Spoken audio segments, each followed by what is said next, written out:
Prologue. Wahahaha. Muahahaha. Nuahahaha. Today, in front of this pile of ash and substance, Moi went insane.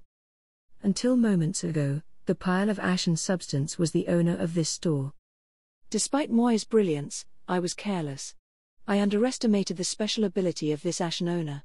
Moi couldn't possibly have predicted that you could spend a fortune in an instant.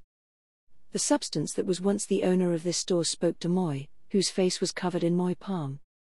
Varnir-san, I felt that this was the right decision. The quality of these goods goes without saying, so it can sell. It will sell.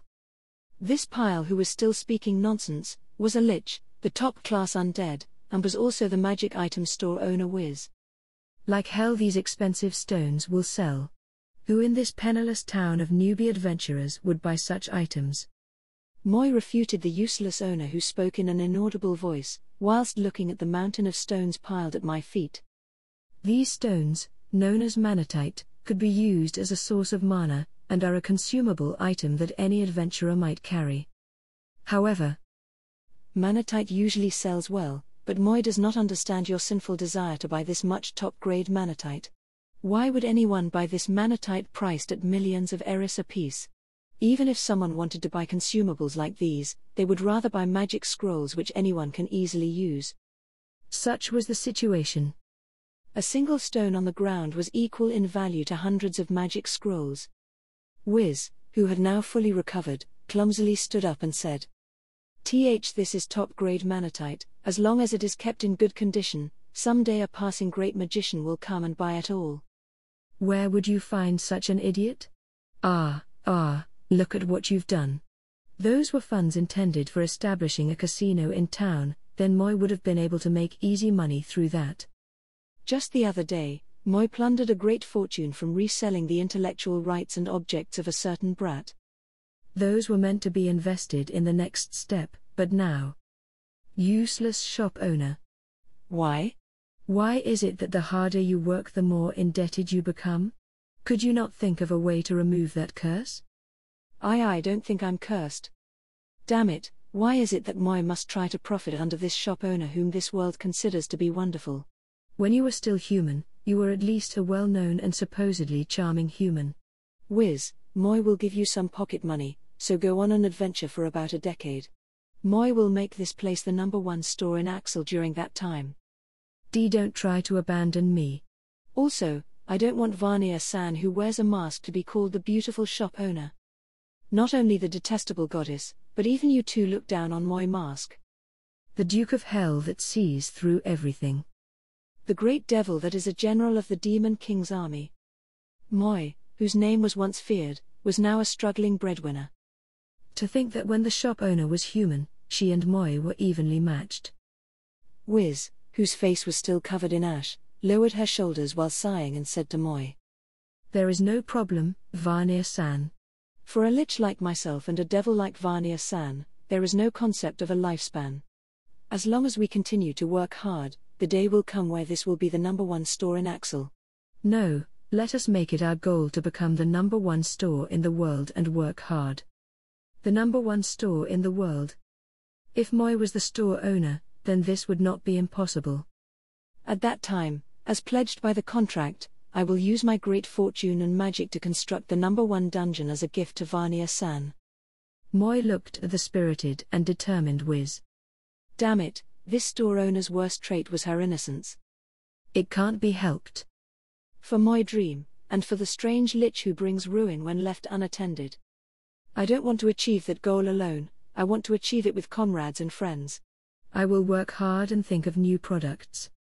If only a little, Moi will work harder. Then let's look at the item catalog, Varnir-san. Look at this. I feel that this will be popular in the future, let us try it. Chapter 1, Today at the Consulting Center. Part 1. Wiz's Magic Item Shop. The establishment was located at a place that could only be called the ideal street. In a way, the store was considerably famous in Axel, the town of rookie adventurers. Varnir-san, I wanted to apologize for my bulk purchase of manatite. I will work without sleep or rest in order to make up for it. Since I'm a lich, I won't die even if I don't rest. Ah, that was just an exaggeration, if I really don't rest at all. A large reason for the store's fame was because the store was owned by a beautiful and powerful former adventurer. Please, Varnir-san, stop being so moody. I will work hard from today onwards. The situation might be such, but I'm actually quite good at shopkeeping, you know. Of course, the Manatite incident happened, but my speciality is getting rid of inventory. When I went to the grocer, the Oyi-san there said, "Wiz-san, your face looks rather pale today. Even if you don't have money, you shouldn't be eating pickles every day. Please take care of your health." And gave me a radish. However, the greatest reason was, "Hey, Wiz, where did you get this bunny toy that keeps jumping around?" "I'm just a bit curious." "Ah, as expected of Aqua-sama, you have a good eye for value." "This is a magic item called the Frog Killer. There have been a lot of giant frogs near the town recently, right? So you can put this in front of the giant frog, and then the Frog Killer's quick maneuvers will make them appear to be worthy prey. Once the magic item is swallowed, the blast magic sealed inside will cause the frog to explode from within." Amazing. "If we have this, then we wouldn't ever be scared of those wicked frogs." "I know, right? The price of this magic item is 200,000 eris. This way we won't have to be scared of the frogs even during their mating season.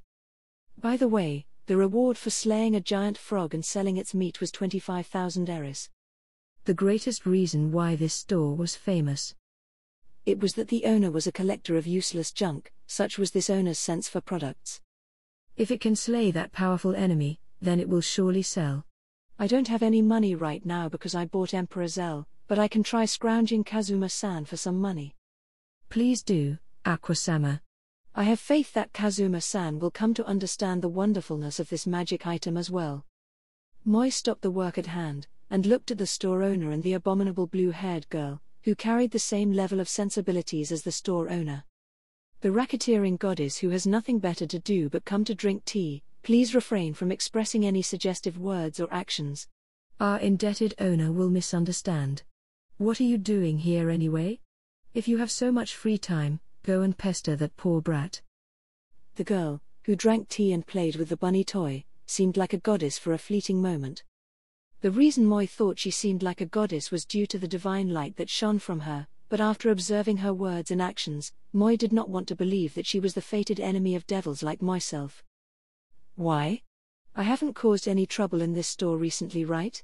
And it's not like this deserted store has any customers today anyway." As for Kazuma-san, he said that it is too hot outside and became a shut-in using freeze magic. He won't come out at all before the weather cools down, so I have a lot of spare time until then. Honestly, Moi did not want to admit that this was my fated enemy. "Anyway, what were you doing just now?" The blue-haired girl put the junk in her hands on the desk and looked beside my hands. Beside my hands was an incomplete document. Beside my feet were paper balls made from documents containing forsaken ideas. Moi is crafting new ideas. After all, my wishful plans were shattered at the hands of this tea house owner. Actually, if we continue like this, we may be unable to pay next month's rent. In the worst-case scenario, Moi would have to work in other stores. You're a self-proclaimed goddess, right? Could you please bring guidance to this splurging store owner and Moi? Perhaps it was because this blue-haired girl had too much spare time, but since she involved herself in this matter, Moi decided to ask her without expectation. To call me a self-proclaimed goddess, are you trying to provoke me?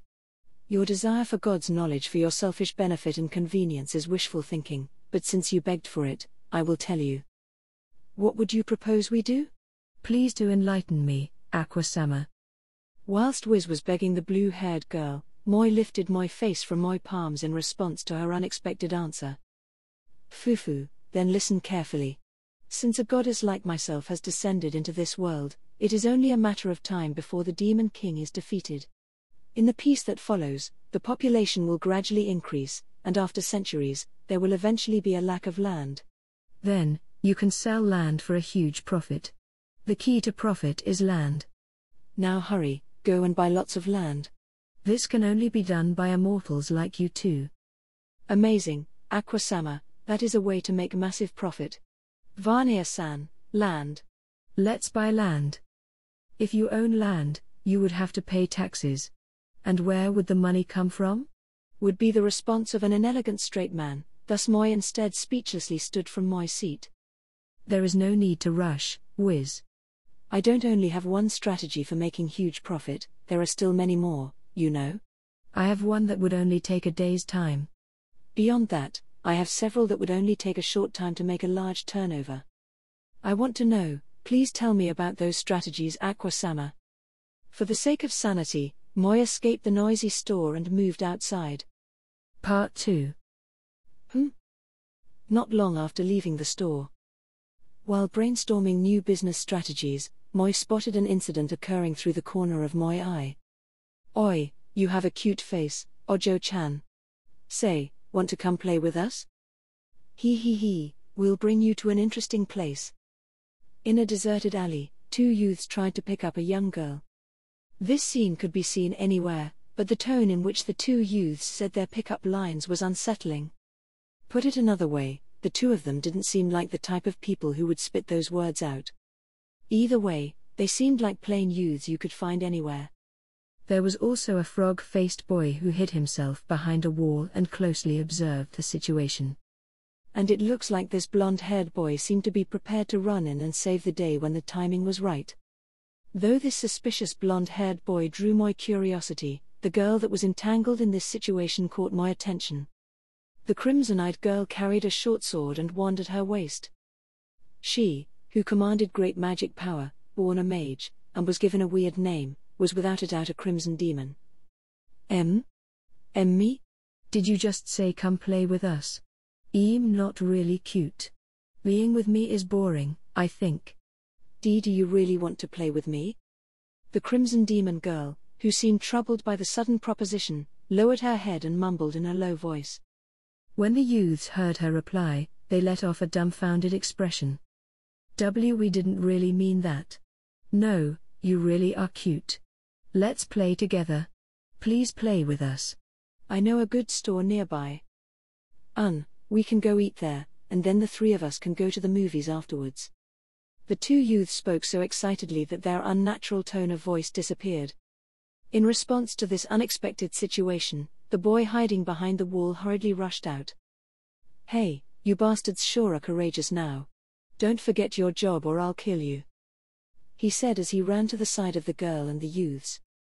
After the two youths hurriedly left, only the crimson demon girl and the blonde-haired boy were left. The blonde-haired boy, whose eyes were seething hatred, showed an eased smile. That was dangerous. You were lucky I passed by, otherwise you would have been in trouble with those two beasts, you know? Seeing that the girl didn't understand what he said, the blonde-haired boy quickly explained. Basically, I am your benefactor and your hero, get it? If you understand, then let's eat somewhere together, your treat. Let's go, there's a good store near here. Come on, hurry up. Hey, what's wrong? Hurry up and come. Shto. Wait, stop, please stop. I will scream for help. If I do, you will be in trouble. Moi approached the carefree brat from behind, and kicked him square in the back. What? What the heck do you think you're doing? Are you trying to provoke me, you? Who are you? Seriously, where the hell did you come from and when did you get here? The flustered boy, who was kicked in the back by Moi, took several steps back. At the same time, the crimson demon girl readied her wand. Devil? That evil aura and that suspicious mask. This person is definitely a devil. From the amount of magic power your body is giving out, you must be a top-class devil. Moi could not help but be impressed with the crimson-eyed girl that determined my true identity with a single glance. Ah? A top-class devil? What about it? I am a famous adventurer in this area, I won't be scared of a mere devil. You can call me Dust, Devil Sir. By the way, I don't have any money, so if I give you my boots, could you let me live? Moi could not help but be impressed with the gold-haired boy that reversed his attitude once he knew that Moi was a devil. It seems that Moi cannot keep my real identity hidden in the face of a crimson demon. What is it? Moi means no harm. My name is Varnir.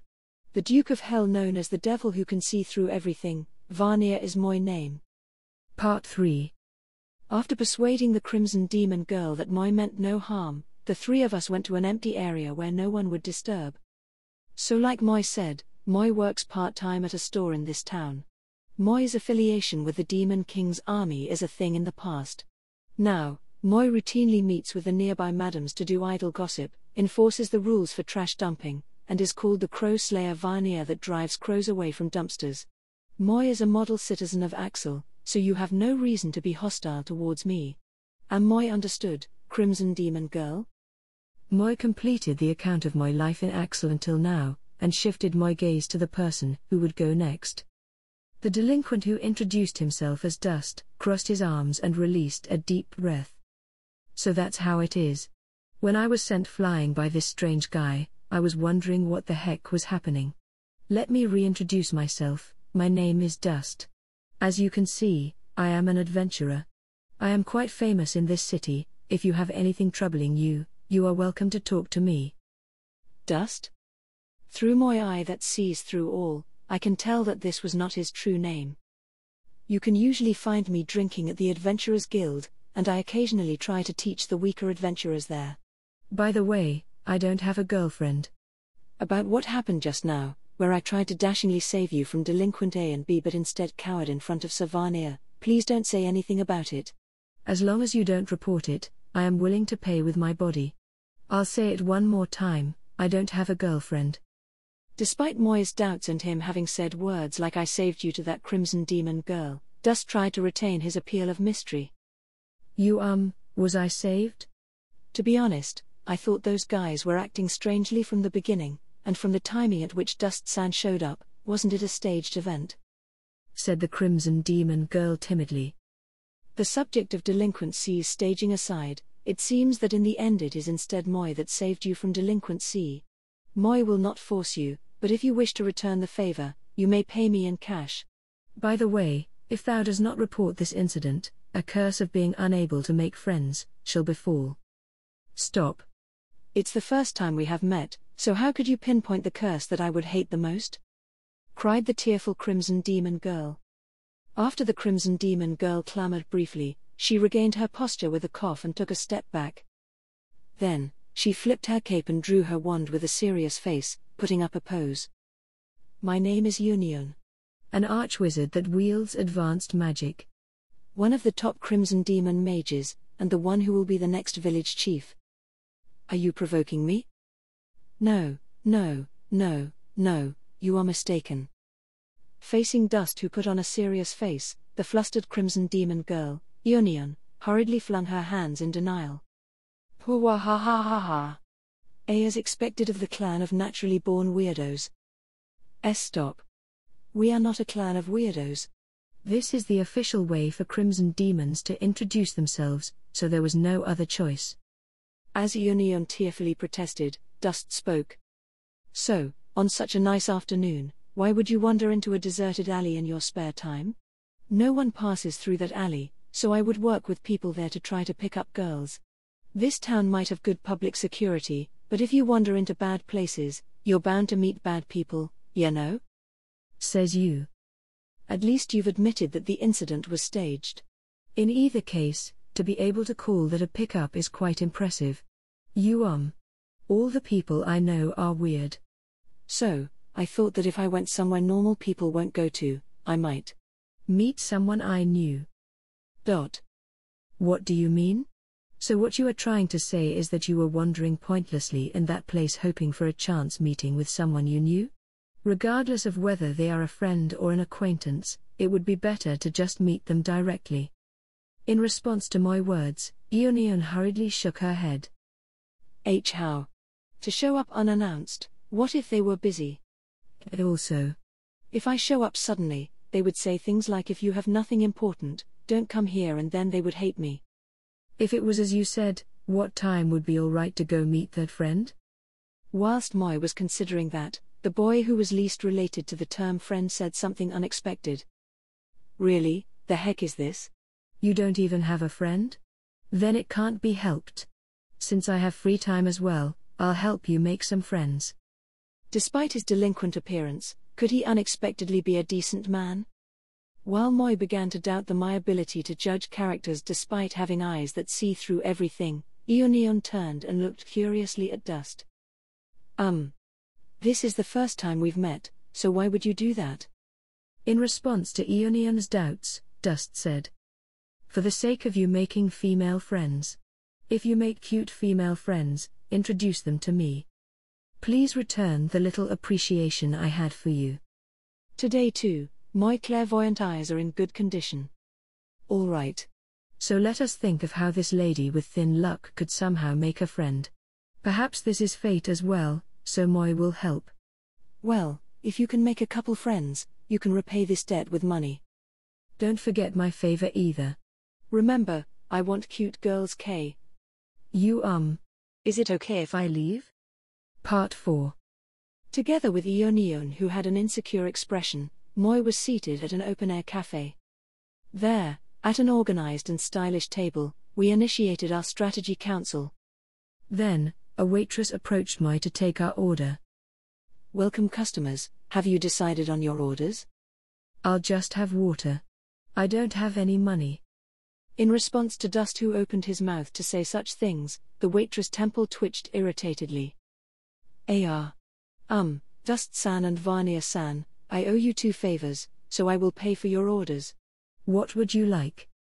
Though Moi was unsure whether Eonion cared about the waitress or Dust, she passed the menu along. Taking the menu, Dust said words like "oh, thanks" whilst examining the contents. This man showed no resistance to the letting a girl younger than himself pay for his meal. Moi opened the menu and looked through. Humph. Miss, what dish would you recommend? In response to my words, the waitress showed a great smile and replied. A recommendation. Here, this wild mushroom spaghetti is our store specialty, said the waitress as she pointed to an image of a spaghetti dish. Come on, this tastes really good. Wild mushrooms are also in the best season, you know. That right. The harder it is to catch it, the better it tastes. This is the season's recommended dish. Then Moi will have a cup of plain water. The waitress' terrible expression was delicious. Excuse me. I will have the recommended spaghetti dish. Eonion hurriedly ordered the wild mushroom dish, and the waitress, who seemed to be at her limit, replied with a "yes, madam," and placed the order. Continuing to view the menu, Dust said, Hey, what is up with this store? It doesn't even have alcohol. What a disappointment. Since there's nothing good to drink, I'll have a cup of water. I'm sorry. I'm very sorry my companions have caused so much trouble. I'm so sorry. Dust and Moi had cups of water placed in front of them, whilst Eonion appeared to be reigning in anger as she waited for her dish to be served. As of now, the meeting was unsuccessful. If anything, it was because Eonion had rejected all the plans Moi set forth. Dust expressively crossed his arms and said, Then how about this? First, I will find somebody who looks weak and cowardly. I will bring them into a dark alley, and then I will harass him. When I do, you can appear and... We can't do that. Why have all the suggestions so far been staged acts? Moi thought that Dust's suggestion was a good strategy, but it seems that it won't work either. Then. First, Moi will transform into a girl of your age. Then I will shed the appearance and make it a clone doll. After that, you can give the Moi who looks like a young girl a name, and bring it around wherever you go as a companion. No. Not only does that not solve anything, but people who look at me with that doll will have the impression that I'm a dangerous girl. This won't work either, ha. Then, Dust suddenly started making a fuss. Savania? Could Sir make it have any appearance? Then. For example, you could make a clone of a naked pretty woman. Hey, I'm just joking. I'm just joking, so don't look at me like that. Under Eonion's scornful gaze, Dust's expression abruptly froze. However, what should we do about this? What type of friends do you desire anyway? Do you have any minimum requirements? This was something that must first be established. For example, Even if they were of the same age and gender, she could have specifics like someone of this personality would be better or other requirements. If possible, I would like them to be of the same gender. No. I wouldn't ask so much. As long as they are someone I can walk alongside and talk with, it doesn't matter if they are a child or an old man. If they aren't human, then it should at least be something that understands what I say. With her fists held over her knees, Ionion showed a serious expression. What is it? Why are you two looking at me with such pitying gazes? As Ionion protested in tears, the waitress arrived with Ionion's spaghetti in hand. Speaking to the waitress. Heine-chan. This might seem sudden, but please be this girl's friend. She's not a bad person, she's just clumsy and thinks too much of her surroundings. Stop. It's all right. Even if I don't have many friends, I will be fine.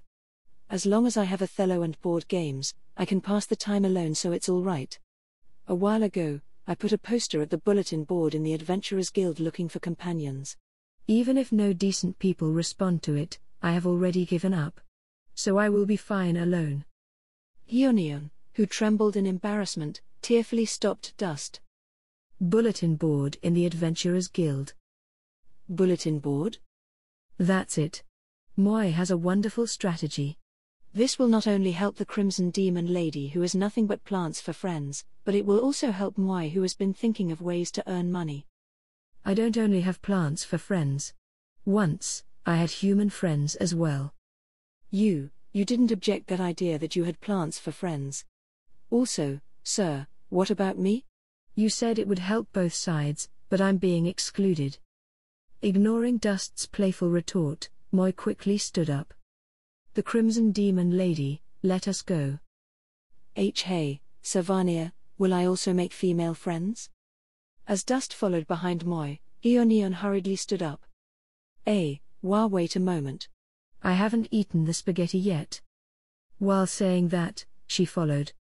Customers, the receipt. Excuse me. I'm so sorry. Part 5. We finally arrived at the Adventurers Guild. Pushing open the guild doors, Moi solicited the first guild employee Moi spotted. The lady over there. Moi am the hard-working worker of Wiz's magic item store, Varnia. I have a request for you. Varnia-san? What brings you here today? This is the gathering place for adventurers who fight the Demon King's army day and night, so it's best if you don't come here.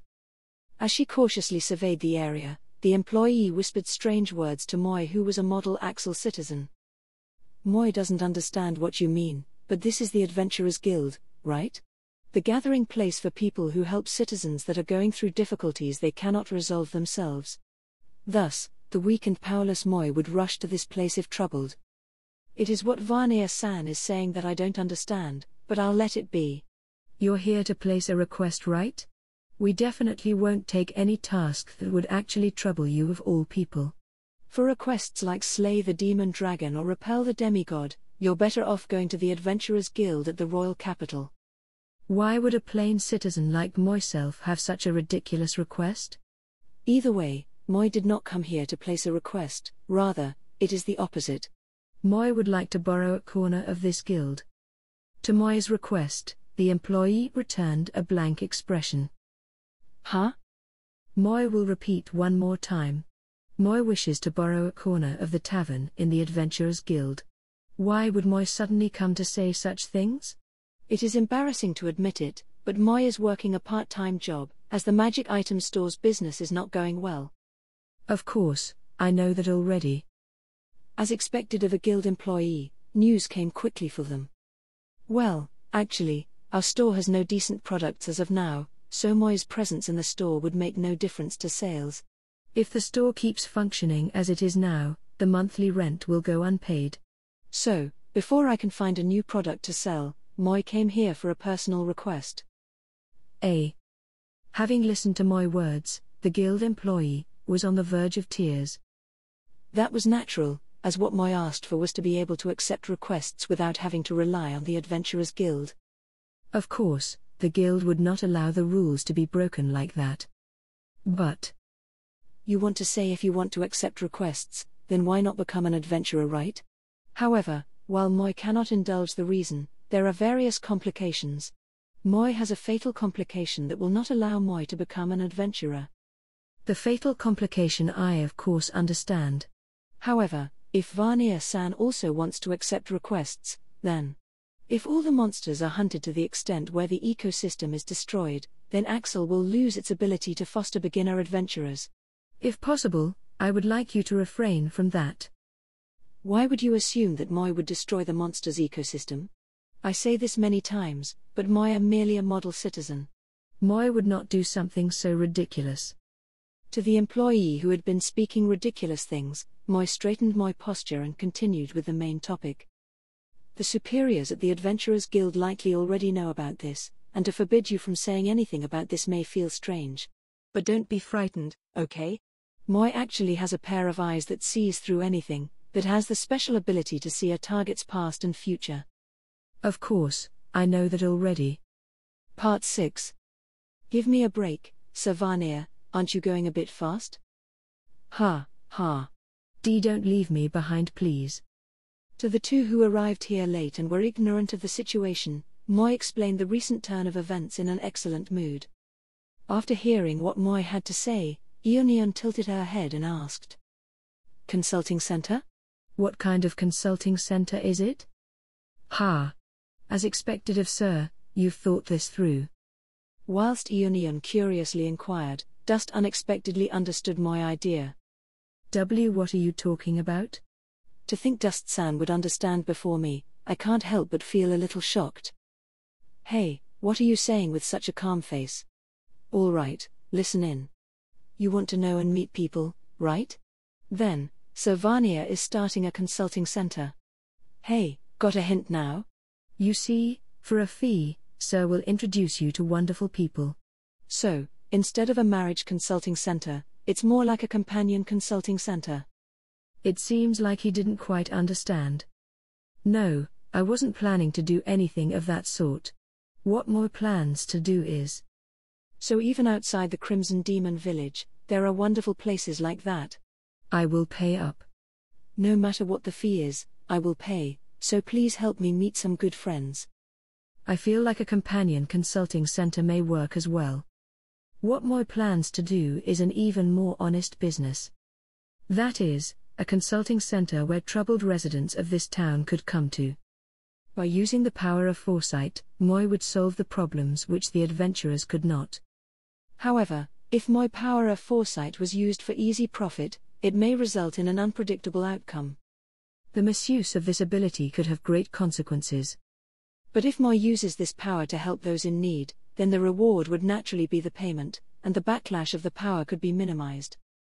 The requests that the Adventurers Guild receives don't necessarily have to be slaying dangerous monsters. Those requests that the muscle-headed adventurers cannot resolve, Moi will easily be able to. Actually, the Adventurer Guild's employees once, with a large compensation as the condition for cooperation, requested Moi to gather information and assist in the capture of a high-bounty criminal. The contents of the request was to locate the hiding place a masked thief group, hiding in this town. But for whatever reason, even with Moi's powers, Moi has not been able to locate their hiding place. As attempting to foresee any details was too blinding to my eyes, Moi gave up on the search. It was at that time that Moi realized that using this power for easy profit was not a viable methodology. For the profits that Moi reaped from that brat to be exhausted by Wiz. It may be a consequence of using this power. Well, leaving that thought aside. First, I will need to solve the troubles of people here, and become a well-known fortune teller. Then what would come after, you say? Once Moi acquires the trust of the people of this town, Moi will then, without using Moi power, tell them things like this month's lucky item is a defective product from Wiz's magic item store. It will bring unexpected results. I see, Sir Shaw is clever. That isn't clever at all. In the end, isn't this just another staged scam? Also, what does this have to do with my search for friends? What are you grinning about? To the uneasy Union who retreated several steps, Moi could not resist smiling and said, Thou, who art a lost customer. As the honored first customer, Moi shall tell your fortune free of charge. Part 7. In the corner of the Adventurers Guild, Ionion became nervous under the focus of curious gazes. Welcome to the consulting center, lost lady. Thou art the very first customer. No matter what your problem is, please tell Moi without reservation. Thyself will do whatever Moi can to resolve it.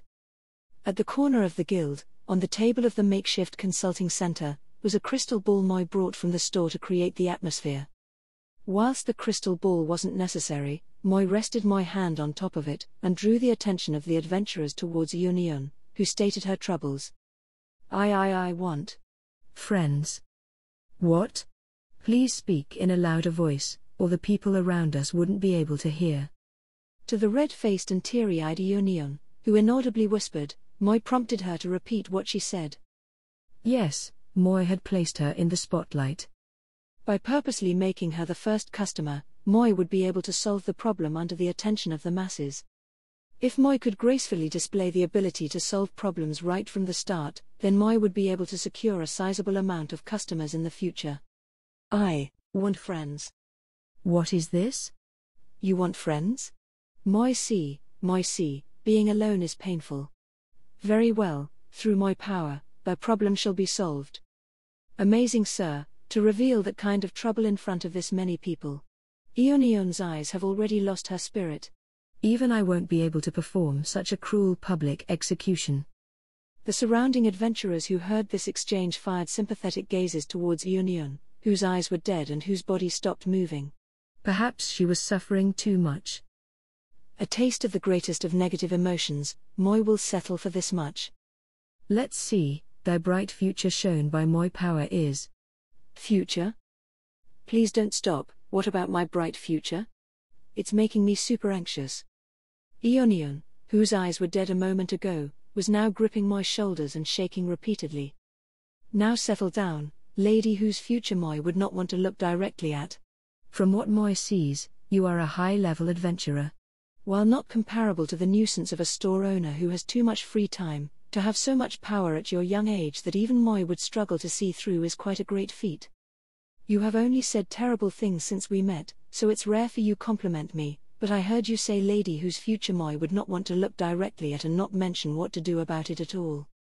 Whilst Ionion continued to shake Moi considered the next course of action. To be unable to see through was beyond my expectations.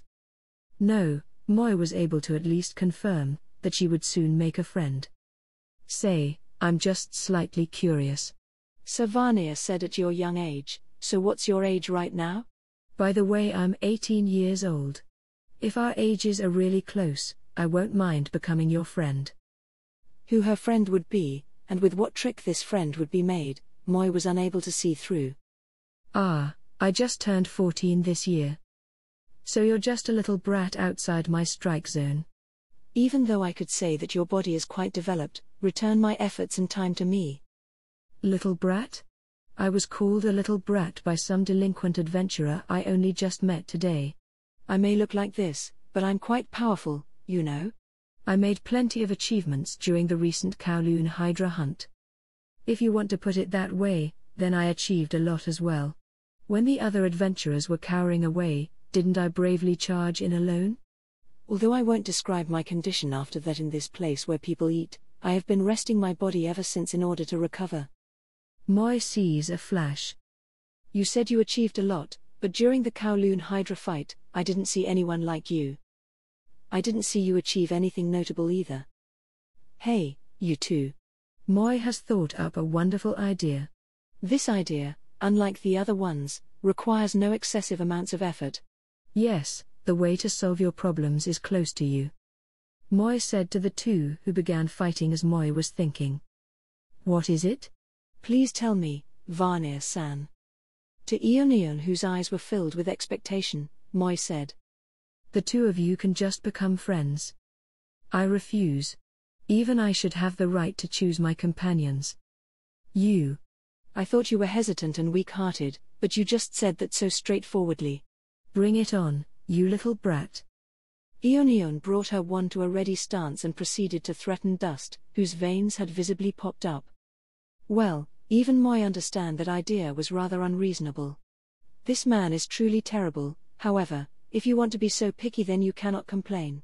First, you should practice associating with others. Practice. Even though it's practice, this person is a bit. All right, come at me, you little brat. I will make you understand how it is like when an adult becomes serious. Aha, ah. Dust, who seemed like he would attack any moment, suddenly started screaming. Oh shit, how could I have not thought of that? I have, yes I do have, even I have female friends. Dust, who suddenly shouted such things, kicked the chair under his feet. You two, come with me for a moment. I have a good idea. Question mark. Eonion and Moi briefly glanced at each other, and chased after Dust, who had hastily ran off. Part 8. We were guided to a pretty-looking inn. Dust, who Moi was following, rushed inside and shouted. Lin. Is Lin there? Though the customers of the inn seemed annoyed at the shouting, we continued to look around the inn. The first floor of this inn seemed to be a cafeteria, and Dust soon spotted his target there. The person in question gave the impression of a female mage. She was probably around 1 to 2 years older than Eonion. The girl, who was called Lin, flusteredly rushed to Dust and said, What are you doing out of the blue, Dust? I won't lend you money or become your guarantor, all right? If you want me to, at least pay back what you owe me first. That's not it. We can talk about that later. Right now I have different request. As Dust spoke, he nudged Eonion and Moi to the front. Hey, Lin. This is Eonion. She's an acquaintance of mine. Eonion, this is Lin, one of my adventuring companions. As Dust continued to speak, the person called Lin continued to loudly crunch on vegetable sticks. Where I have seen this person? Ah, I remember now. Isn't she the one who always goes solo hunting? As she said that, she looked intently at Eonion. Eonion, who was being stared at, shamefully lowered her head and wordlessly nodded. Then, she slowly and softly mumbled. Hello. Seeing the two of them interact, Dust spoke up. Hey, your ages aren't too far apart, right? Lin, if it's fine with you, could you become friends with this cheeky brat? I see, this man had, albeit rarely, thought of a normal way. Eonion's face expressed embarrassment, but her eyes glinted with positive expectations towards Lin. Lin continued to crunch on the vegetable stick. Don't want to, what are you even suggesting? Eonion immediately ran off, leaving only tears behind. After Eonion rushed out of the inn. Why you? Why the hell did you say that? To a loner with tiny expectations, who would say something like that? Even I can't take that lightly. Dust, who stood confused momentarily, began to lash out at Lin. Wahaha! Wahaha! Sir. This isn't funny in the least. Dust flustered turned towards Moi, but as a devil, how could I not laugh at this merry sequence of events? Lin, up until now, had only continued to inattentively crunch on the vegetable stick, but towards the unexpected situation, she inflated her cheeks and protested. Wait, why have I become the bad guy? If you didn't introduce her, I won't have rejected her either. I mean, given that it is Dust introducing someone at this time, there has to be a catch, right? After all, you are the type of guy who would, for your own benefit, pretend to not notice a crying little girl and walk straight past. All right. Come out here for a bit, I need to punish you. Dust gestured with his thumb for Lin to follow him outside. Anyhow, isn't that girl cherished by the guild as the super archwizard? A fledgling mage like myself won't be able to match up to her as a friend anyway. As she muttered to no one in particular, Lin stood up, took her staff, and followed Dust's lead. Cherished by the guild? Vegetable-eating girl, what do you mean? That crimson demon mage is endeared by other adventurers? To Moi's inquiry, Lin gave a short glance. And you are the town's rumored masked man? Our Dust is just an idiot, so don't teach him anything strange, all right? That Eonion girl, she is quite famous in this town, you know? She is the one who doesn't form parties, the solo hunting super rookie archwizard. Huh. In this town of newbies, She has rescued various adventurer parties when they are in trouble, but every time people give their thanks, she would say sorry for doing something unnecessary and shamefully run off. Any party would want someone as strong as her, but because she always hunts solo, rumors like there is no doubt that she hates associating with people have been spreading. As a result, everyone is leaving her alone as a way of returning the favor. Anyway, what is with that girl? With her cuteness, common sense, and great power, why would she want to be friends with me? Humph, don't worry. More importantly, that guy is waiting for you outside, isn't he? Is it fine to not be going? His personality aside, that man is actually quite capable. Girl, given the haste of the situation, will you be all right? Moy was not actually worried, rather, Moy was wondering why Lin seemed to be brimming with an air of undefeatable confidence. There wouldn't be a problem, after all, that guy's an idiot at heart. He'll think of me as someone soft, and will start by telling me to repent and then preach something to me with a bossy attitude, right? Then I can just complete my chant before I leave the inn. When he starts preaching, I'll catch him off guard and blast him with magic. The residents of this town are really something else. Then, Moy will take my leave.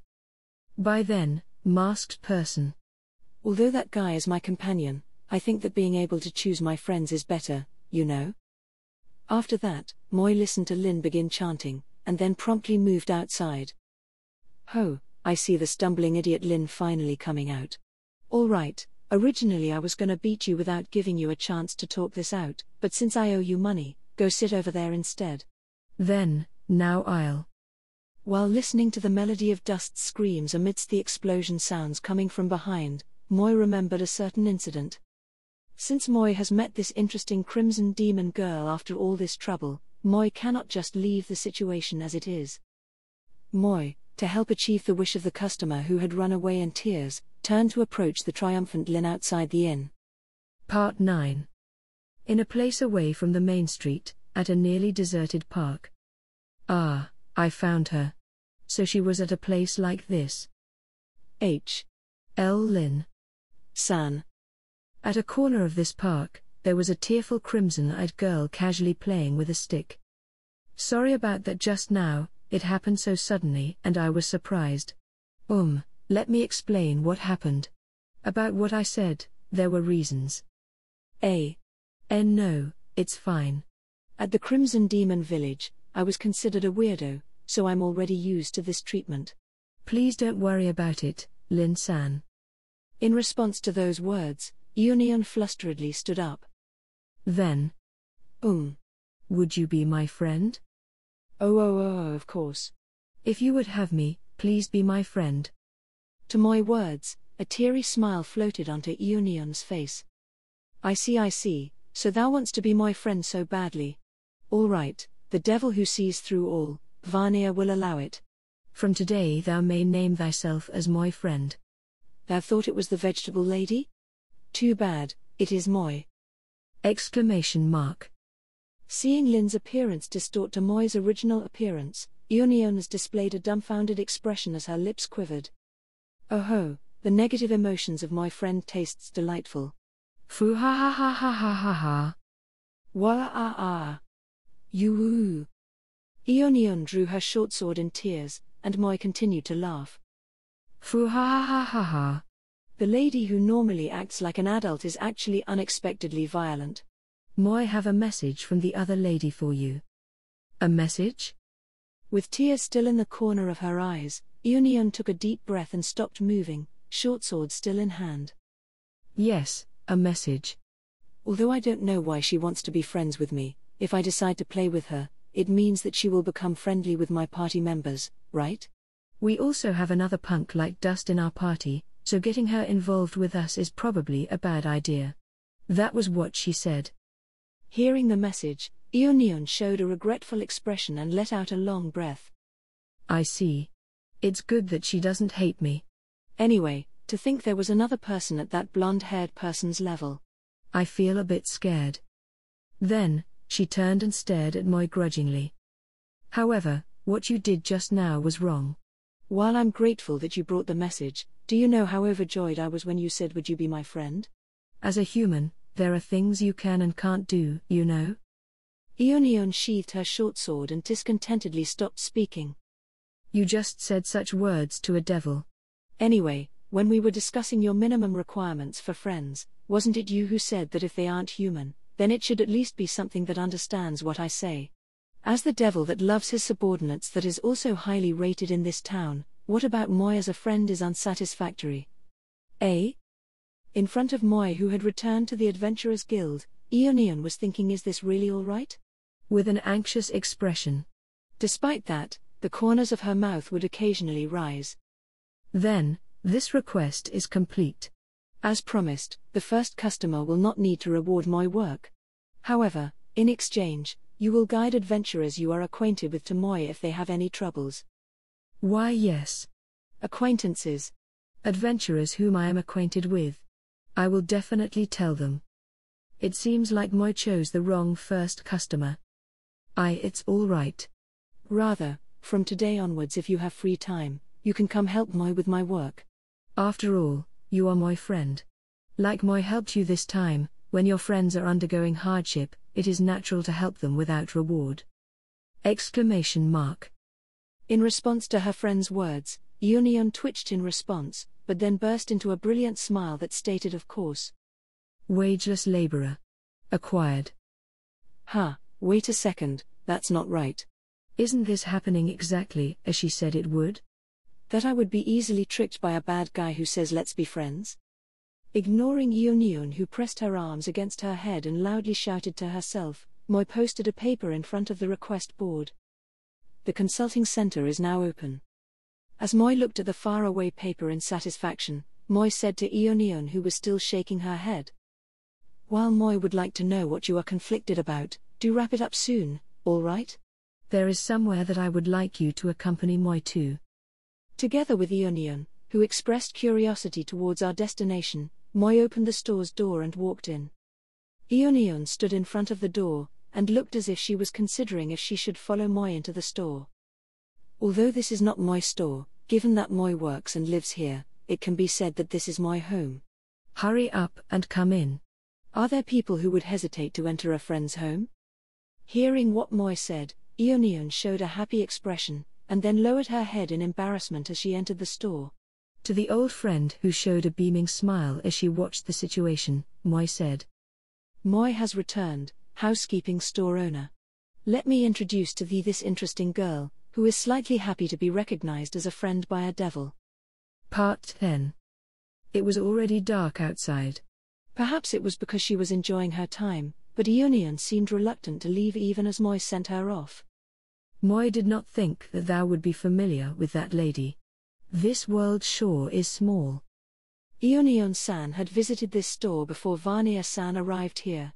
If I recall correctly, at that time, she purchased a paralyze-enhanced magic potion that I recommended. Once upon a time, to combat a devil near this town, Ionion came to this store to purchase powerful magic items. Saying thank you for helping me that time, Ionion bowed to Wiz in thanks countless times. Ionion-san is sure cute, isn't she? I also made a new friend today. Probably thinking of Ionion's happy reaction when she had told her you can come again anytime, Wiz's lips curled into a smile. Store owner with a pleasant mood, Moi has wonderful news that would make your mood even better. Moi opened a new store today. From the reactions of other customers who watched today's events unfold, it seems the reception of the consulting center will not be bad. Moi foresees that this way, this month's rent will be somehow paid. Is that right?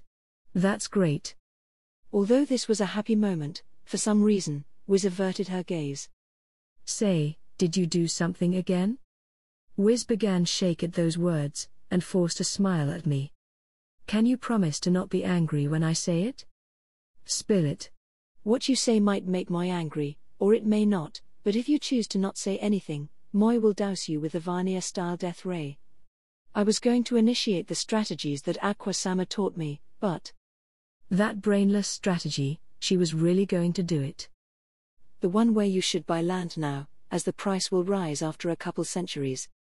In the first place, it would be abandoned as there isn't any money to buy land with. Anyway, if we had that much money, it would be better spent improving the store. Moi remembered what Lin had said some time ago. Being able to choose my friends is better. Looking at Wiz, who moved nervously with a frightened expression, Moi smiled wryly. Usually, Moi would lecture you for falling to that goddess level, but today, Moi is in a rare good mood. Although I am not agreeing with that goddess' playful words, but devils and liches do have an indefinite lifespan. Earning money slowly would be fine, right? Working laboriously with this old friend with lots of faults to make this store great would also be quite fun. Hearing what Moi said, Wiz happily clapped her hands. Thank you very much, Vania-san. My chest was pounding just thinking of your anger. Aqua-sama brought Kazuma-san to meet me, and when he dryly explained things like taxes and funds, I noticed. I then hurriedly went with Aqua-sama to return the borrowed money, but as we had borrowed quite a considerable sum, just today's interest amounted to a monstrous sum. Vania-style death ray. Chapter 2, Today as a Follower. Part 1. It's fine, Wiz, this is my penance. Kazuma gave a long lecture after that incident, and told me to pay for the losses incurred by the store. So, don't hesitate. Aqua-sama, I can't do this. Aqua-sama acted out of good intentions for this store. Even so. This was a magic item store located on a certain street in the city of Axel. Sweeping the ground in front of the store, Moi overheard the dreadful conversation. Stopping Moi's hand that was sweeping, Moi turned with a doubtful look to inspect the situation. The two who met Moi's eyes turned their faces away. Come on, Wiz, this is the punishment I decided for myself. I have fully reflected on what happened this time. Even if I had good intentions, I must compensate for causing so much trouble. This is the natural method of repentance, so there is no need to hesitate. No, Aqua-sama, just your feelings are already enough. If you have thoroughly reflected, then Vania-san will surely forgive you. I mean, compared to how I always put this store in the red, that was just a small incident. As the discussion continued, Moi could no longer bear the two of them that snuck glimpses in Moi's direction. All right, if you're going to do something, do it now. The brain-damaged goddess who has been trying to garner sympathy through underhanded methods, since you are a goddess of water, having water poured on you isn't really much. Moi said to the goddess who sat with her hands wrapped around her knees and the store owner with a water bucket in her hand. Just a few days ago. Perhaps she had too much free time, but the goddess right here had been coming every day to play around with our idiotic store owner. If we were to make use of the special trait of immortality, then purchasing land which would surely rise in price over time was actually a good investment. However, as the two of them had not considered budgeting, interest, or taxes, they again produced more red digits. In order to fill this hole, the brat that was this goddess guardian thought of this sales strategy. Vania-san, you're terrible. Don't you see Aqua-sama reflecting to this extent? Why would you allow such a terrible thing? Kazuma-san is Kazuma-san, and though pouring water isn't much of a punishment, but Aqua-sama is still a girl, you know. And, this. Wiz, thank you for saying that. Those feelings are already enough. Remember to always treasure that kind heart, okay? I may catch a cold from the water poured onto me and can't come to this store, but please don't forget me. Aqua-sama. Walking to the side of the two who continued their weird little drama, Moi picked up the bucket beside Wiz's feet and emptied it over the goddess' head. Wait, what are you doing, you brutish devil?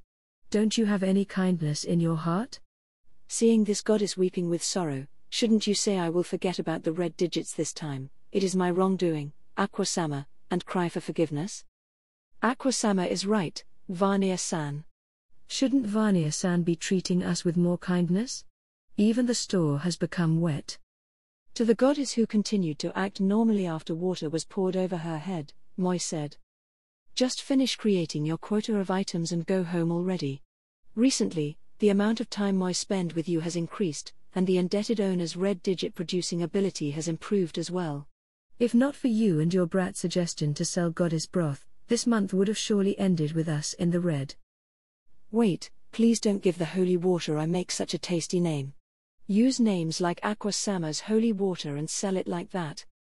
Ah, Aqua-sama, is the temperature of the water fine? If the water is too cold, please say so. I will add hot water immediately. While just touching the water would purify it, the goddess had a bodily trait that would convert water that she touched for long periods of time into holy water.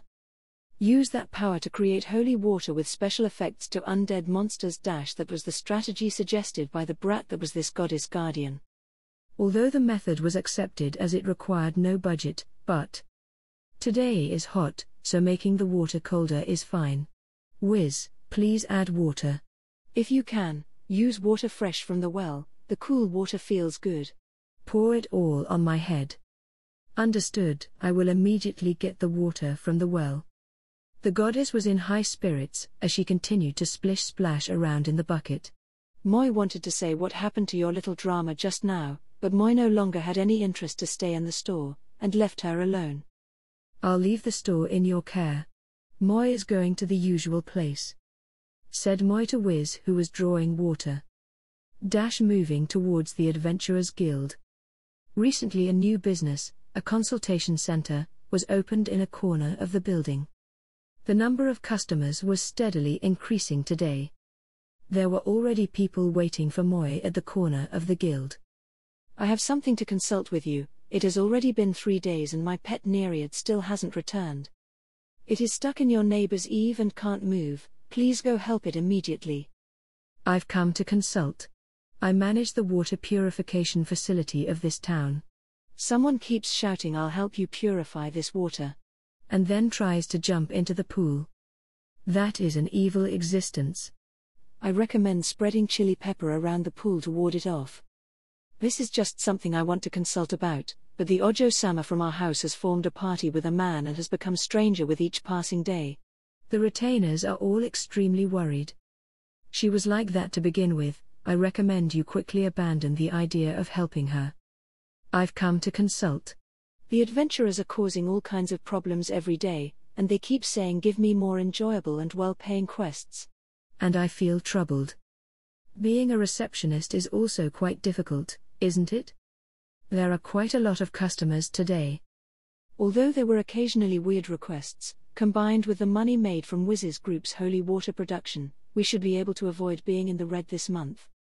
As I was pleasingly counting the money, the guild suddenly turned silent. Looking around to figure out what had occurred, Moi found that everyone's eyes were focused on the guild entrance. The adventurers of this town seldom stopped for anything. In this town that housed a lot of peculiar people, the people were already immune to most events, but... Is this the Adventurers Guild? The figure muttered to herself as she walked in. Dressed in a commoner's clothes and wearing a wide hat, was a girl who appeared to be around 12 to 13 years old. While the girl was dressed in such a way, she did not hide the golden hair and blue eyes that indicated her noble heritage. She curiously and restlessly moved about the interior of the guild. Eerie. No, Alice-sama, as your bodyguards, please do not wander around too much. Even though we chose a town with good public safety, we do not understand everything here. Especially because Alice-sama is this cute, you could be kidnapped by someone. Please be careful. Another girl said as she followed inside. She was another golden-haired blue-eyed lady. She was dressed in a white suit designed for males, with a short sword whose shortness matched her hair. Her visage was the splitting image of a pretty woman in male clothes. Lastly, there was a short-breathed lady that seemed to be a mage. Her plain attire indicated her common sense. The two of you, please stop drawing such attention. This is the place where that person lives. In the event that Alice-sama is discovered, he will unreasonably plead to bring him home with us. If the three intended to not draw attention, it was already too late. Moi had the feeling that it would be troublesome to be associated with them. The adventurers seemed to have the same feeling, and quickly averted their gazes. However, Rain, I heard that the Adventurers Guild was a rowdy and crude place, but everyone is silent. From what I have heard, as soon as one enters the guild, they would become involved with some unlawful adventurers, and one would have to repel them to resolve a template, but it does not seem like the template will occur. TL note, template is a peculiar term that Claire uses for an event of destiny or fated encounter, said the girl that inspected the interior of the guild with a troubled expression. All the adventurers tried to avoid her gaze. After briefly pausing, the girl tugged on the lady in white sleeve. Although I don't understand what this template is, but according to the people with weird names, it is an important event. Claire, please perform the template ritual. Understood, Alice-sama. I will use my authority to threaten the adventurers over there. Once they approach Alice-sama, I shall repel them. Please wait, you two. I just said that we should avoid drawing attention, so what are you doing now? Please don't forget the gazes in this direction. Finally coming to the judgment that they did not want to be involved with them, everyone silently returned to where they were. The girl named Alice suddenly shouted. Claire, Rain. Look at that person. Their line of sight, for some reason, was directly aligned to where Moi was seated. Although Moi was able to determine who they were talking about, Moi hoped that they would give Moi a break. Please calm down, Alice-sama. Shall we still perform the template? Ahem, is that the masked man? But he has too good a physique to be the invader from back then. Alice-sama, please don't point at people, it is unladylike. However, it is true that the mask certainly looks the same. The three of them discussed Moi's appearance from afar. Then, the lady whom Moi believed was the centerpiece of the group, began to move directly towards Moi. Alice-sama? Oh please, you cannot, do not approach that man with a shady mask. As the two followers hurriedly chased after her, the girl called Alice stood in front of Moi. Good afternoon, masked man. I am the granddaughter of the capital's Kiraman store owner, Alice. TL note, Kiraman is a common fabric used for making kimonos. Part 2. In the guild which returned to its usual rowdiness.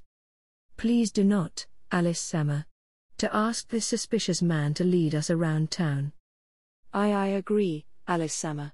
In any circumstance, we do not know anything about this person. Please choose someone more appropriate. What has happened here? After the lady named Alice introduced herself, these ladies, whom Moi had not so much as seen before, began to ask unreasonable things of Moi. Hey, to show this behavior towards someone you had just met is rather lacking in manners. First, you must introduce yourself. Even this child was able to, therefore it should be expected of you two to do the same. My name is Varnier, Moi will be in your care. I will also be in your care. No, wait. My name is Claire. This is Rain. You are Varnier Dono, correct? Please excuse Alice-sama for troubling you, she was just curious about your mask. Now Alice-sama, let us go. Ah, Alice-sama. The people over there appear to be very kind. Let us go request them instead. The two companions of Alice prepared to bring her away. No, this person is fine. You called yourself Varnier-san, right? Actually, for you who wears this fashionable mask, I have a special request. How? To be able to understand the fashion of this mask, your sense is quite refined, young lady. Do please state your request. Through Moi's sight, Moi determined minimal details concerning Alice. You brute, to direct such a manner of speech towards Alice-sama. You should know your place. Claire, don't say such words right now. How many times have I mentioned that those lines seem like villainous threats? Moi, who was curious about Claire's words, unwittingly saw through the backgrounds of the three. All Moi was left with was regret. It would have been better had Moi not done anything at all. If Moi were to meddle in the affairs of people of such status, the store owner and Moi might be able to get by. However, the store, in both material and societal aspects, would surely disappear. From the disputing two, the more mature lady, Rain, said. Actually, we came to the Adventurers Guild to find Alice-sama a follower for a day. They must have the Hachibe job and must also be an excellent mood maker. Moi has never heard of the job Hachibe, but in any case, Moi, who was often cited as a classy gentleman by the married ladies nearby, would be unable to fulfill the role of a mood maker. Humph, actually, despite Moi being here in this place, Moi is not an adventurer. If you have a request, it would be better to ask someone else. However, in response to my words, Alice, who was debating with Claire, turned to face Moi. I can feel the presence of a magnificent Hachibe from you. It's all right, the role of an 8th samurai is to merely praise and flatter your master, so it's not a dangerous line of work. I ask of you, for just today, please be my Hachibe. As she gazed in hope towards Moi, Alice proceeded to join her hands in a pose of prayer. This pose would easily sway any male who possessed traits of a lolicon, but Moi was different from a certain brat who seemed to attract trouble wherever he was. Surely, if Moi were to accept this request, then the likelihood of being involved in some troublesome event. The reward can be paid in advance. Although I don't understand the fine details, I have brought some money from my family treasury. Please do absolutely call me Hachi-Bei. Before she could finish, Moi had already taken the heavy bag that was brought forth. Part 3. At the main street of the town of Axel. Unbelievable? To think that Alice Sama, of all people, would take money from the treasury on her own accord. Claire, who paced several steps behind Alice, continued tirelessly to say such lines. Even I want to be able to spend my own money. Also, I did not take it of my own accord. When I was massaging Father's shoulders, I asked for a bit of allowance, and Father said that I could take what I want from the treasury. Claire continued to lecture Alice, who had casually handed Moi a considerable amount as a reward. However, the contents of said lecture. That person is truly unbelievable, to think he would pamper Alice Sama this much.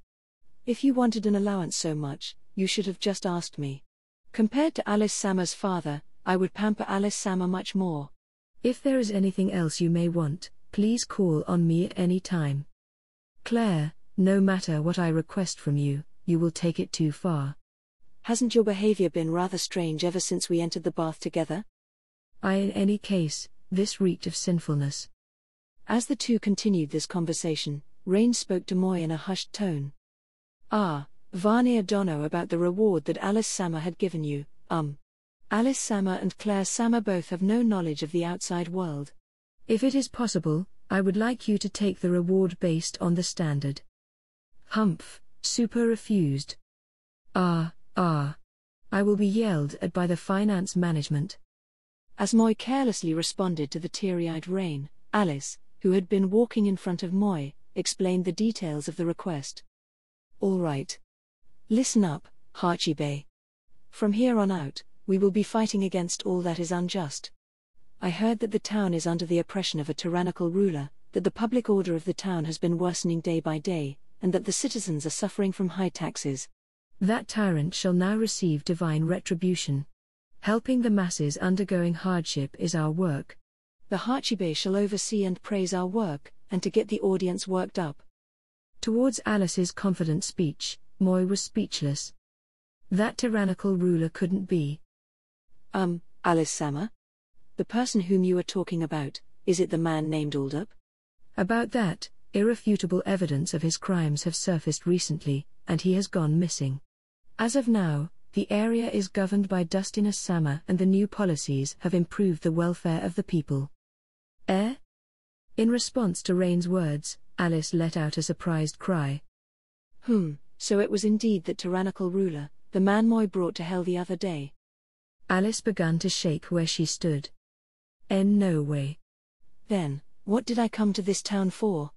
I had planned to do as Oni-sama had taught, and like Goroko Dono would have, gracefully expose the crimes of the tyrant. Then, I would reveal my true identity to everyone. Then Oni-sama would hear of this and rush to meet me. That was the plan. So you had that sort of scheme in mind, Alice Sama? You cannot, Alice Sama, I will not allow you to meet that man. I have already told you that many countless times. So that's why when you said you wanted to correct the unjust, you did not choose towns close to the royal capital, but instead chose this place. Even as she was lectured by Claire and Rain, Alice did not retreat one step. Even if it's only just a little, I want to be praised by Oni-sama. All I wanted was for him to say you've worked hard. I don't doubt what Oni-sama said about him defeating the Demon King, but based on his personality, he will completely forget about me after a while. If other girls make a move, he would go with the flow and... It is better for that man to be led away. You've been affected by that man too much, even your shortcomings are becoming similar to his, Alice Sama. Please, if I may say, do not shout in the street, Alice Sama. You will really be discovered by that person. It seemed a complicated situation had emerged from behind Moi. About the Goroko Dono and Hachi-Bei you have been talking about, What are they? Moi have been curious for a while now. That Goroko Dono is one of the great politicians that Oni-sama knows about. He hid his identity and roamed the vast world. With his magnificent followers, he fought to correct the unjust. Goroko Dono did not participate in battle. In his stead, his two royal guards, Sukusen and Kakusen, would fight, and after emerging victorious, he would announce his identity. Through that method, Goroko Dono would display his influence on the masses. The work of the Hachibe would be to change the murderous atmosphere after the battle, and according to some sayings, he played the role of the fool in order to do so. In short, this man called Goroko handed off the hard work to his subordinates, and then after the battle, he would bask in the glory of their efforts. Isn't this man just an exploitative tyrant? No, you're mistaken. The Goroko Dono that I heard about from Oni-sama was a truly righteous person. Due to what seemed to be her strong beliefs regarding Goroko, Alice strongly refused Moi's statement. By the way, since you called yourself granddaughter of the Kiraman store owner, Moi was wondering what kind of products a Kiraman store sells. A Kiraman store is a Kiraman store. Say, Claire, Rain. What is a Kiraman store? TL note, store is pronounced as Donya. When separated, Don stands for bowl, while Ya stands for house, specialized store. For example, Katsu Donya specializes in pork bowls. In any case, a Kiraman bowl house should be a restaurant, right? What do you suppose the Kiraman in a Kiraman bowl is? I've never eaten it before. In response to my question, the three people began to silently discuss amongst one another. Vigorously turning to face Moi, Alice changed the topic of discussion. Anyway, if there's no tyrannical ruler here, then it can't be helped. For the sake of announcing my true identity, we must find someone who plans to do something evil in this town. Ideally, the target would be someone who plans to abuse their power to oppress the masses, but we don't have the freedom to choose. After we capture and punish some convenient evil person, I will announce my identity. Well then, Hachibe, let us go. Alice-sama, your method and plan is already exposed. Ah. That disciplined and understanding Alice-sama has become this indulgent. This must be the negative influence of that man. But, this selfish Alice-sama is not bad either. Rain and Claire released a long sigh. Moi master for a day happily walked ahead. The town of beginners, Axel. With its title, the town was famous for its good public security. As should be expected of its title, there are police in this town, and it would be unthinkable for any idiot to commit crimes at the peak of noon. Hachibe, is there anyone who is performing treacherous acts or something like that? Having roamed the town for 2 hours, and having not discovered any incidents, Alice inquired with a troubled expression. The public security of this town is very good, and while there are some weird people here, there are no truly evil people. As Moi continued to walk alongside Alice, the two who trailed behind us began to discuss. Hey Rain, the people of this town seem to be ignoring him despite his gentlemanly attire. Is dressing with a mask not particularly rare in this area? That can't be right. Perhaps the people are already used to this? Ignoring the two who said disrespectful things about Moi, who was known as the mystery gentleman in this town, Alice gazed with longing curiosity at the stores we passed. Hachibe, what store is that? These children are carrying something into that store. That is Axel's famous Nereid house.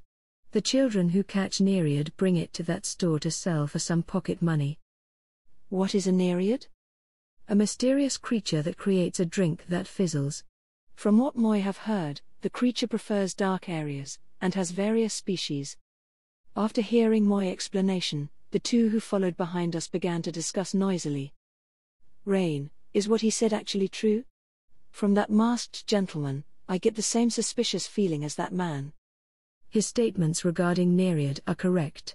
If that explanation was not enough, Nereid also make a Naya sound when captured. To think that they would not know about Nereid. It seemed that not only Alice, but even the lady named Claire had lived life sheltered from the outside world as well. The two, lacking the basic knowledge of commoners, gave the impression that they were daughters of nobility. On the other hand, the lady named Rain seemed rather down to earth, and had an abundance of common knowledge.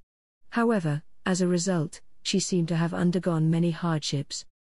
As Alice looked at the stores around us, she displayed a growing curiosity. Hachibe, what is that? What is that store selling? That is a store that sells magic items. However, if you want to purchase magic items, Moi recommends Wiz's Magic Item Store, which is more famous in this town. That store has a lot of powerful magic items for sale. Having overheard the discussion between Alice and Moi from a short distance away, Claire approached and asked.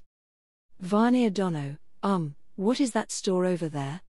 The sign says that it is a fruit store, but why are there so many cages? That is for selling Amanatsu. When dealing with Amanatsu, if you let down your guard just a little, they will spray juice at your eyes. In this season alone, there have been a countless amount of people who have suffered after being struck by juice. As Moi explained with a tone of how could you not know this?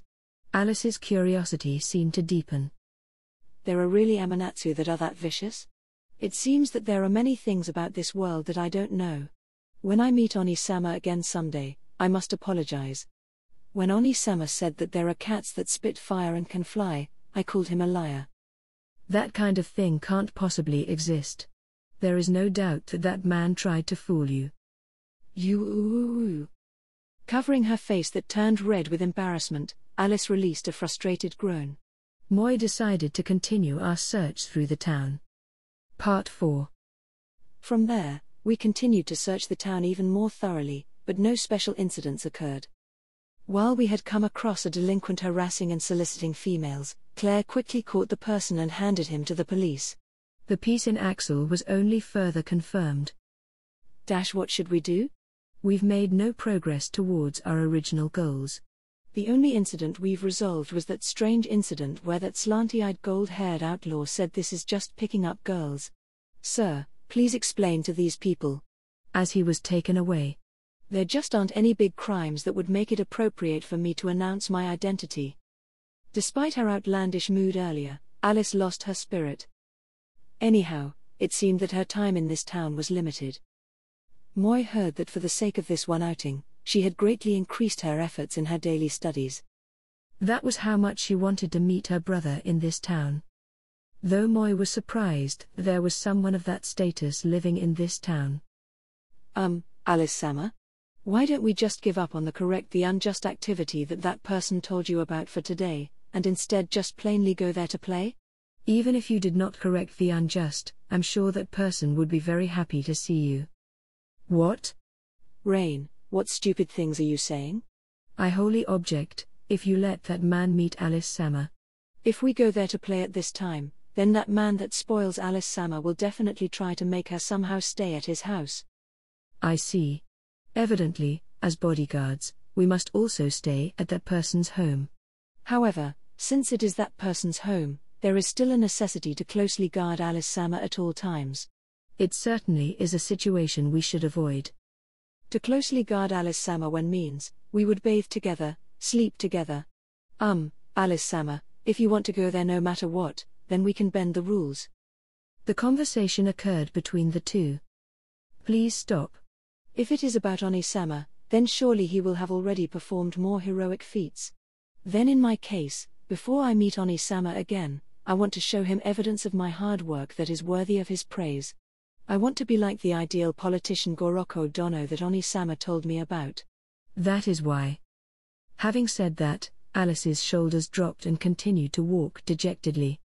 Moi decided to say the only thing that Moi could think of. If that is the case, then Moi have good news for you. Actually, the wanted criminals that caused the large incident in the capital, the silver-haired thieving group, have hidden themselves in this town. If we search for them. No, we really cannot do that. I have been allowed to go outside for today only. So, I don't think we can capture that kind of famous figure in a day's time. For some reason, Alice flusteredly rejected Moi's suggestion. No, please wait, Alice-sama. Describe the situation with the wanted criminals again.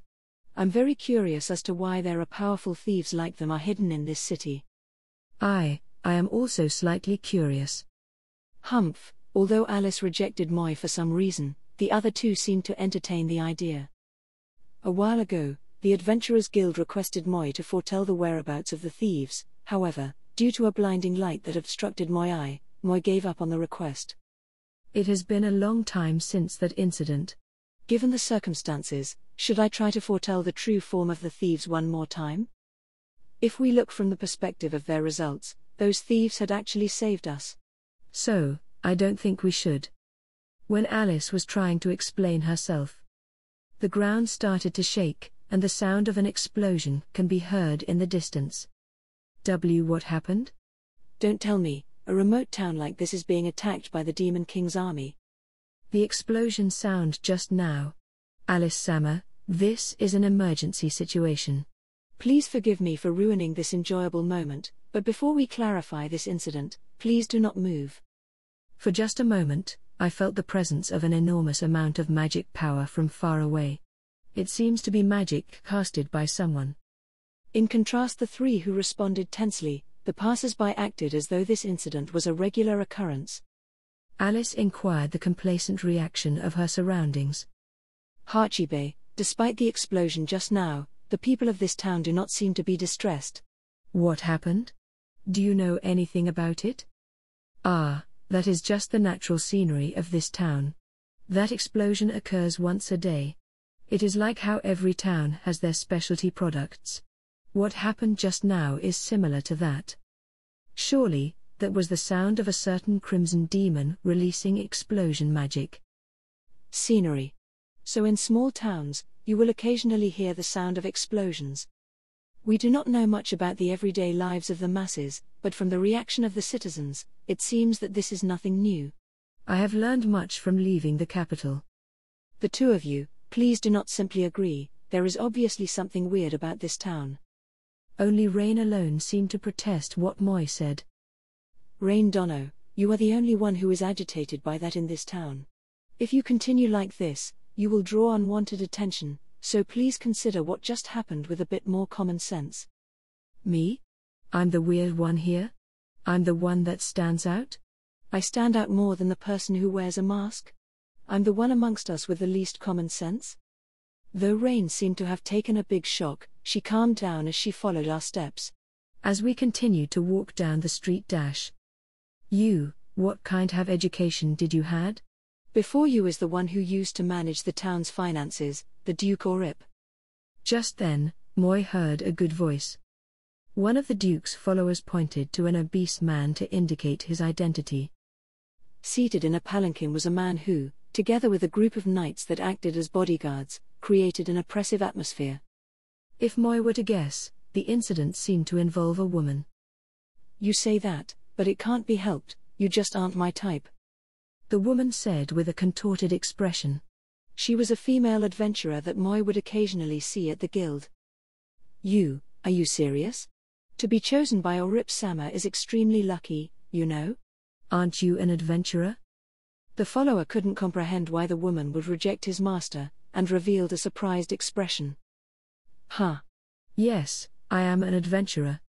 Anyway, since the beginning you've been saying that I am lucky and that I have been chosen, but in the end, what kind of merits are there? In response to the words of the passionate follower, the female adventurer merely inquired. The follower raised his chest in pride. A beginner adventurer like you, who wouldn't have been able to experience the best of life, has now been granted the choice. The monthly earnings of a beginning adventurer should be around 100,000 to 200,000 eris, right? However, if you become Orip-sama's lover, then your earnings will at least double. Head dash. The female adventurer proceeded to spit on the floor, and quickly turned to leave. Glancing at the follower who stood still, she proudly said, I had a bit of anticipation since he was a noble, but to think he was so poor. She then spit on the floor again, and left with a bad mood. Though this was the town of beginner adventurers, for some reason, there were many chances to encounter high bounty targets, and as a result, a majority of the adventurers here were rather wealthy. Unable to accept her disrespectful attitude, the follower who was frozen in place began to move once again. Hey, what was that? That poor adventurer, what kind of attitude was that? Hey, you there. What is the name of that adventurer? You are also an adventurer, so you should know that person's name, right? The follower solicited a passing adventurer, and pressured him with questions. Huh? How would I know that? Do you know how many adventurers are in this town? Exclamation mark, why you bastard, what kind of attitude is that? Do you not know who that person? Though I don't really know, he's some noble Sama, right? Yay. Nobles are really amazing.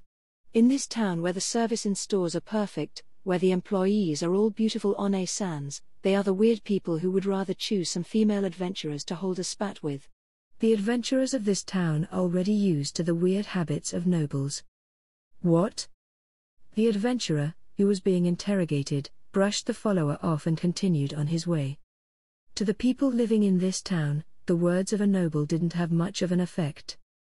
That was because a certain lady of a major noble family had caused the might of the noble title to plummet. Now, the adventurers of this town looked down on nobility instead. What happened to this town? Moy heard a couple of troubled voices from behind Moy. The first was the voice of Claire, who steadily observed the situation unfold. The second was the voice of Rain, who seemed to be dumbfounded by the sudden development. Anyway, we should stop that noble, right? It's good that the situation looks like he is abusing his power. They muttered amongst themselves. No, that level of odd behavior is an everyday scene in this town. Either way, the person who is the natural counter to nobles, the Lady Deputy Lord of this town, will arrive here soon. Moy thinks that it would be better to let this one go. The three people glanced backward at Moy with confused expressions. Then, the obese noble Orip disembarked the palanquin, and shoved aside the follower who had wordlessly frozen in place. You idiot. You didn't do anything and let those disrespectful plebeians run away. Go and arrest some nearby adventurers and investigate the identity of those two. Once you capture those two, bring them to me and execute them. As Orip shouted, he glared at the nearby adventurers. It seems that this won't do. Having heard Orip's words, Rain lifted her staff and said, As I expected, we should subdue that man. That person is Orip, a close relative of Aldup, the former lord of this town. Furthermore, he is currently being investigated as the primary suspect for various crimes, and has been summoned to the Dustiness House for a hearing in the near future. However, since there are many pieces of incriminating evidence, Orip seems to be running rampant before his formal arrest. You're right, this man is truly the shame of nobles. However, this incident seems to be one that Alice Sama has hoped for. Although I don't want Alice Sama to meet that man, it can't be helped. Claire drew the sword at her waist, and looked intently at the noble that was harassing his followers. Orip Sama, so you were here. It seems that the situation has taken a turn for worse. They said a representative's explanation is insufficient, and that there are also many questions that must be asked directly. As expected, it seems that there are many things that must be explained by Orip Sama himself. A large group of knights suddenly appeared. They came from the direction of the Dustiness House, where they had been questioned. Due to the sudden increase in their opponents' numbers, Claire and Rain stopped to observe the situation. As Alice's bodyguards, they seem to have made the judgment that it would be dangerous to fight this many people. Hearing what the knight said, Orip's face turned pale, and he hurriedly embarked the palanquin. You, go and say that my health is deteriorating. Tell them that after my health has recovered, we can schedule another time for the hearing. After giving that order to his subordinates, his entourage turned to leave the town. You, what is wrong with you? Hurry up and get out of the way. What is a commoner like you doing? The passing adventurers that heard the conversation casually blocked the road. Though there were more than a dozen knights facing them, the adventurers did not intend to fight in the slightest. Instead, the adventurers forcefully began to chat amongst one another. Despite their odd behavior, it was evident that the adventurers were opposing Orip. These people intend to block the road, but they are unarmed. What should we do? I don't care, just push past them. Release magic near them and scare them away. Are you sure, Orip-sama?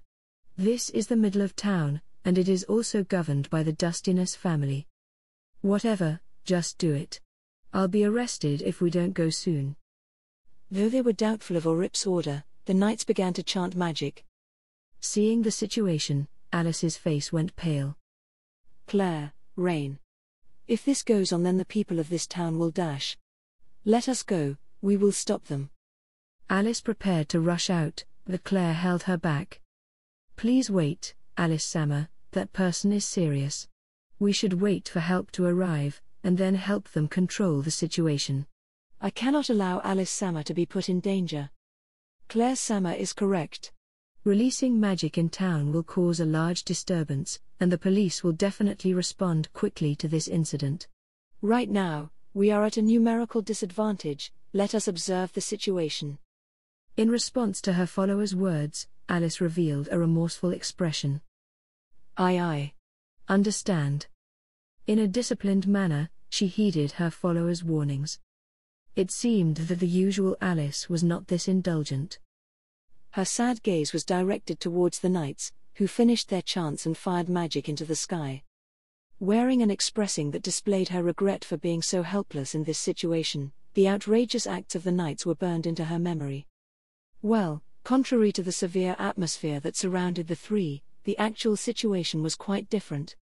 Ah, this savage, he's using magic in town. Based on that conversation, isn't that dude being pursued by Lalatina? Let's work harder to make him stay longer. Hey look, these guys are just a bunch of chickens. See there? That tiny fireball was fired at the sky. I'm so scared. I'm so scared. Someone help me. Hey, don't say too much, otherwise that uncle's veins will pop from his blood pressure. Isn't that guy a noble? Call the counter-noble personnel. Lalatina here. Lalatina dash. Although magic was casted in their direction, the adventurers weren't fazed at all. Next to the adventurers, the passers-by didn't even bother to look at the fireballs flying past them, and moved through the crowd and continued on their way. Well, this much was expected. It was this town after all. Humph, such meager fireballs are all they're capable of. Varney Dono, as I thought, this town is really weird. It's magic, you know?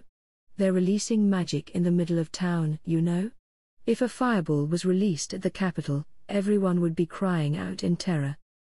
Rain, who lacked the common sense of this town, seemed to be flustered by the situation, but to the people of this town who were used to a young lady that released explosion magic in town, an incident of this extent wasn't anything notable. This town treats the release of explosion magic as natural scenery, so they don't really care about an incident of this extent. Rather, there are many things that thou do not know in this world. Anyhow, this incident is becoming more amusing. How can that kind of natural scenery exist? Please do not dismiss this question. I'm certain that I have common sense and knowledge. In the first place, how could the adventurers of this town have such rambunctious behavior towards nobles? If one were to so much point a sword at a noble, they would be unquestionably executed. That is why everyone is quarreling whilst unarmed. This town is really weird. Rain, the only one blindsided to the common sense of this town, began to make a ruckus. Then, the knights drew their swords and prepared to display their true strength. It seemed that their patience had been worn thin. Seeing the situation unfold, Alice looked as if she was about to cry. Claire, Rain. Forgive me, Alice-sama, but please wait a little longer. The police that uphold the security of this town will arrive soon. In response to the two's words, Alice gripped her small hands in a tight fist. Even though I learned different ways to fight from Oni-sama's companions. She muttered with her head down. Oh ho, what is it that makes you sad, my master? My master for a day desires to be like Goroko, yet wants to personally dirty her hands in these affairs? Shouldn't thou let thy excellent subordinates do the fighting? To my words, Alice quickly raised her head. With a hint of expectation in her eyes, she looked towards Claire and Rain. Surely Alice-sama wouldn't be. You wouldn't want us to charge into this many enemies. Right? That seems to be a little selfish. No, I feel rather happy about her selfishness.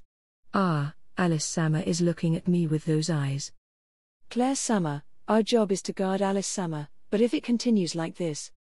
Faced with Alice in a begging posture and the knights that released a murderous intent, Moi barely brushed between the two bodyguards and moved to the front. Since there are only this many enemies, the two of you don't need to act. Please allow Moi to handle this. Moi, who was a devil, was not performing an act of goodwill. Moi, who was a devil, did not sympathize with this master for a day. Yes. Rather, Moi thought that this influential master would give Moi a bonus if Moi played a more active role. Not once had Moi doubted that thought. As this small master's subordinate, Moi somehow felt worked up. This was undoubtedly the aptitude of a king. Moi heard that royalty carries powerful skills and were endowed with great talent, so perhaps this lady had some sort of special skill. Surely, in the future, this lady will become a great politician. Doesn't the Hachibe carry the title of the fool, you ask? Fu ha ha ha ha ha ha, I am in perfect form. In perfect form. Today's Moi is in perfect form. In the city of Axel, there are no fools greater than Moi today. My master for a day, tell Moi thy wish. Vanir Dono, what are you doing all of a sudden? Against this many enemies, that is too reckless. The title of the fool doesn't stand for your body being in good condition. But from Vanir Dono, I can sense an indescribably amazing magic power. Alice Sama, between the two parties, Vanir Dono is clearly far more dangerous. If possible, please do not order him to do anything strange. TL note, some puns involving and. The two followers tried to stop Moi. However, as if she could understand Moi power, Alice's eyes glittered radiantly as she said, Hachibe, go teach those people a lesson. Part 5. In an alley away from the main street, Claire, whose face was red and dripping in sweat, sat on the floor. Rain, whose face had instead turned a deathly pale, dropped on all fours and tried to catch her breath. It was then that Alice, the only one who had not broken a sweat, took a short breath and smiled from the bottom of her heart. HMPF, it seems that Moi had flawlessly completed the request. Moi had lived up to the title of the mood-making fool. Although we were unable to announce her true identity due to the urgency of our escape, having done this much should have already been enough. As Moi looked at our surroundings, Moi said to Alice, All right, it seems that we have escaped our pursuers. Then Alice Summer, please complete the concluding remarks.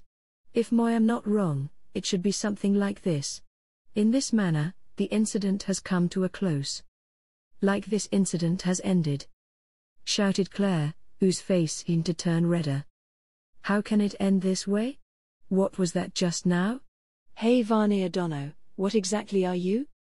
Orip's subordinates, with a swing of your hand, were blown away like pieces of garbage.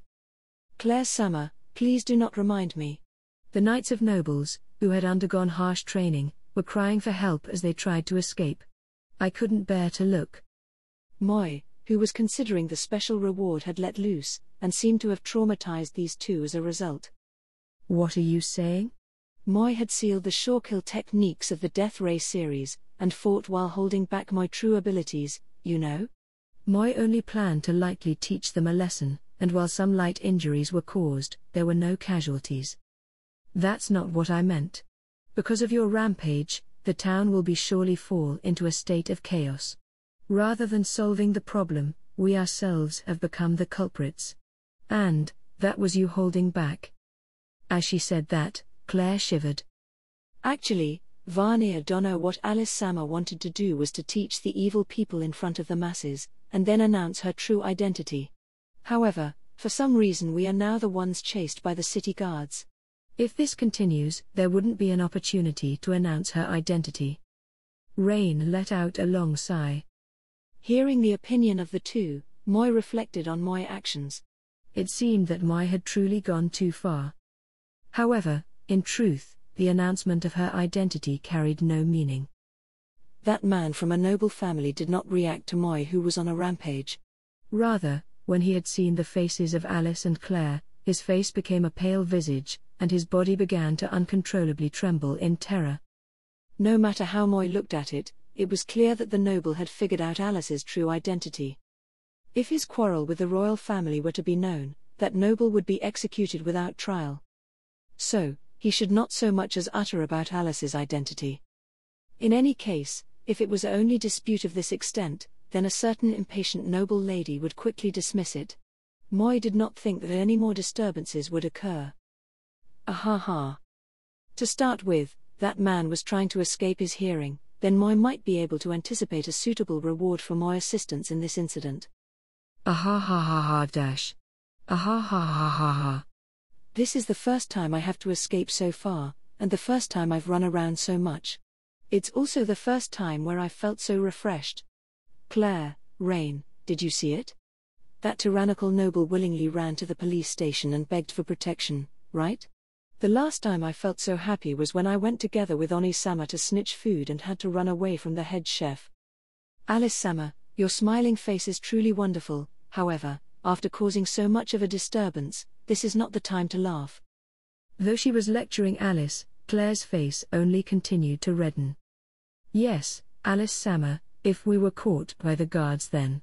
Aha, I can already see the amazed expression of Lady Dustiness. Rain's face turned paler. Let's go home, Alice-sama. If Lady Dustiness was to discover that we had come this far to this town just to cause a disturbance, we wouldn't be able to face her. Alice-sama, Claire-sama is right. While I do understand your sentiment to meet that person after having come all this way, please understand. Despite the two suggestions, Alice's radiant smile was unfazed. Yes, we can postpone the meeting with Oni-sama for today. Then, I would like to leave that matter for when we come again. Hachibe, could you accompany me for just a little longer? Part 6. With nothing specific to do, we openly roamed the streets.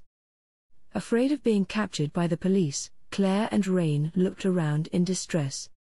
However, opposite to those two Hachibe, that is? What kind of thing is that? There is someone that can breathe fire. Is that person a half-dragon? That person was something like a street performer. For a professional entertainer, that kind of trick wasn't much. At the store where Moy work, the entertainer that often comes to play around can summon a rookie killer from a small bag. I see, so people in this line of work can use breath magic and summoning magic at the same time. While hiding in the rear, these type of people can show their true colors. As Alice was excited, she displayed an ever-growing curiosity towards her surroundings. I see, so that is a street performer. We should enlist more street performers into the Anti-Demon King Army Corps. Claire-sama, street performers don't have fighting capabilities. They will cry if you send them to the battlefield, so please stop there. Without care for what the other two said, Alice happily ran around the streets while pulling Moy's hand along. Hurry, hurry, she would say. Well, there was no reason to not enjoy this. Today was the opening of the annual summer festival. Though, this small festival was merely a prelude to that detestable Eris Thanksgiving festival. As if this was the first time she had seen roadside stalls, Alice's eyes shone with energy as she inquired about this and that. Hachibe, does the festival involve this many people every year? And there are also other people who also wearing strange face masks. By the way, will the coming Eris festival be enjoyable like this one? Those are not face masks, they are festival masks. Also, Moy do not have any interest in the Eris festival, but Moy know this little rumor. It is said that the goddess Eris will descend to the human world to secretly enjoy the festival. To allow goddess Eris to roam freely in the crowds during the festival, there are a lot of people who will cosplay as her. Basically. Alice gazed at Moy with an excited expression befitting of her age. During the festival, even the goddess will descend into the world. Moy thinks that even if a Hime-sama was to disguise herself in a crowd of people, no one would ever notice. A brilliant smile surfaced from Alice, and her eyes widened in surprise. Then, even an average girl like myself would not stand out at all during the festival. Though I cannot come to this town, I will consider participating in the Eris festival at the capital. Saying that, Alice laughed softly. Then, Varnir Dono, thank you for your care today. Although a lot has happened today, I did not think that it would have turned out this way. Despite us having roamed around the town in such an open manner, none of the policemen seemed to care about our presence. It seems that the disturbance we caused was not as large as I had imagined. That is obviously not the case. This city is definitely weird to shrug off such a large incident. The sky had already turned dark. It should be time for them to return home. In response to Claire's words, Rain, who lacked common sense, continued to complain. Rain Dono, if thou art a true respectable lady, then please keep your composure and refine your common sense a little. You were being stared at by the passers-by, you know? Please do not draw so much attention. Are you talking about me? Compared to this town, I have far more common sense. Back in the capital, I was troubled because I did not draw any attention at all. I don't even know what to feel anymore, everything is so convoluted. Rain, why are you making such a ruckus? Varnir Dono is correct, please calm down a little. Why am I being lectured by Claire Summer? Ignoring Rain, who was being noisy, Alice looked towards Moy and said, Hachibe, I have been in your care today. Thank you for maintaining the act of the foolish mood maker to the very end. I really enjoyed it, you know? Alice smiled happily. The two followers at her side lightly bowed in thanks. Moy too enjoyed it very much. Moy little master for a day, if there is another chance, you are welcome to come to this town to play. Also, you are welcome at Wiz's magic item store. Yes. Hachibe? Hachibe, what kind of work will you do from now on? You said you run a consulting center, but isn't that an unstable occupation? If Hachibe would like to, then not just today, you can come and stay with us from now on. Moy put Moy hand on the little master's head, and stopped Alice from saying any more. Though Moy would like to leave behind everything and go to some faraway place, there is a friend here that Moy cannot leave alone. That said, Moy would be more than willing to be your Hachibe for a day at any time. To Moy words, Alice smiled once more. Humph. To be honest, with Varnir Dono's level of power, you would be able to earn far more money. If you come with me, I would be able to introduce you to various good jobs. Claire Dono, if Varnir Dono was to come, then our jobs as bodyguards would disappear. Either way, does anyone think that Varnir Dono's power is an anomaly? Though Varnir Dono was just talking about how the goddess would come down to play during the Eris festival, when I think back to Varnir Dono's rampaging visage, I can't help but think that the Demon King has descended instead. Having said that, the two of them bowed elegantly. It was a bow that was truly befitting of nobility. To those two, Moy said, It seems that Moy has found a way to change employment if there comes a time when it is necessary. If Moy can no longer stand my everyday life, then at that time Moy shall be indebted to thee instead.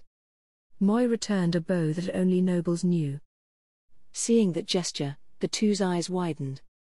I have been curious since we first met, the way in which Varnir Dono behaves, and his manner of speech. Could it be that you are a person of great status in another nation? While Moy was considering how to respond to Claire. The reason you always wear that mask, could it be that it is in order to hide your prestigious identity? Rain inquired in a small voice. Now then, how should Moy respond? Despite Moy appearance, Moy was the Duke of Hell. Though it would be appropriate to say that Moy was the Duke of a foreign nation, but if Alice Sama is the granddaughter of the Kiraman store owner, then Moy am merely someone who runs a consulting center, and work part-time at certain magic item store. Moy am nothing more, nothing less than that. Having said that, Moy released an unrepressed laugh. Claire and Rain audibly gulped. By the way they fidgeted, it appeared that they strongly desired to know Moy's true identity. Considering that we are indebted to Hachibe, should we at least tell him my true identity? Alice seemed slightly anxious about the conversation, and decided to ask. But Moy lightly shook Moy's head. Regardless of who thou art, today, thou art Moy master, and Moy am your Hachibe. Now, Moy little master Dono. Why has the cute face that is the evidence of Moy effort disappeared? To Moy, who had admirably played the fool. The princess that called herself Alice, showed a brilliant smile befitting of her age. Under the starry sky, Moy hurriedly returned to the magic item store. Today Moy earned a fortune.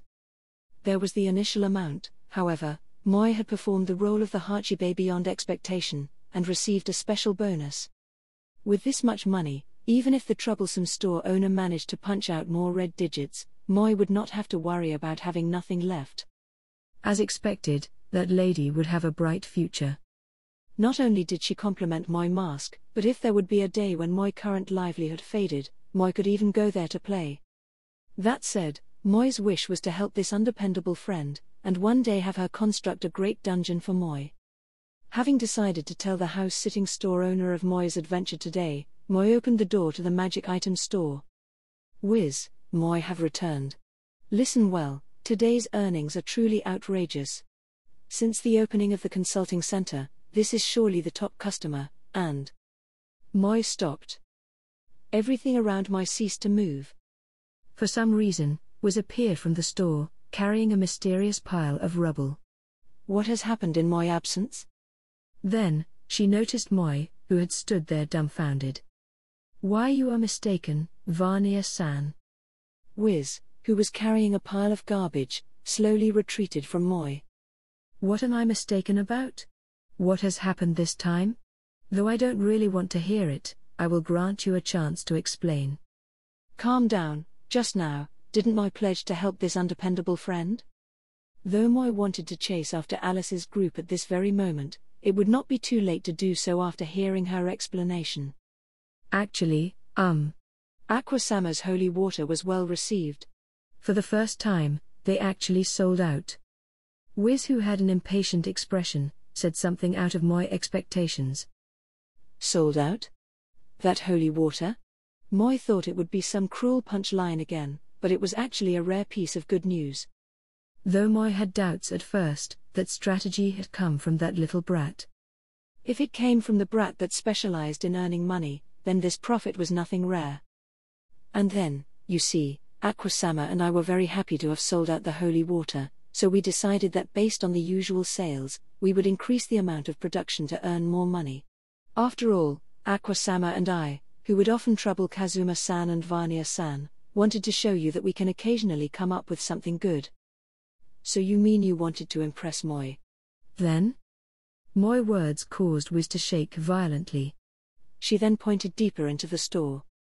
Then we decided that we would use the potion series that couldn't sell, and convert that all into holy water. That way, we could even save the time needed to bottle the holy water. Huff, huff. And then, you see.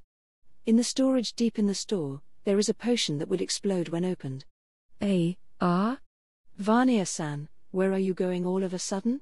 Please wait, Vania-san, please listen to the end. Having heard this much, Moi turned to chase after Alice and plead her to hire Moi.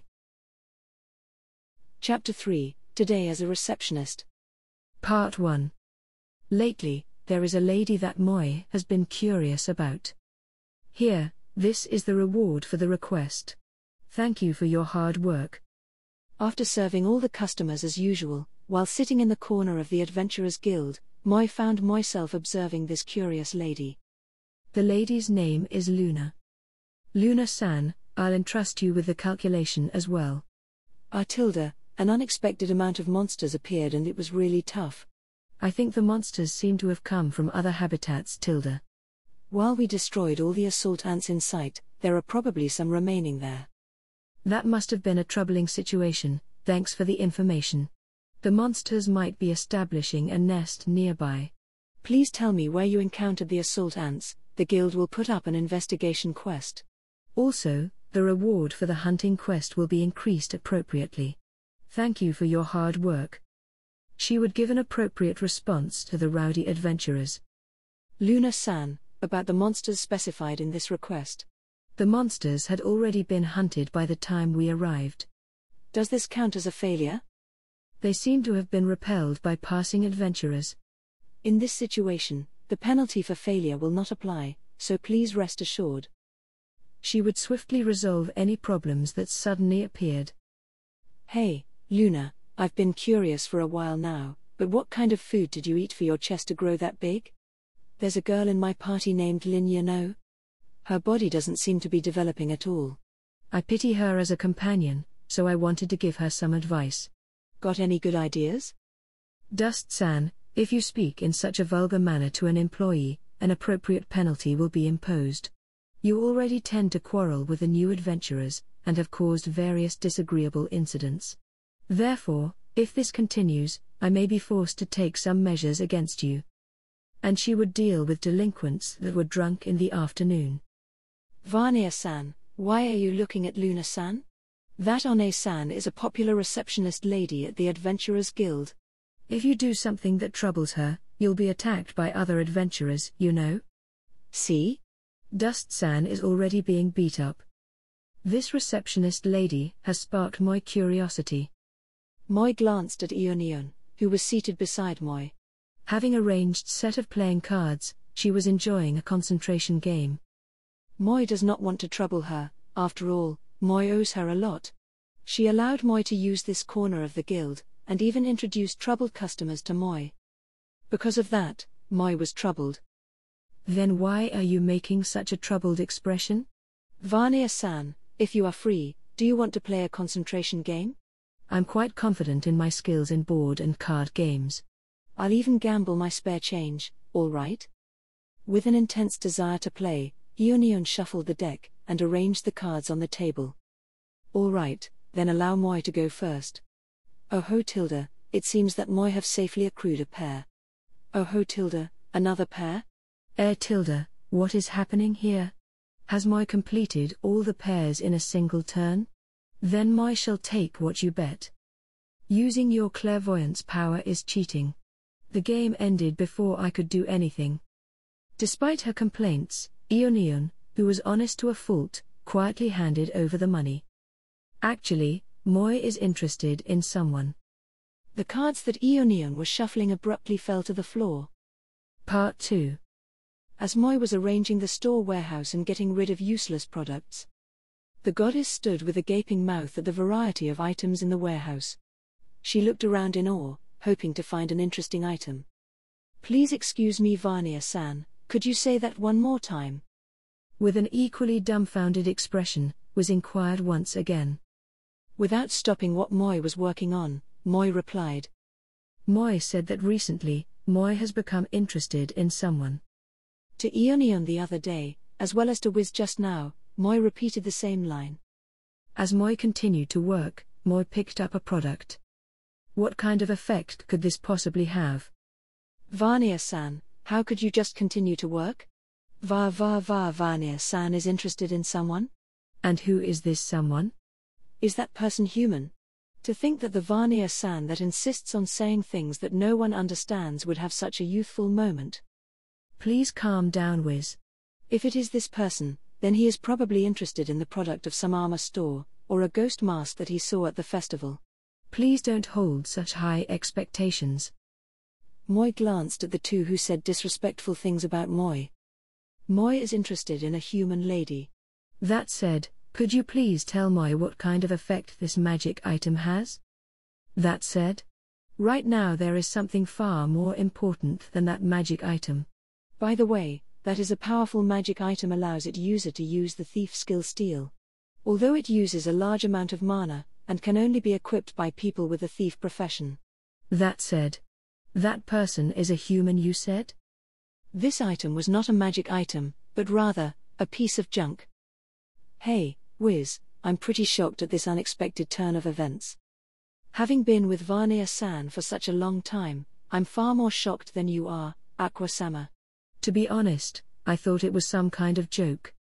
Whilst the two of them caused trouble as they pleased, Moi threw the junk into a box of items marked for clearance. And then? Vania-san, what will you do about that person? Even if you say that. As of now, Moi does not intend to do anything special. Currently, that lady is one of my big clients. Although we usually do not talk much, if we were to engage in a relationship, it would affect the business. Since my new business is finally running smoothly, Moi intends to refrain from doing any needless actions.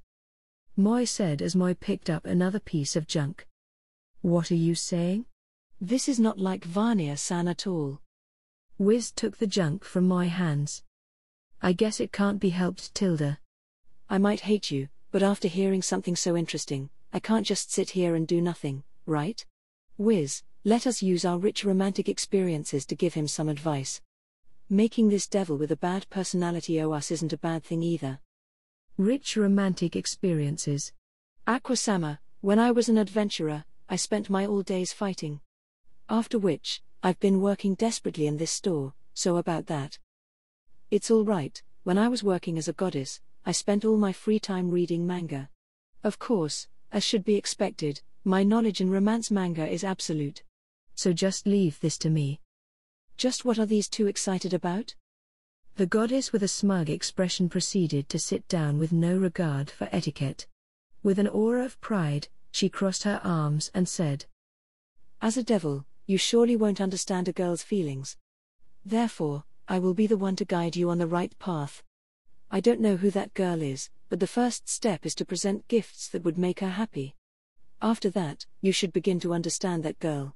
If you are not familiar with that girl, and she still accepts your gift, then you should stop interacting with her. To be honest, Moi was annoyed in this goddess' enthusiasm. Then, Wiz, who had returned the junk to the shelf, joined her hands in prayer. Varnaya-san, having been your friend for a long time, I will do everything to support you. I pledge that I will no longer produce red digits, so please rest assured. However, as your friend, I have one request. Using Varnaya-san's power, everything will surely go smoothly. However, using the power of clairvoyance will not build a lasting relationship, and while you may be able to get what you want at first, you will be left with nothing at the end. Please do not abuse your power, and instead grasp your happiness with your own hands. Saying such things, Wiz silently smiled. Never mind that, give back the junk you returned to the shelf. Part 3. The person in question is a benefactor of the magic item store. For that reason, Moi repressed my feelings. However, since the store owner said such things, then perhaps it would be fun to listen to their opinions from time to time. As a result, Moi, despite Moi's suspicions, acted according to the goddess' advice. In other words, how does Luna Dono doth today? Moi has brought you a present. Please take it. Is this some new form of harassment? The person whom Moi has recently been interested in said such things the moment she opened her mouth. As expected, it would be better to not heed that goddess' advice. If you would ask Moi whether Moi liked harassment, then Moi would answer that Moi love it. However, this is truly a sincere present, a gift of gratitude for your having always been in your care. At the counter of the Adventurers Guild towards Moi who brought forth a present, Luna showed an uncomfortable expression. I don't think there exists any greater form of harassment. Could I ask what kind of act this is? It is as Moi have said. Moi even so far as to go to the neighboring area to hunt this. To Moi's sincere present, she said. Then may I ask why are you gifting me a monster corpse? Don't you always spend money to buy slain monsters from the adventurers? So I thought that I had a hobby of collecting monster corpses. Why would have that kind of hobby? The reason we buy the corpses of monsters that cannot be eaten is because leaving those bodies around would cause diseases to spread amongst the other monsters. Furthermore, buying those corpses will be a great help to the newbie adventurers. Either way, didn't I ask Varnaya-san to avoid destroying the monster's ecosystem? What? Moi am not that foolish. Around the habitat of the monster species whose numbers are declining, Moi has strategically placed homemade Varnaya dolls that would laugh and explode. Please go and retrieve them.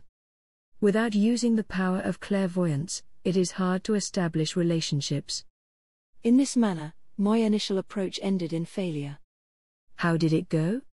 Hey, how did it go? How did the gift-giving strategy go? Returning to the store at night, the excited and annoying goddess looked at Moi with eyes of expectation. Nothing happened. Moi's sincere present was rejected. Furthermore, she told me never to do that type of thing again. After hearing that, the goddess rested her chin on her hand, raised her eyebrows, and said, Ho tilde. This development is beyond my expectations. To the goddess mutters, Aquasama? What do you mean by a development beyond your expectations? To Wiz's inquiry, the goddess showed a serious expression. To be honest, I believed that the girl this wicked devil set his sights on would be a strange one. However, not only was she not attracted by the present, she even asked this devil to not do anything like that again. For the sake of this kind girl, I was considering whether to use some dastardly methods to break up this affair. Aquasama, saying that is too much. Even Varnaya-san deserves the right to love a normal girl. Varnaya-san got a good response, and it seems that the person he is interested in is an honest, straightforward girl as well. To the two whose conversation Moi could not understand, Moi said. Moi only said that he was interested in this lady, and did not say anything about love. Hey, Wiz, this devil still insists on saying such things. Vanya-san is not a straightforward person. He must be embarrassed. Ignoring the two who murmured amongst themselves, Moi prepared for work tomorrow. Part 4. The next morning. Learning from yesterday's mistakes, I think you should first gather information about that girl. After delivering the sold products and returning to the store, Moi discovered that this bothersome goddess had come to play around again. One could often find this goddess walking around on the streets with nothing in mind. She really had too much free time. Wiz, who sat next to the goddess, nodded her head. That's right, it's hard to make a strategy if we don't understand the person of interest. We don't even know her name. Vanya-san, could you describe any special traits that she has? Humph, the special traits of that lady, huh? If there's anything in particular, then it would be her work. Moi suppose you're right. Usually, she puts her efforts into settling the results made by a variety of people. Yes, she would settle the problems made by the adventurers. I see, so she likes to care for others. I never thought that you would have a good eye for women. I will give you 10 goddess points for that. Anything else? Moi was curious as to what goddess points were. Next is, she would advise those that she associated with about particular dangers, and she would offer work to those that don't have any money. Yes, she would advise the newbie adventurers, and would provide them with simple quests. She is truly an honest person. Could it be that girl is a priest of the Axis cult? Other special traits. She is regarded as a beautiful woman with big breasts. I'm really disappointed. Vanya-san, you have really disappointed me. Point penalty. It is too early for you to receive any goddess points. That lady is the popular receptionist of the guild, and there were always adventurers lined up to see her. By the way, the brat that was this goddess's companion would always go to that lady for anything related to quests. Well, either way, I now understand a little bit. The person you are interested in is a flawless flower. This is too high of a wall for you who lacks any good points, so just give up already. Since you can probably already see the punch line where you are thrown away, you should just leave this be. Aquasama, that is too rude. Vanya-san has his good points, and isn't it too early to tell? Even though Vanya-san is like this, he is really popular amongst the children and elderly women of this town. Moi ignored the two who continued to say more disrespectful things about Moi. So, the first step is to gather information about her. Moi see, there is some truth to that statement. Basically, it is like this. Anyhow, at the Adventurers Guild today Moi have decided close the consulting center for today. To Ionion, who wore a surprised expression, Moi casually sipped from the glass in hand and said, having come today as a customer, Moi will be able to shamelessly observe the person of interest. The lonely lady who is unwilling leave Moi's side, since you helped Moi's store during the Goddess Eris Thanksgiving festival, allow Moi to treat you. Stop calling me a lonely lady. But, since you said so. Ionion quickly ordered a juice. Perhaps out of happiness over the first time she was treated by a friend, she happily giggled to herself as she gazed at and fidgeted with the glass. If anything, she was a lady that was inexpensive to deal with. At this moment, a shadow loomed from behind Moi. Yo Tilda, isn't it Savania and the little brat? I saw that you aren't working today, so what are you guys doing now? Axel's infamous delinquent adventurer, Dust. Dust casually picked up the juice in front of Ionion and drank it all in one breath. He then followed my line of sight. Harem, I can't really underestimate, sir. You are eyeing that receptionist, right? She definitely has large boobs, so I can understand how you feel. You are? The heck are you doing? Hey, stop it, you little brat. I don't understand what happened, but you seem to be looking for a fight. Well then, come on. Whilst Ionion pounced on Dust, who had stolen her juice, Moi continued to observe Luna's work. Like I said, please lecture the adventurers of this guild. This is already the third time where drunk adventurers had run around naked at my hotel. There are nobles staying at my hotel. Also, I, who am a mere commoner, cannot control and lecture these adventurers. Even though my high-class hotel used to never have beginner adventurers, recently, there have been many more adventurers that have come to stay at my hotel. I'm very sorry. The reason our adventurers are now able to use high-class hotels is because they had claimed the bounties of the Destroyer and the Kowloon Hydra and have suddenly become wealthy. I am sure that, after a while, they will get tired of that lifestyle. However, since the adventurers are composed of those who desire freedom, the guild is unable to restrict them from going to high-class hotels. Then just send your employees or something and tell them to get those crude ruffians to stop. I'm sorry. I'm extremely sorry for their behavior. I will tell a currently free employee to go there immediately. It seems that this girl was cleaning up after the mess of some idiots. Since Moy had opened the business at the guild, Moy has determined that the work of an adventurer's guild employee is truly arduous. Gathering information on monsters, investigating the Demon King's army, guiding and educating the beginner adventurers, collecting the necessary materials from monsters, establishing the finances to support the nation and its citizens, regulating the population of specific monsters, and to manage the damages caused. However, Luna-san, there is a serious problem. The Hunters Federation have filed an official complaint. It says that in the forest where we hunt, the birds have begun to fly as a group due to the explosion that occurs daily. They don't request that the explosions stop, but they want to be informed of when and where the explosion takes place. I understand. Call the person causing explosions to the Adventurers Guild. I will write a reply to the Hunters Federation later. Understood. Most of the work consisted of cleaning the mess created by the adventurers. Excuse me, is this the Adventurers Guild of this town? I am in charge of managing the use of medical slimes. Just now, a blonde-haired, blue-eyed female adventurer that looked like a knight stopped us. A blonde-haired, blue-eyed female knight. And then, what did she say when she stopped you? About that. She said what is that slime? As someone who knows a lot about slimes, I can tell that is not a normal slime. Is it a magically modified slime? It is a magically modified slime that can melt clothes, right? Harem, so you intend to throw this slime at the people of this town and strip the pure maidens. You despicable bastard. As an adventurer that protects the safety of this town, I will confiscate that slime. I will at least recompense you, so be grateful.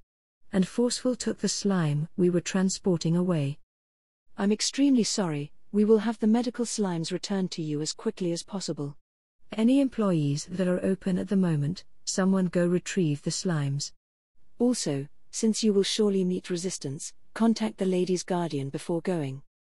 Moy continued to observe the hurried movements of the employees. For a while now, the problem seems to only be caused by the adventurers that Moy knew. Vania-san? Could it be that, the person that Vania-san is interested in is that One-san? Ionion, who now understood who Moy was looking at, asked absent-mindedly. Earlier, she had left with Dust to fight outside, and seemed to have won without any trouble. Recently, Moy have been very interested in that lady. Even as Moy watched that lady move around, I feel the urge to rush over there. To go that far. Ionion's face turned red, and she turned with a heated expression to look at Moy. Vania-san, I will support you. A devil and an adventurer's guild receptionist. Normally, the guild employees that guide the monster hunts are a devil's enemy. However, isn't this type of star-crossed relationship really amazing? Also, to be able to help with a friend's love troubles, this is truly a wonderful moment. It makes me feel that we are truly friends. Though her misunderstanding caused her to be uncharacteristically excited, Moy appreciated her help. Together with Ionion, Moy returned to the store. Wiz quickly came rushing out. Welcome home. How did it go? Did Vania-san find some strategy to approach the person you are interested in? Toward Wiz's anticipation, Moy shook my head. To do this without Moy clairvoyant power is truly troublesome. That said, Moy now realizes that Moy have been too reliant on this power. Regrettable things aside, Moi believe this is merely a problem Moi must overcome to achieve my dream. Vanya-san, you really didn't use your power. That's right, the struggle before coming together is truly the greatest spice of romance. For some reason, Wiz showed a relieved expression. However, her expression darkened as she continued. But if it continues like this, I fear that Vanya-san will greatly suffer.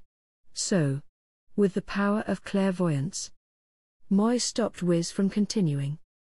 Ho-tilde, what happened to your confidence just now? What has overcome that air of confidence?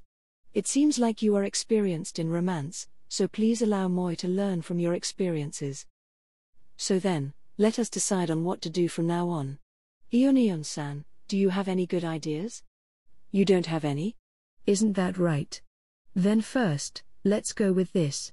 Actually, this is an amazing magic item. Wiz-san? I haven't even said anything yet. Ignoring what Moi had to say, Wiz rushed into the warehouse to retrieve the magic item. At the same time, the store door was slammed open. I heard about it, Vanya-sama. You were seduced by some little human lady. Two devils stood in the doorway. They were the succubus that worked in this town. Part 5. What happened? Moi was merely worried about that lady. Vanya-sama, please return to your usual self. The person a human, and has only lived about 20 years. To you, she should be someone with the age of an infant. If this goes on, the Vanya-sama that we worship will be labeled a lolicon. Am I not already good enough? If I am not good enough, then I will bring the youngest from our store. Please choose me. No, to think that the person would seduce Vanya-sama instead of coming after you directly. If Vanya-sama's subordinates hear that, they would surely cry. That only leaves one choice, please choose me. The succubus who ran a suspicious store in town, and the lowly succubus who was the youngest employee of the store, had come here to complain. When Moi had settled in this town, the succubus had come to give their casual greetings, however, they were also the residents of Moi domain in hell. Please stop for a moment and calm down. By the way, who did you hear this from? A blonde repeat customer with a bad gaze. So it was him. Unable to follow the sudden turn of events, Wiz observed the situation from a short distance. She appeared to have spotted the photo collection that the lowly succubus has wrapped in her arms, close to her chest. I am a fan of the clairvoyant Vanya-sama. To us, Vanya-sama is handsome, sexy, vicious. I cannot accept that Vanya-sama would be made a fool of by a mere human. It was Moi photo collection. Using a magic camera that Moi obtained through certain connections, Moi, partly for fun, had taken some pictures of myself. Moi then tried a limited print release, but had never expected the nearby succubus to make the product fly off the shelves. Ionion, who had silently listened the entire time, slowly raised her hand. Vanya-san? From the conversation just now, could it be that these people are also devils? To be precise, they are succubi. Light of saber dash. Without hearing the response of Moi response, Ionion activated her magic. Raising her right hand skyward, and using her left to flip her mantle, Ionion announced to the two succubi. My name is Ionion. An archwizard that uses advanced magic. The top mage of the Crimson Demons, and the one who will eventually become the village chief. The ones that obstruct my friend's romance. I shall show how. To stop Ionion, who intended to unleash her magic, Moi slapped the back of her head. The lowly succubus, who was suddenly confronted with advanced magic, hugged the magazine tightly in her arms and retreated with a frightened expression. The lowly succubus, despite not having any fighting abilities, did not run away. Moi sighed. Moi does not understand what kind of misunderstanding you have, but I needn't worry about Moi. Here, let Moi take the photo collection, I will sign it. After that, you should go home for today. As Moi took the photo collection, the lowly succubus expression brightened up. Vanya-san, what is that photo collection? I am a bit curious about that as well. Wiz, who had been observing the situation, and Ionion, who rubbed her head, expressed their interest. This is a collection of photos of Moi no holds barred stark naked visage. Moi had tried a limited release, and it was extremely popular amongst the succubi. As of now, it is a premium item. Exclamation mark. To Moi words, the two of them looked at Moi mask. They then bent down and huddled together to discuss. He said stark naked. Wiz-san, you have been acquaintances with Varnir-san for a long time, right? Have you ever seen Varnir-san's face? No, about that. Apparently the mask is the real body, so I've never seen what is behind it, though I heard that the nearby wives have all seen it. I don't know what kind of secret it is, but he hasn't allowed Aqua-sama and I to see it. The reason that Moi did not allow that goddess and Wiz to look under the mask is merely to tease those who wanted to see under Moi mask. The gaze of the two then collectively focused on the photo collection that the lowly succubus was handing over. The older succubus timidly said, Then Varnir-sama, in the end, what do you plan to do with that human? Humph. What do Moi plan to do, The person concerned was the biggest customer of the Adventurers Guild. But because she was also an employee of the guild, Moi did not plan to do anything rash. Moi is content with being able to stand beside that lady, and does not wish for anything more. It is for the sake of this store. Saying that, Moi quickly signed the book. Varnir-sama is not such a faint-hearted person. Varnir-sama will surely, Varnir-sama who can see through all will surely. Surely, Varnir-sama will easily make that mere human lady fall into your hands. That is the Varnir-sama that we yearn for. The lowly succubus attested to her belief with tears in her eyes. Please excuse her, Varnir-sama, the full moon is coming, so this child is a bit excited. It was as this succubus said, on the night of a full moon, a devil's emotions and power were at its strongest. Yes, tonight, a beautiful moon will rise. The sudden rise of Moi feelings was surely caused by that moon. Not because of the citizen of Moi domain that cried in sorrow before Moi. Foo. Moi began to laugh uncontrollably. Yes, Moi am the devil that sees through all. Foo ha ha ha ha ha. There was nothing to worry about. Varnir-sama? The two succubus looked at Moi with eyes of expectation. Yes, what was there to be reserved about? When, and for what reason, did Moi become so withered? Moi am the great devil that sees through all. Even if Moi were to achieve the results of Moi desire, Moi would still lose Moi current business. As a result, it would delay Moi dream of making a dungeon. Foo ha ha ha ha. To think that Moi would suppress Moi own desire. It is truly not like Moi to act in such a way. All right, I will allow myself to indulge in Moi desire, and unleash Moi power. Hey, the lecturer store owner that had been looking at Moi photo collection whilst indulging in delusions. Lecturer store owner? Please wait a moment, Varnir-san, I was not indulging in any delusions. I am just a bit curious about its contents. I did not have any weird delusions either. I was also only curious about what is hidden behind the mask. That doesn't matter. If you are really curious about the photo collection, there are more copies in the storeroom, so you can look as many times as you want. More importantly, Moi looked at Wiz. Sorry, store owner, but Moi will not be able to follow thy advice to not use Moi power. Before Moi loyal subordinates, Moi must display Moi full power. Moi lips curved in an evil grin. Moi thought my friend would be angry. All right, take care. As she said that, she revealed a small smile. Part 6. The customers of the Adventurer Guild had all left. It was almost midnight. Moi had come to the dim Adventurer Guild. The candlelight of the kitchen had been extinguished. Only a small lantern that remained lit. Who is it? The Adventurers Guild is already closed for the day. Alone under the candlelight, Luna continued to do bookkeeping work. Every day, she would have to listen to complaints with a beaming smile, and solve these complicated disputes. Despite having to deal with ruffian adventurers and influential parties, she continued to work as a receptionist without remorse. She would come to the guild earlier than anyone else, and leave later than anyone else. Moi have always been interested in this girl. Why is thou still working at this time of day? To my words, Luna released a small depreciative laugh. It is because this is my job. At the same time, Moi detected a pleasant smell. It was sweet and fragrant. This excellent smell had been hanging on Moi's mind ever since Moi had come to this guild. As expected, this is good. Moi am extremely interested in the manners regarding this lady. Thou art a wise lady. Thou have probably already noticed my true identity. Of course I know. What are you saying after such a long time? Luna seemed to be slightly surprised. Then Moi need not explain. From now onwards, Moi desires to be on good terms with the guild. Therefore, allow Moi to reintroduce myself. Moi am the clairvoyant devil Varnir. Originally one of the Demon King's generals, Moi am the Duke of Hell, Varnir. Of course.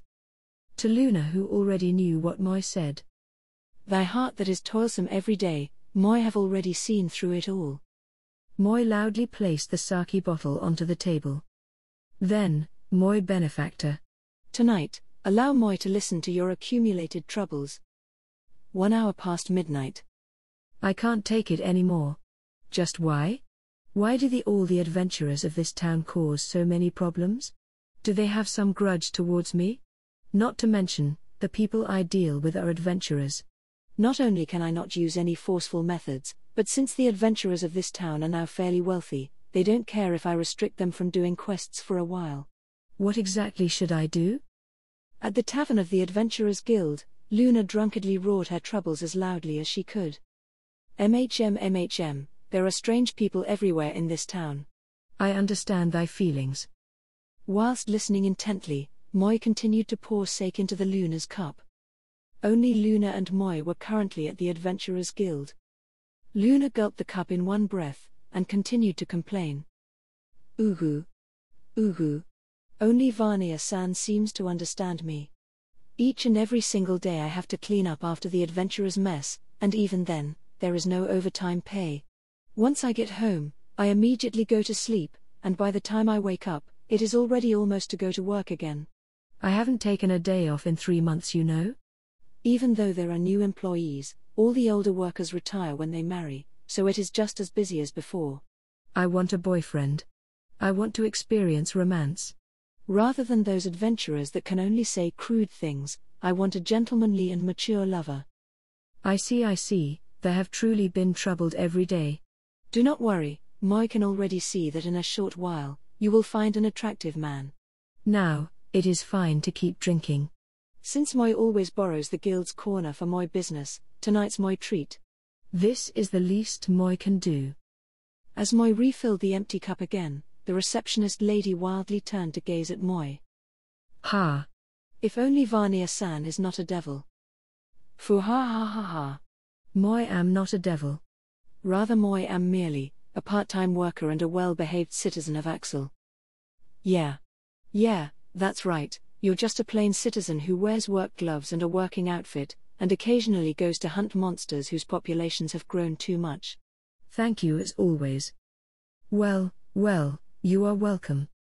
Wearing a regretful expression for some reason, Luna dropped her empty cup on the table and began to mutter. I want to take a rest. I don't care if I have to pay, I just want to rest. The things I have to clean have piled up like a mountain, and I haven't taken out this week's trash. If possible, I want to experience a wonderful romance. In response to the drunk Luna, Moi's lips curved into a wicked smile. Thy dreams will be realized. Part 7. Though the Adventurers Guild was usually filled with quarreling, today, it was especially rowdy. Some of the adventurers that entered the guild observed the situation from far away, whilst others whispered amongst themselves. Before long, a lone adventurer that could no longer bear the situation walked up and timidly asked. Varnir-san, what are you doing here?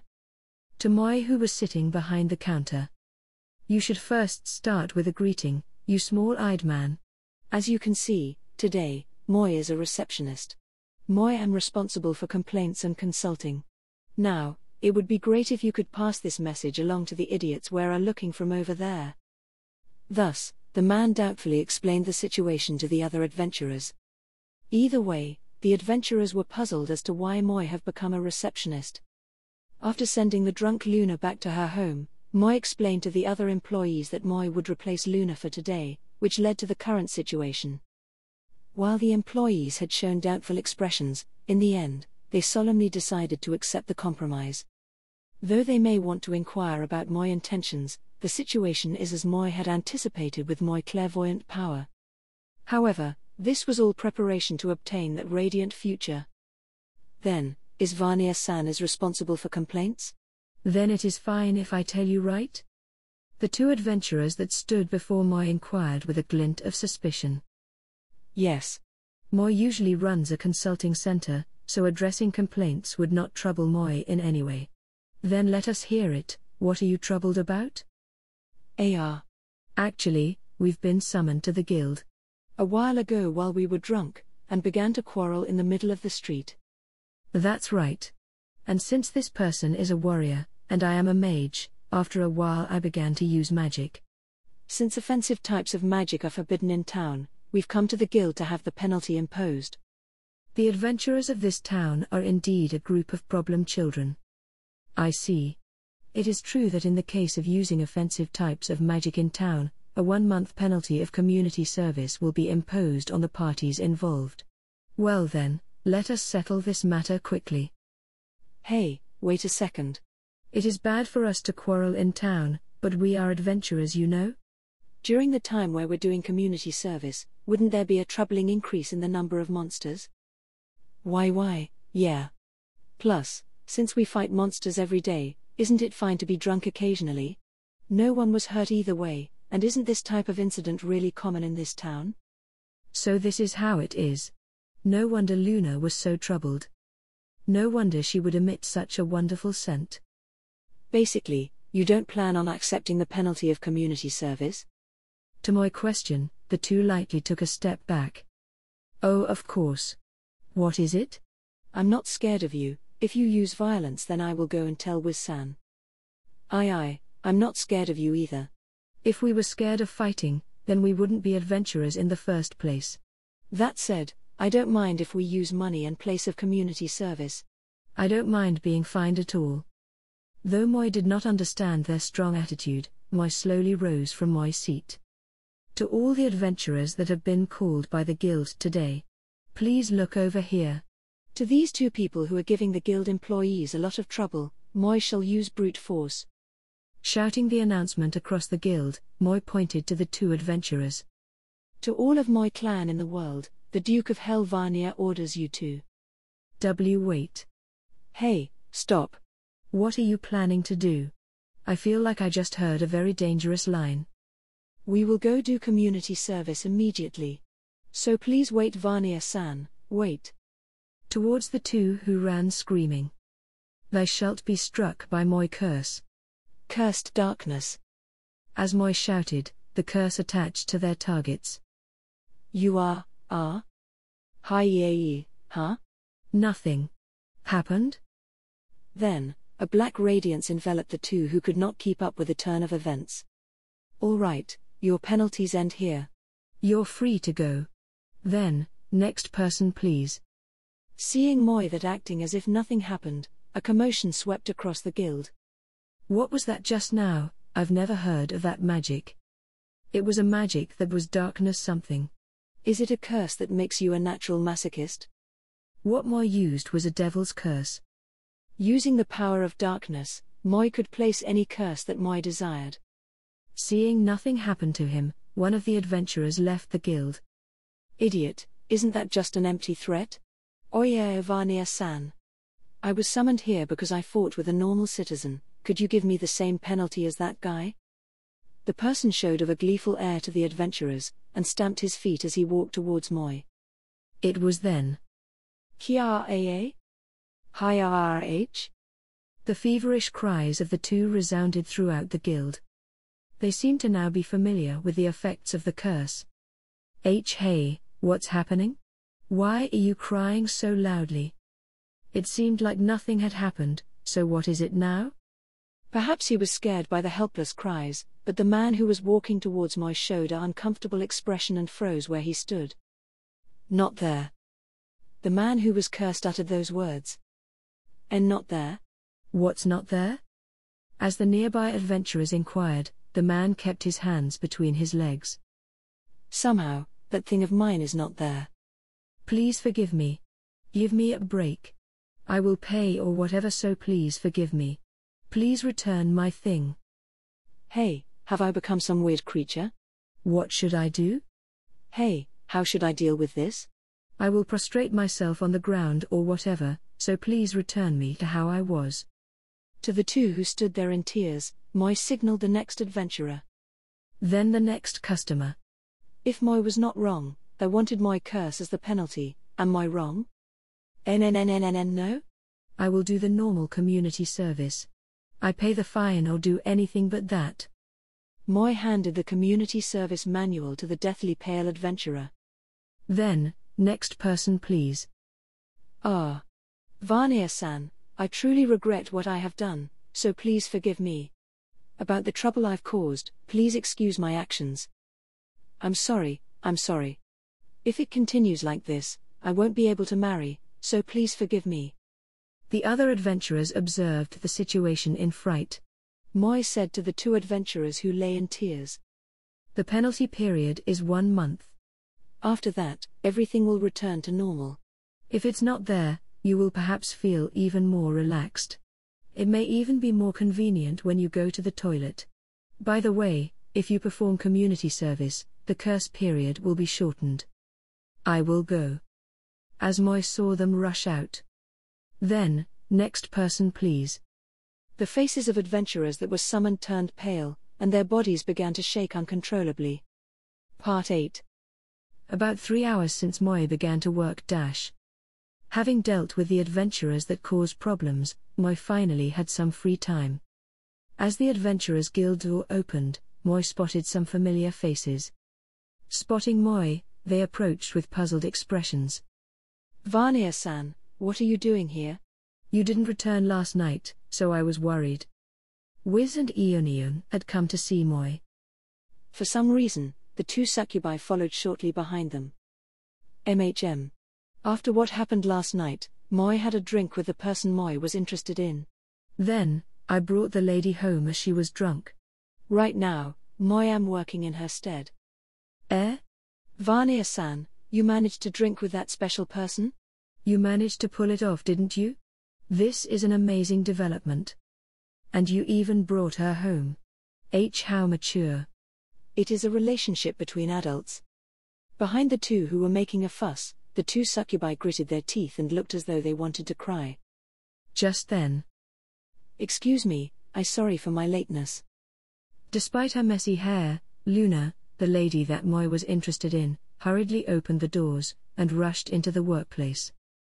I'm very sorry, I will immediately go to work. Vania-san? What are you doing here?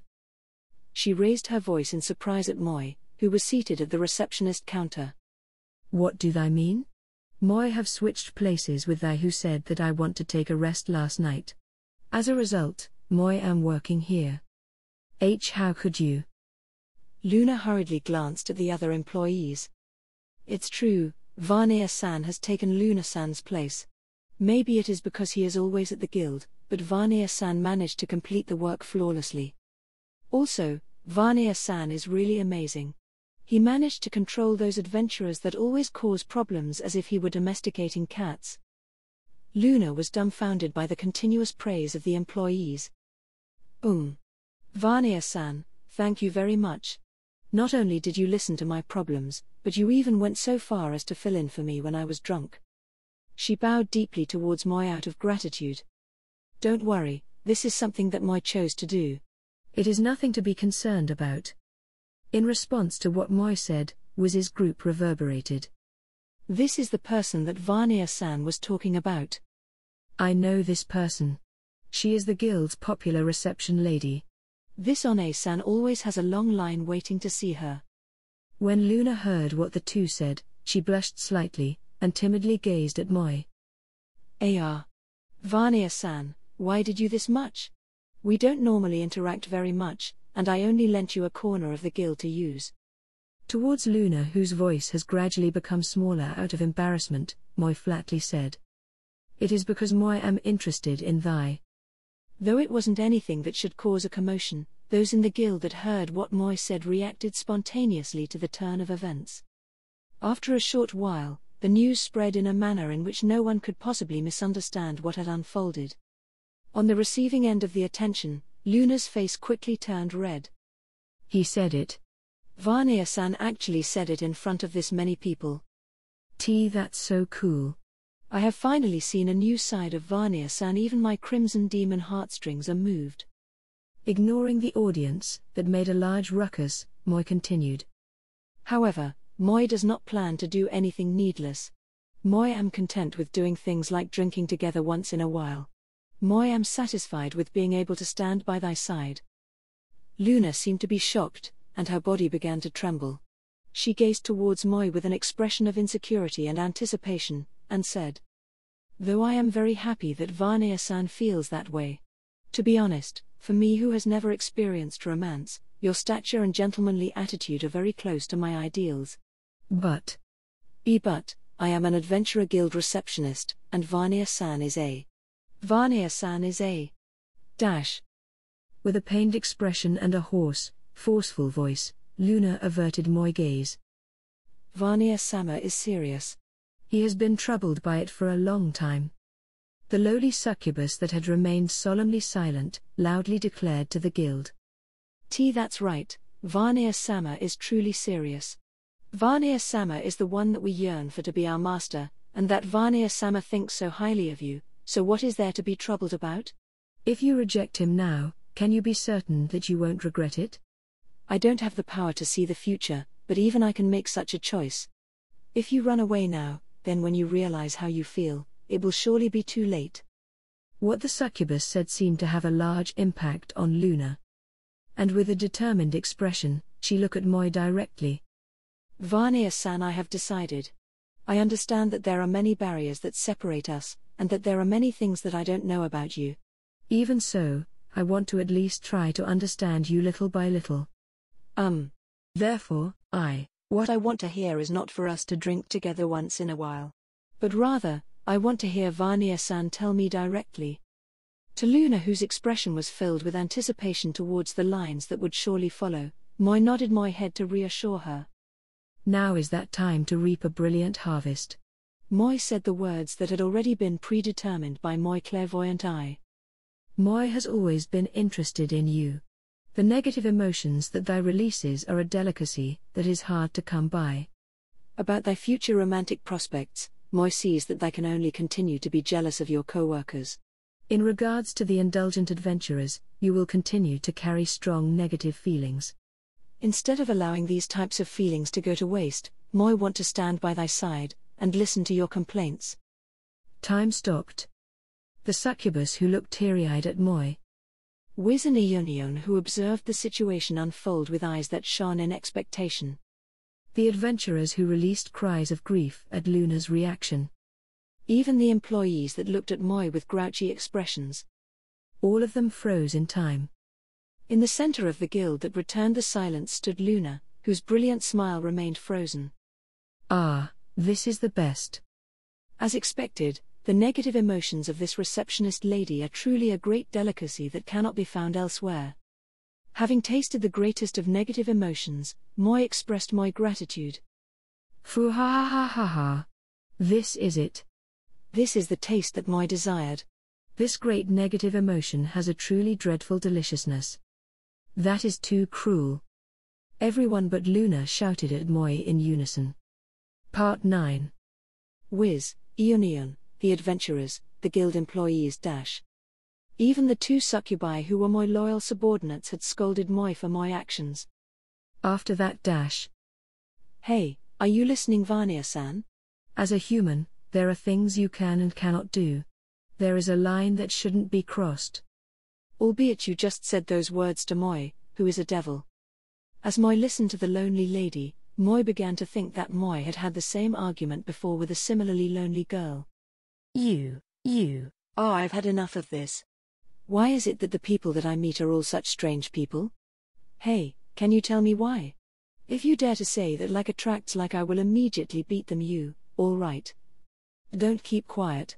Ah, come on already. You'll accompany me here until daybreak.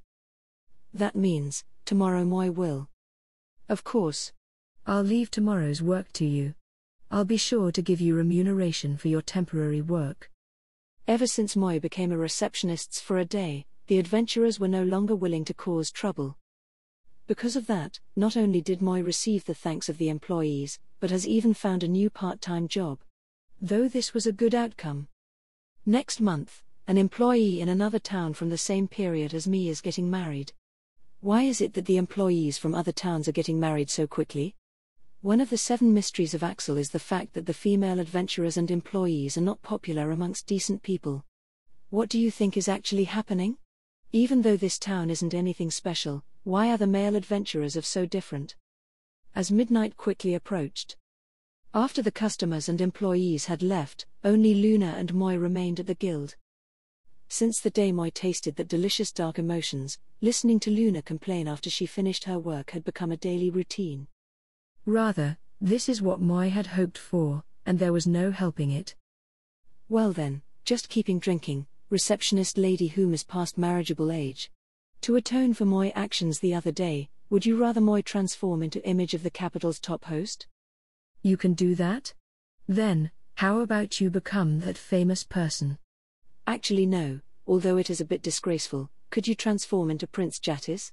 With the face of Prince Jatis, I want you to say become my wife, and we shall rule over the nation together. Excuse me, I was a bit confused there, please forget it. All right.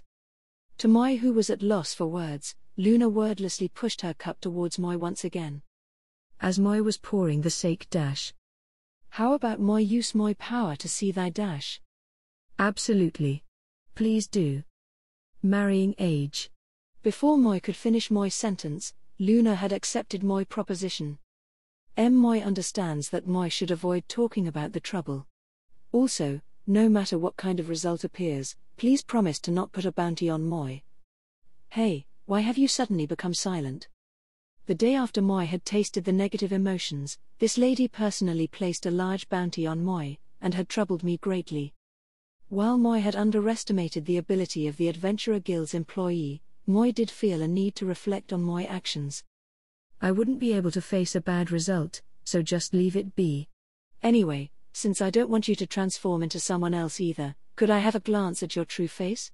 To be honest, I have been very interested in what is hidden behind that mask for quite some time now. Part 10. Ah, welcome home Vania-san, what is it? Why do you seem so exhausted? To think she would say astounding things like at this point, I don't even care if it is a devil with such a dreadful look in her eyes. Moi underestimated the viciousness of the lady well past marriageable age.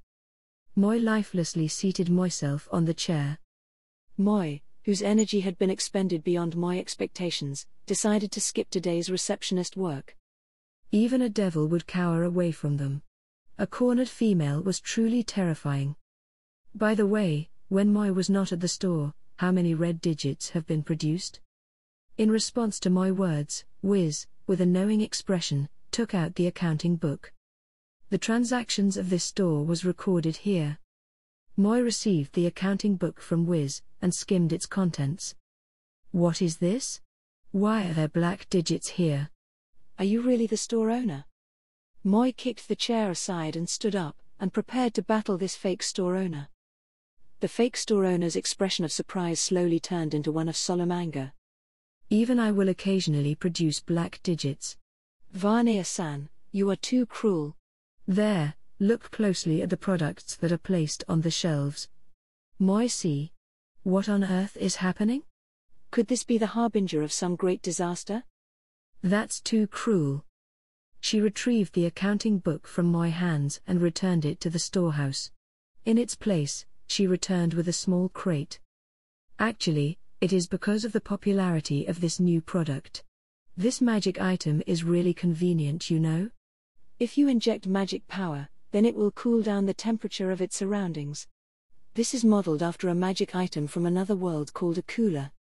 The small box that was brought out emitted a cool breeze.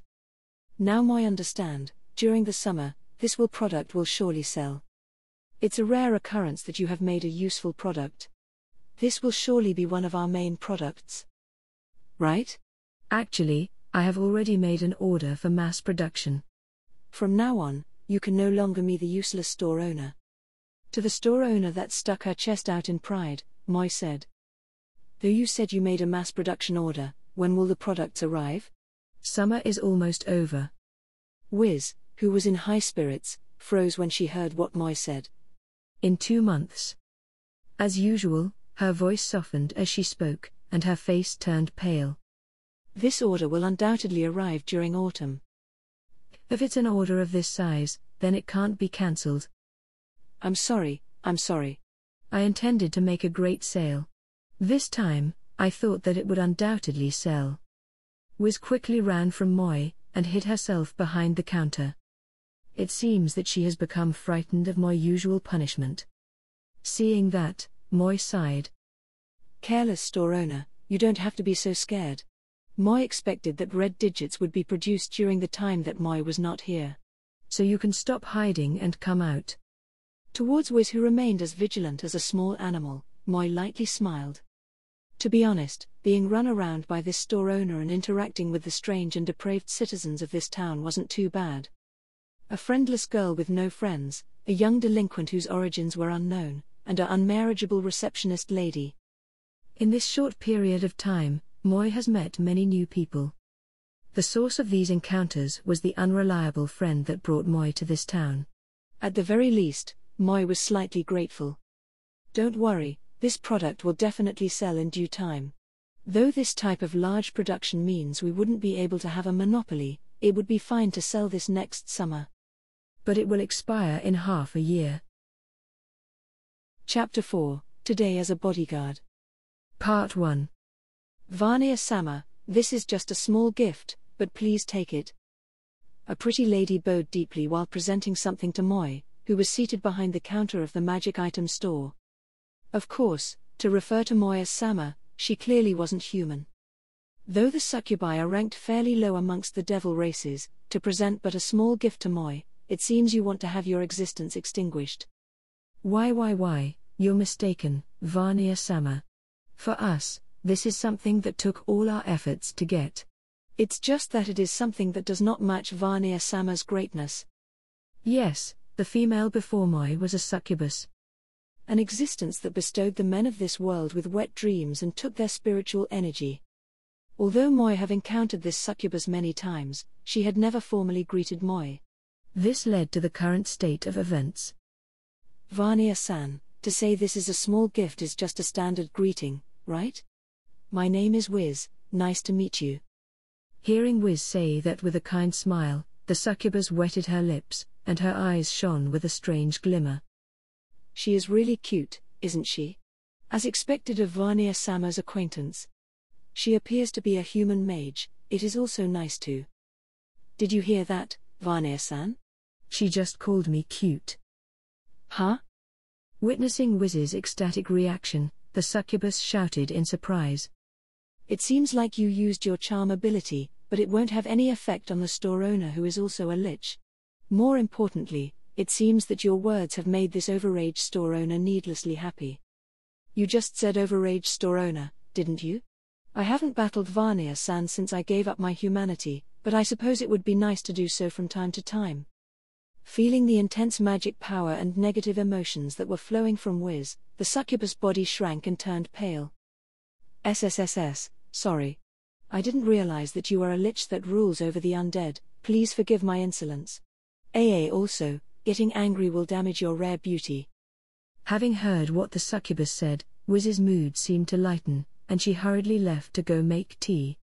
Seeing Moi's simple-minded friend leave, the succubus lowered her head and said, Vanya-sama, please forgive me for using charm on your friend. I didn't have any bad intentions, so. Moi understand. Human males aside, females are your natural enemies, so Moi understand why you would use charm to control them. However, Moi recommend that you keep your distance from this store. A vicious creature that sees devils and undead as enemies occasionally comes to this place. For Vanya-sama to call it a vicious creature, just what kind of creature is it? Then, the shaking succubus suddenly seated herself on the floor, and lowered her head towards Moi. The truth is, I did not come today just to give my greetings. There is something else. The succubi that live in this town want Vanya-sama's protection. Even though all we want is peace and stability, the men with animalistic desires attack us day and night, and the priests of various sects come to hunt for our lives. What we want is to pass our days peacefully. If Vanya-sama would protect us, then every month, we will offer a portion of our profits to Vanya-sama, so please do consider it. Moi thought the adventurers of this town were protecting you well, so what kind of scheme is this? To come to our store occasionally, and host handshake parties, signing parties, and things like that. Though Moi did not sound or look the part, but Moi was the Duke of Hell. As a great devil that had a large amount of subordinates and territory, Moi's name was well known amongst devils. Basically, for low-ranked devils like her, Moi was an existence beyond her wildest imaginations. Moi have said this many times, but Moi am not interested in young devils like you. If you want Moi recognition, then come again in about 500 years. Here, this is the skin that Moi shedded just now, so go home for today. Vanya-sama likes older women? I will treat this skin as a family treasure, but I will not give up. The succubus hugged my skin shell to her chest, and ran out of the store. The tea is ready. Has she already left? Moi gave her Moi's shell in return for her small gift, and then she quickly left. Give her something better. How could you give a girl something like that? The person in question was quite happy about it. As Wiz, who was carrying the tea, angrily said so, the door flew open, and the bell that signaled a customer rang. Good morning, Tilda. The brilliant me has come to play. Wiz is waiting for me with tea prepared. But it is lukewarm. Just as the succubus left, the vicious creature that sees devils and undead as enemies arrived. The creature that did as it pleased indulgently drank the tea that was on Wiz's tray. Good morning, Aqua-sama, I will go make the tea again. Without any doubts, Wiz left to go make the tea. Say, isn't the smell of devils particularly strong in this store today? And it's the scent of a devil weaker than you. Please don't bring devils that I don't know to my place. Since when was this your place? Part 2. Because of the stubborn goddess living there, Moi left the store to take a walk. Vanya-sama, where are you going? May I come with you? Though once Moi arrived on the street, Moi was pestered by a succubus. A few days ago, after the commotion with the Adventurer Guild's receptionist lady, this lowly succubus began to come to the magic item store to play whenever she wanted. However, since Moi was in their care during the Eris Thanksgiving festival a while ago, Moi could not simply dismiss them. Moi does not mind, as Moi have nothing special to do. Moi am just looking around town while thinking of new ideas for merchandise. So you are taking a walk? Then I will accompany you. The lowly succubus hummed as she followed behind Moi. It would be troublesome to drive her away, so Moi let her be. Then, accompanied by a jeering voice, something rolled towards Moi. Hey, are you a new merchant here? Who gave you permission to do business here? The government office gave me permission. A middle-aged lady who owned an apple specialty store was being harassed with a brutish-looking man. The back of the man's shirt bore a bird-shaped mark. The objects that had rolled to Moi's feet were the products of the lady's store. Anyhow, it appeared that the man had dumped the lady's products over the floor. As the succubus picked up the scattered items, the man drew closer to the lady. That's not what I meant. What I was saying is that to run a stall here, you have to get our permission first. I am someone from Yatagarasu. You've heard of the name, haven't you? Come on, if you understand, then take the stuff out already. TL note, Yatagarasu is a three-legged crow, commonly associated with the sun, fire, and usually interpreted as a sign of divine intervention. Why yes. The man who loudly threatened the lady outstretched his arm and opened his palm. With troubled feelings, the lady picked up several damaged apples from the ground and passed it to the man. Not these. Who told you to give me this junk merchandise? The man violently shook his head as he struck the apples from the lady's hands to the floor. Including the cost of damaged apples, the price is 3,500 eris. You still want money? And at such a ridiculous price. Do you not understand what the Yatagarasu is? I'm a member of the massive security organization that encompasses several nearby towns, Yatagarasu, you know? The man stamped the floor. From a security organization, you said? My son is in charge of the household all year round. Could you employ him? We're a real security organization. It's not a place where you dispose of neats. Come on already. The man pulled on his hair in frustration, and then grabbed the lady's collar and dragged her away. Please stop. I have an immobile adult son and a useless husband. At least wait till I'm done with work too. What do you think I'm thinking? If you want to do that kind of thing, you have to be a bit younger. Grandma, why is your face red? As she carried the apples in her arms, the succubus that had observed the situation turned and asked Moi. Varnir-sama? That woman looks like she is being harassed, but... Wait, this situation is superb. Look, that store owner is wholly satisfied with the situation, yet she carries that unwilling expression. Additionally, those apples over there are usually not that expensive. With the incident of the damaged apples in mind, it would be safe to assume that she intentionally provoked the man. As if they had heard what Moi said, the store owner and the man stopped. I see, then let's just leave to be. That would be fine. In any case, it appears that the man's job is to harass people. It would be bad to disturb someone's work. The store owner fixed her clothes and looked disdainfully in Moi's direction. It would appear that she had been looking forward to the situation. Holding a deep interest in the events that unfolded, the succubus looked at the two people with admiration. Human jobs. There really are all sorts, aren't there? I suppose he is acting like a ruffian in order to show the world the necessity of a security organization. By the way, there is a troublesome girl that comes to the store every day to drink tea. If possible, I would like to request the security organization to chase her away. If no incident occurs, the police wouldn't act. I see. As we were having this conversation, the man, now red-faced, loudly stamped towards us. Hey you. Guys. Who you people? The man who spoke confidently at first faltered at the sight of Moi's mask. That is Moi line. Moi heard that you were from a security organization? Hearing Moi words, the man's confidence returned. Why, yay. I am from the security organization Yatagarasu. What were you bastards whispering about? If you have something against me, then let's hear it. If you wanted to intervene out of your sense of justice, then... Moi has nothing to say about what you were planning to do with the lady store owner. Rather, Moi have a job that Moi want to entrust to you. The store where Moi works has a vicious frequent customer. What an eyesore. You have nothing against me? I was harassing and extorting her, you know. To not do anything is a bit inhuman. Well, whatever, you said you have a job for me? The man let off an undignified laugh. You know your place quite well, don't you? Here, if you give me a portion of your profits each month, I will protect your store. What about it? The vicious customer is just some rowdy adventurer, ain't he? I'm from an organization whose members are experts at man-to-man combat, so just leave it to me. He then looked to the succubus who stood beside Moi. You're from the surprisingly popular coffee store in the town's alleyway, right?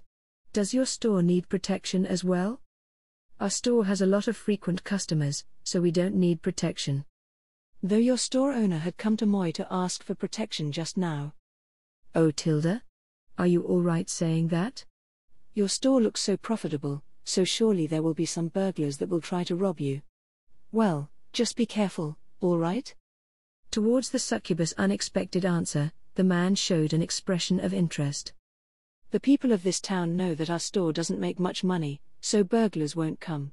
More importantly, your opponent is someone whom the extremely powerful Varnir-sama judged as a vicious customer.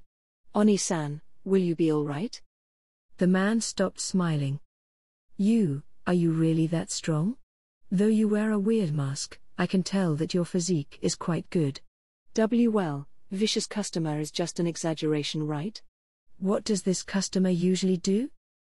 HMPF, The moment Moi am seen, the customer casts brutal magic towards Moi, and the store owner has almost been erased several times. That's about how vicious the customer is. Hey, wait a second. Could I ask about your store's profits? No, I'm not scared or anything. Since I have to face someone like that, I was wondering if I could get my money's worth for my work. Recently, all Moi have seen are red digits. The store owner has not eaten anything solid for a week.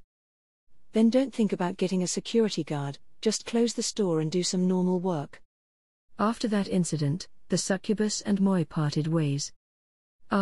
Welcome home, Varnir-san. For some reason, when Moi returned to the store, was seemed to be in a good mood. Moi found the reason for her good mood on top of the store counter.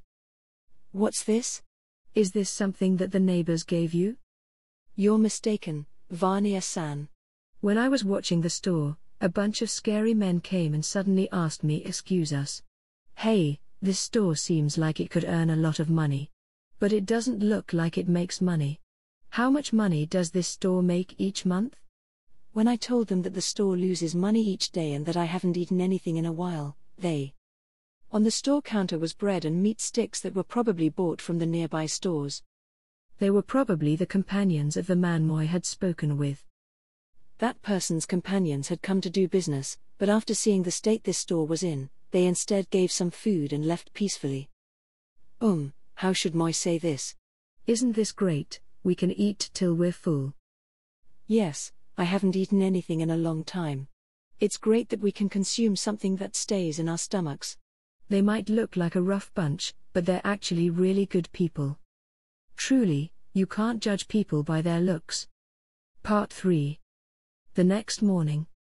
As Moi finished sweeping the storefront, Moi decided to sweep for the nearby stores as well. It was then that Moi saw something stuck to neighboring store's door. Is this a symbol of a crow? Stuck on the door was the seal of a three-legged crow. Glancing at the other stores nearby, it seemed that all the doors had the same seal stamped onto them.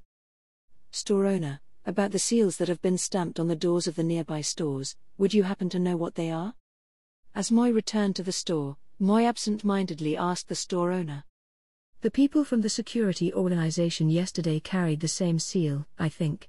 You can see the seal everywhere if you walk along the streets. Is this a new trend? Once Wiz said security organization, Moi realized what had happened. It was something done by that man who was harassing the Apple store owner yesterday. Don't mind it. Anyway, come accompany Moi for a moment. It doesn't seem like there will be any customers coming today after all, so let us go look around town. For a couple hours, Wiz and Moi walked around town. Wiz, who hummed as she paced along the street, suddenly murmured. Before I realized it, it seems like almost all the stores in the town of Axel have that steel stamped on the doors. Yes, it truly felt like it had happened without Moi noticing. The public order of this town was already quite good in the first place, so Moi thought that it would be unnecessary to hire a security organization. Then Wait, you people, give it a rest already. If you keep doing this, then the other customers can't come in. Loud shouts could be heard coming from the set menu restaurant in front of Moi. In any case, it was about noontime. For any restaurant, this was the prime time for business. We understand what you're saying, but we're also customers, you know? What you gotta say about it? At the same time, the group of men became possessed by laughter. As Moi took a glimpse inside, Moi saw 5 bulky and crude men taking up all the seats in the store. All of them wore shirts that had the bird-shaped mark on the back. It was the bird that was currently trending. A customer has to order something to be called a customer. You guys haven't ordered anything since you entered the store and have just been seated the whole time. The lady owner gazed sternly at the laughing men. What are you saying? Aren't we looking at the menu right now? There are too many delicious dishes, so we're stuck trying to decide. Right, everyone? Yeah, all of them are a feast for my eyes. Though there are only 5 set menus to choose from. The men began to laugh again, though Moi did not understand what was there to laugh about. As the lady balled her hands into fists in frustration, one of the men approached. Huh? Against this kind of troublesome customers, you need a security organization, don't you? Even if you call the cops, if these guys just order when the cops arrive, then the cops can't do anything about it. You should realize that it's futile no matter how hard you try, right? The man's face did not carry a threatening expression, but rather a lecturing expression. You see, if this store puts this seal on its storefront, then nothing like this would ever happen from now on. You have to give a bit of your revenue every month for this seal, but this store can handle it, right? As the man said that, he presented the seal in his hand. Moi see, so it was like this. These people were a criminal organization that pretended to be a security organization. They wanted to gather customers like this, and take a portion of their customers' revenue as a protection fee. Hey, you've worked hard. All the food stores in this area except yours have already fallen under our jurisdiction. That said, now that I look closely, aren't you quite cute, Tilda? So. As the man put his hand on the lady's shoulders. Please wait. Wiz, who stood beside Moi, shouted at the men.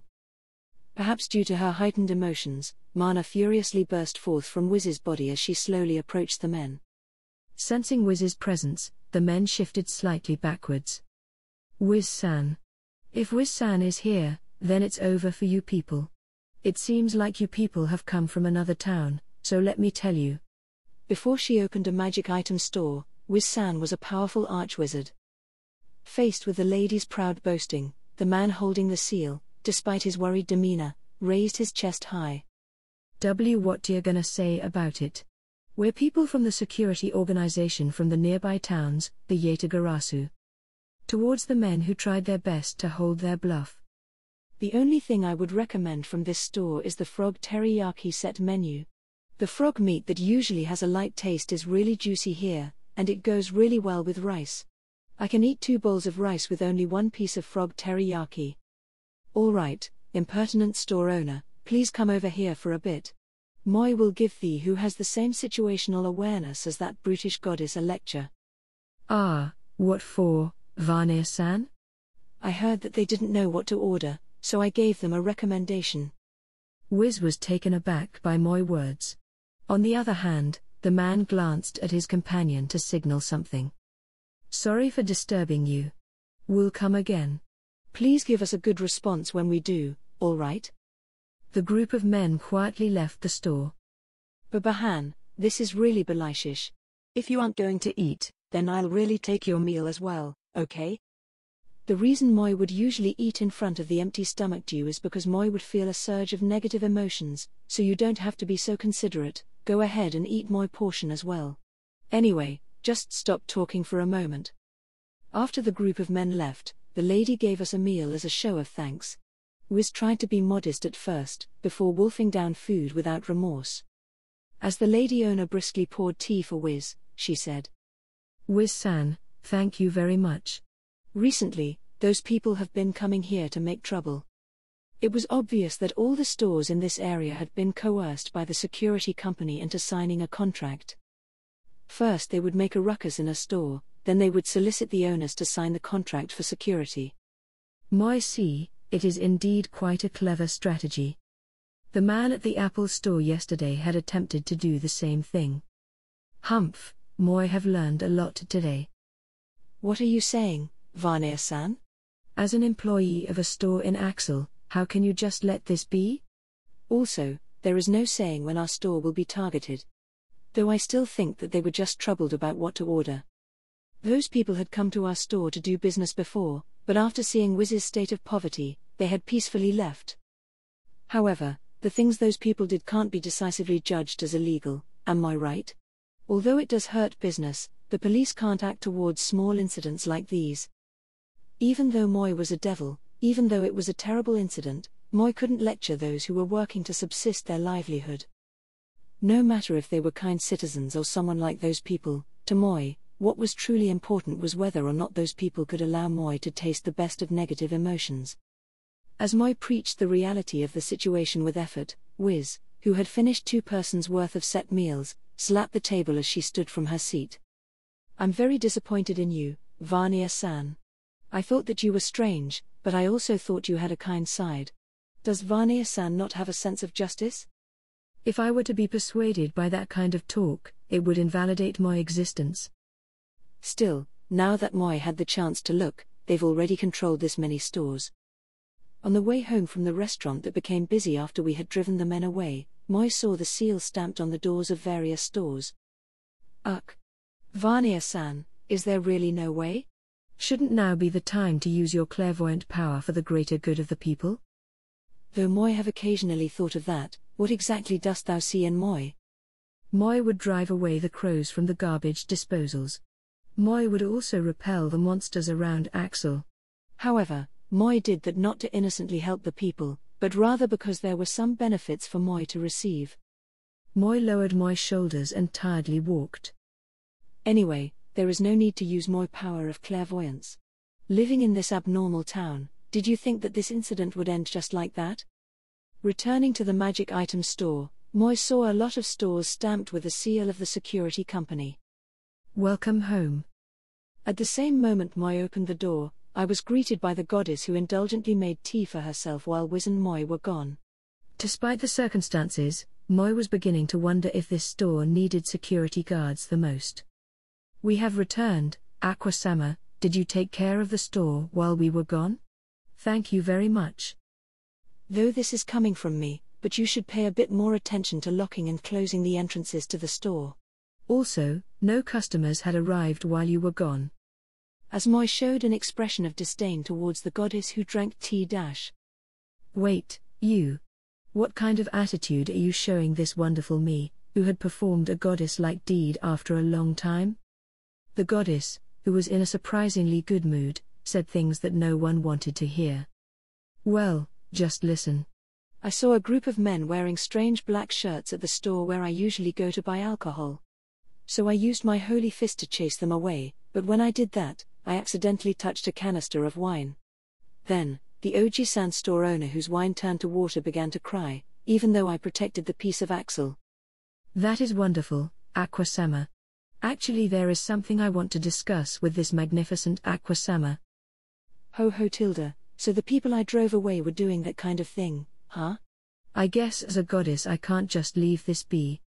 See, the leader of the troublesome duo had already come up with a comedy skit. Part 4. A couple days after that dash. The town of Axel had become different place. Damn it, I'll remember this place. As Moi was returning home after delivering the merchandise, the men with black shirts that had a certain mark on their back shouted at a cafe-looking store as they ran. Moi was familiar with this cafe. Frequent customers, thank you for your help. As a show of thanks, please dream well tonight. Ooh. It was the cafe run by the succubi. The men who chased out the Yatagarasu released a resounding cry of joy. Moi then approached the leader of the succubus as she was watching the black-shirted men run off. Did those people come to this store as well?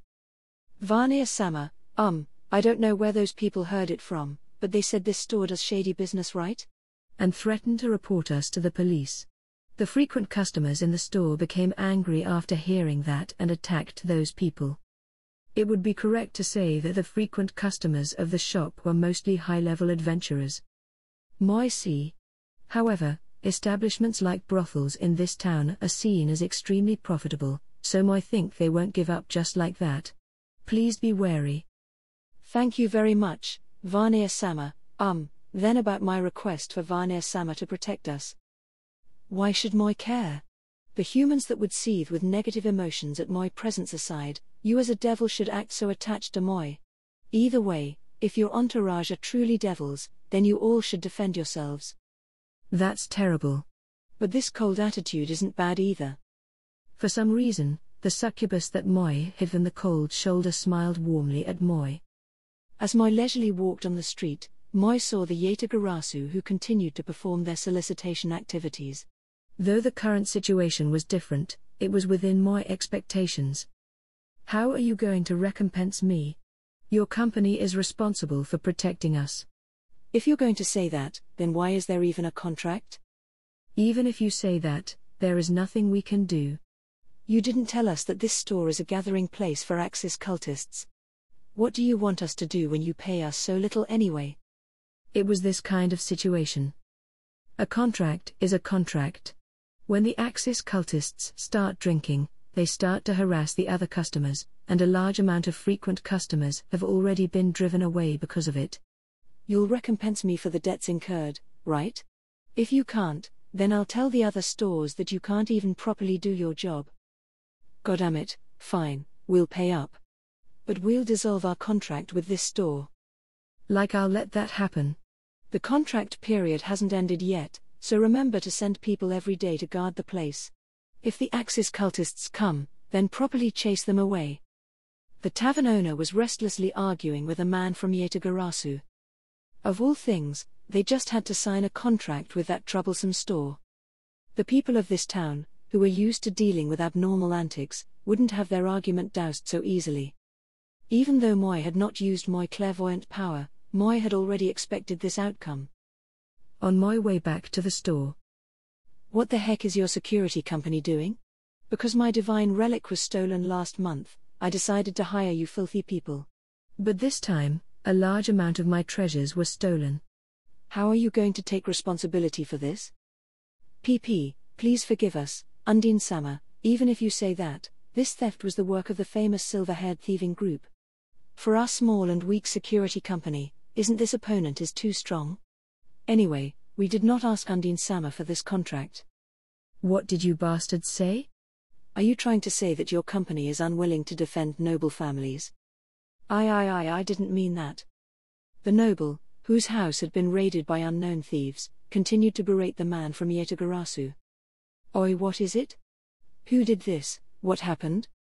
Were you guys attacked by a mob that didn't like the way we work? No, a crimson-eyed kid suddenly ran into me. That little brat then scolded me saying, "Are you looking for a fight?" and attacked.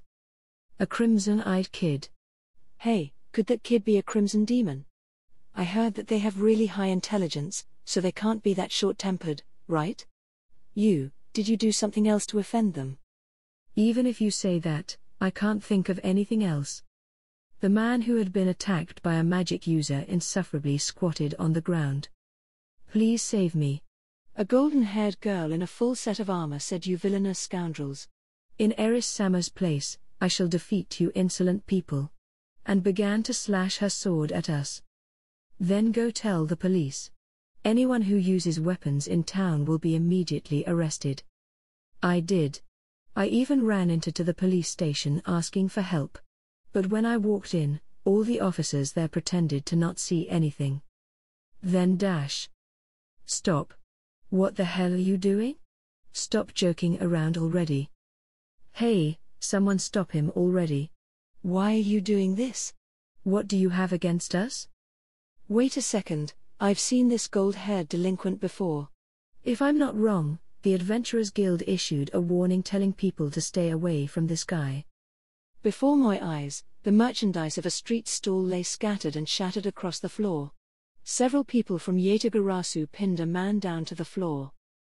After spending several days in a detention cell, I hear that a bunch of weird guys were oppressing the people in town. Well, too bad, 'cause I'm the one who owns this town. Under my rule, you guys better hurry up and run. As the man freed himself, he said something that even Moi had never heard him say before. He had proclaimed himself the ruler of this town. He was the person that one had to be wary of in the town of Axel, the delinquent adventurer Dust. Even as he drowned in the angry shouts of the men from Yatagarasu, he continued, without pause, to destroy the merchandise from the stall.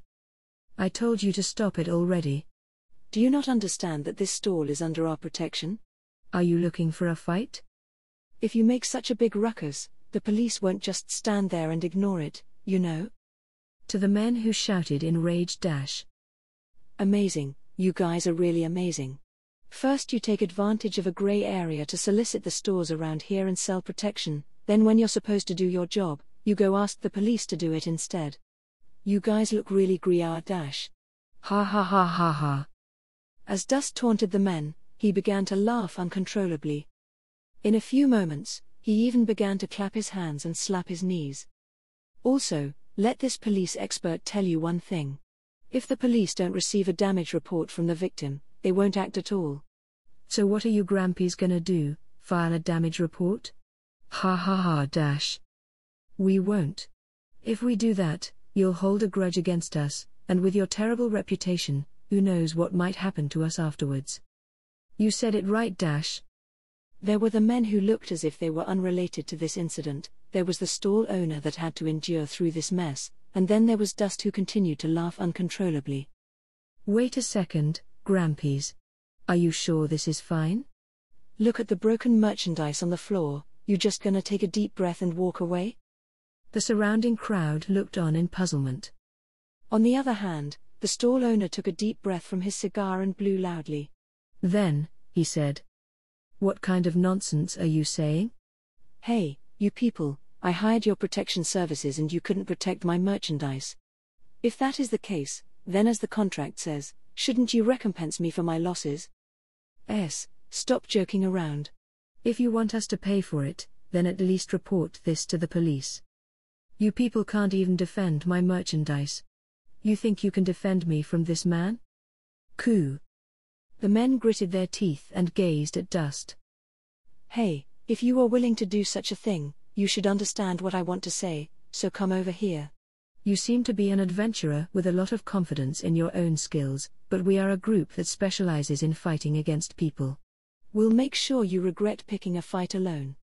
The only thing we'll promise is that we won't beat you to death. Of course, we'll make sure that you'll recompense the store's products. Well then, now that that's said, you said your prayers?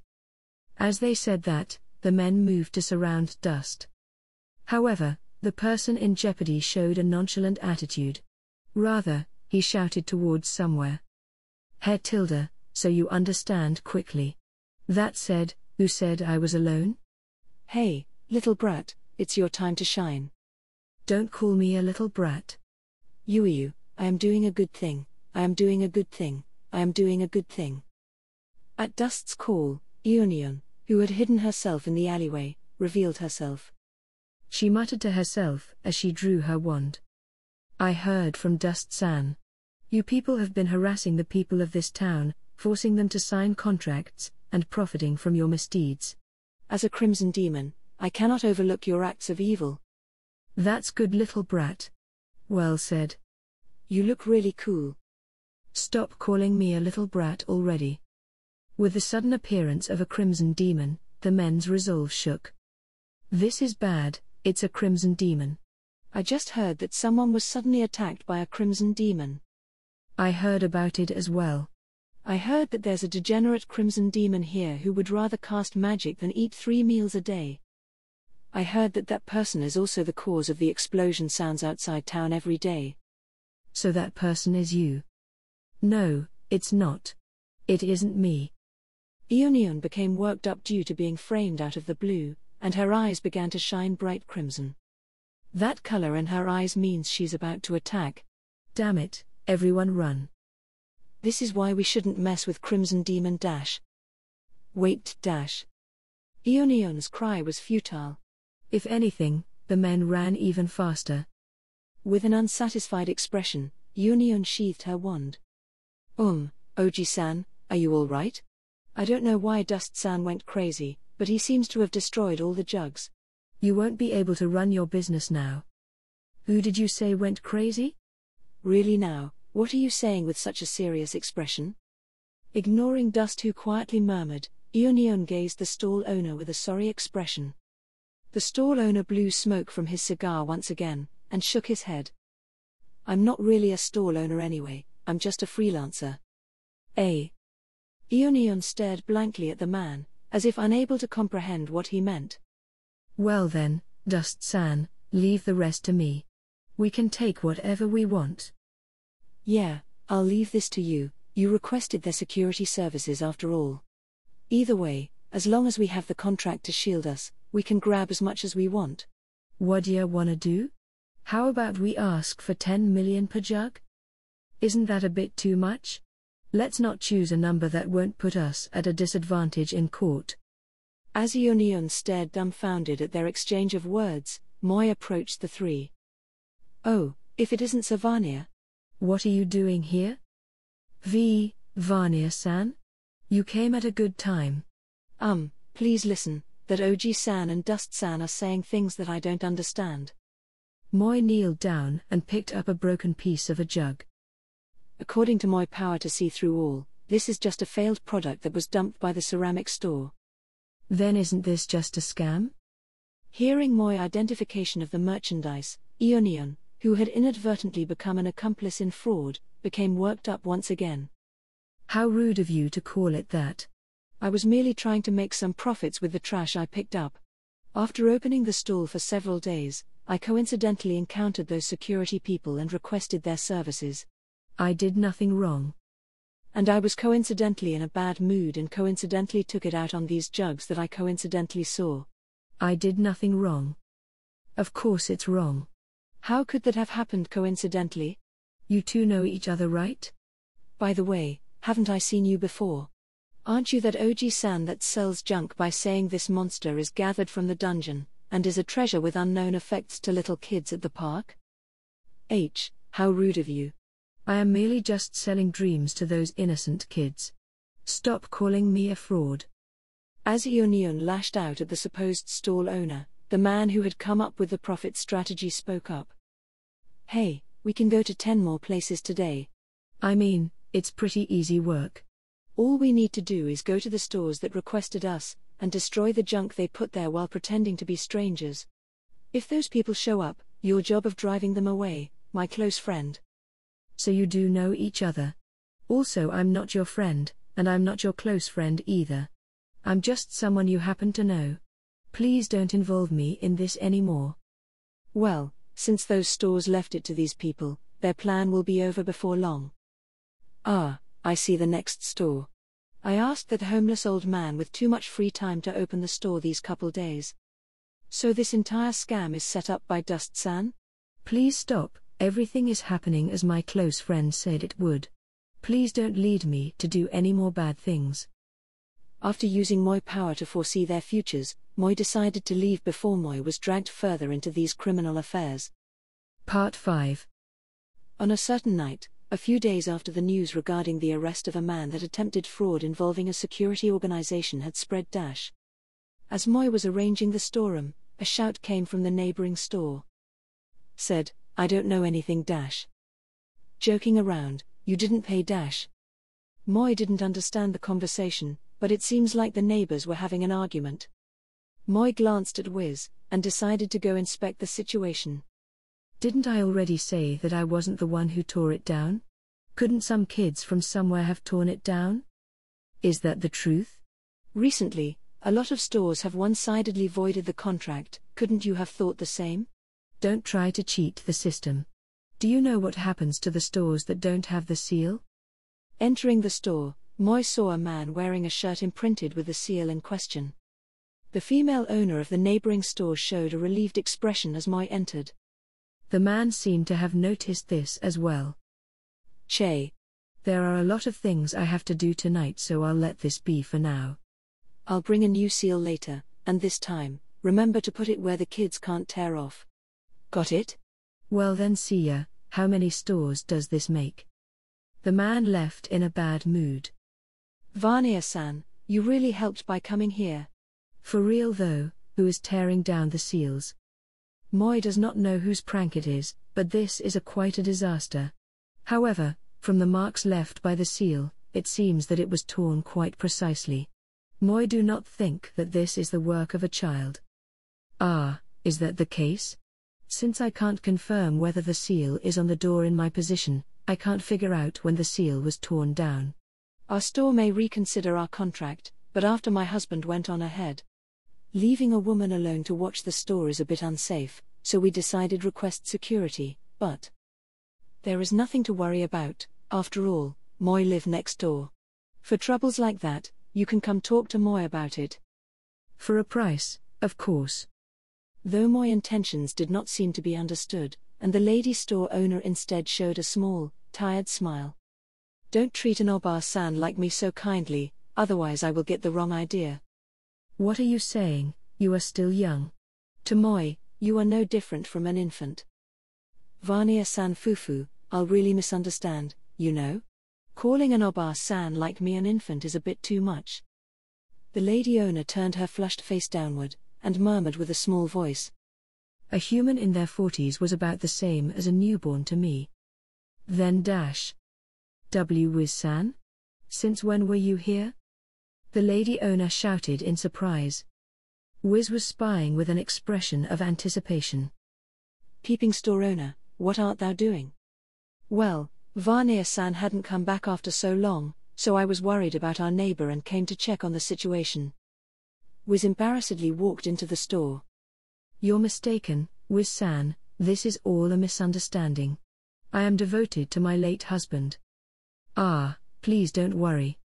Varnir-san and I don't have that kind of relationship, so you don't have to be considerate. Then Varnir-san, is our neighbor all right? After we returned to the magic item store, Wiz asked such a question. For some reason, she seemed to have great expectations. Apparently someone had pulled a prank, and the lady owner was caught up in it. Since those Yatagarasu people had left in the end, the problem is resolved for now. Wiz exhaled with a relieved expression after hearing that. So that's how it was. Then on to the main question. I will ask you directly. What do you think of the neighbor? Moi think that she is a good neighbor that would give her late husband's old clothes to us. That's not it, I was asking what you thought of her as someone of the opposite gender. I heard from the succubus that come around to play occasionally, that Varnir-san likes older women. So you think Moi would do anything to humans that are merely 40 years old? Moi am not a lolicon. Anyway, didn't Moi tell you that devils have no gender? As Wiz looked at Moi with a regretful expression, the door suddenly flew open. Moi was wondering who would come at this time, but it was actually the familiar lowly succubus. The succubus showed a painful expression and cried. Varnir-sama, our store. Our store has a serious problem. Part 6. At the behest of the crying succubus, Wiz and Moi rushed along the streets at night. Well, what has happened? What do you mean your store has a serious problem? To not stray too far from Wiz and the succubus, Moi slowed my pace to match theirs and asked about the situation. That is, a group of Yatagarasu people came at night to attack our store.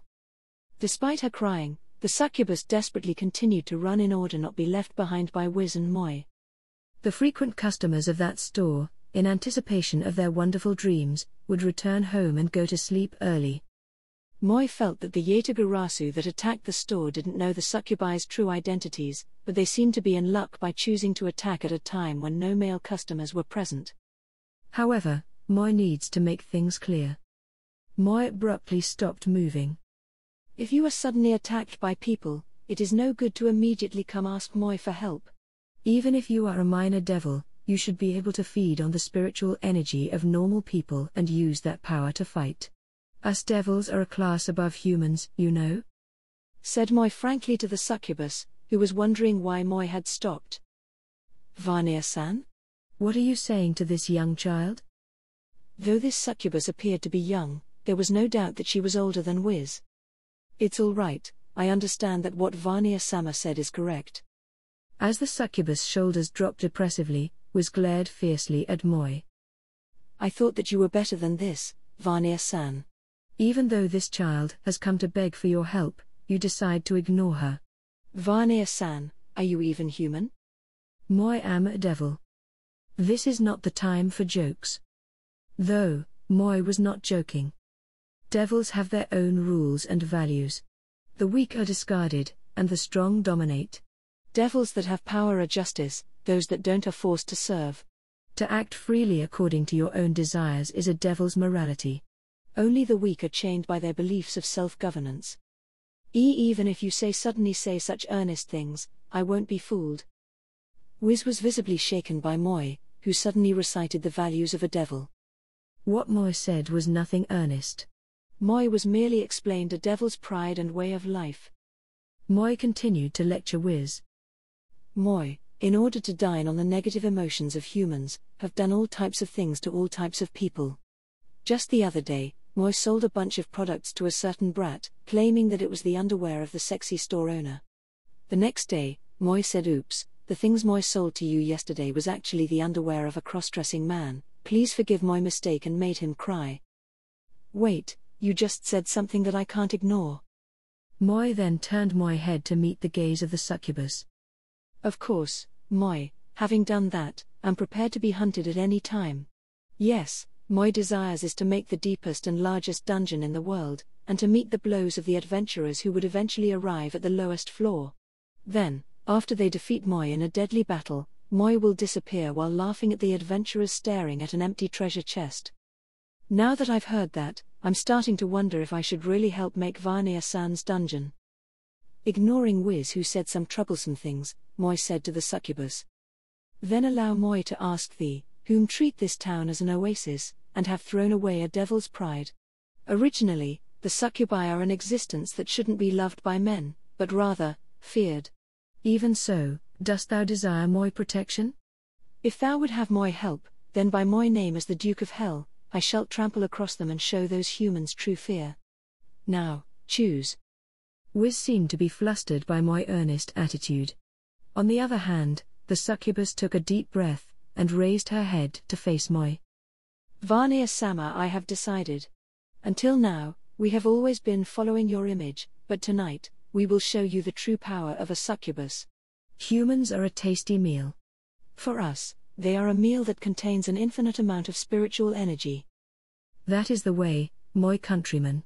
How could we devils be bullied by mere humans? Allow Moi, who art the devil that sees through all, witness thy grand performance. Hearing my words, the succubus' expression shone brilliantly. Though Moi am righteous as to never tell a lie except for when Moi am preparing a meal, allow Moi to take back what Moi said. What are you saying all of a sudden, Varnir-sama? What about my spirit that was prepared to do what I needed? Having arrived outside the succubus store, Moi saw an unexpected sight. On the ground in front of the store was a pile of men.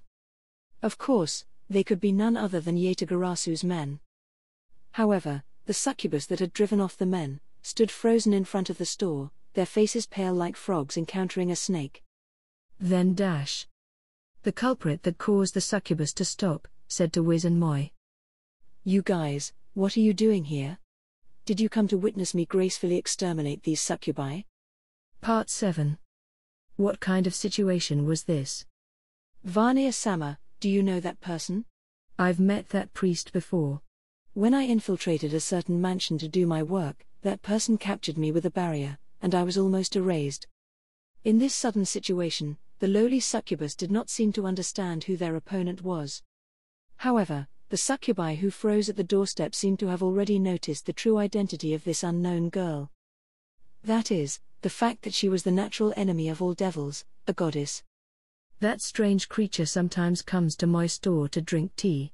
That creature has the habit of seeing devils and undead as enemies, and has the bothersome property of changing all the liquids it touches into pure water. Yes. Moi pointed to the twitching goddess. It is what you might call the Axis cult's goddess. The infamous Axis cult.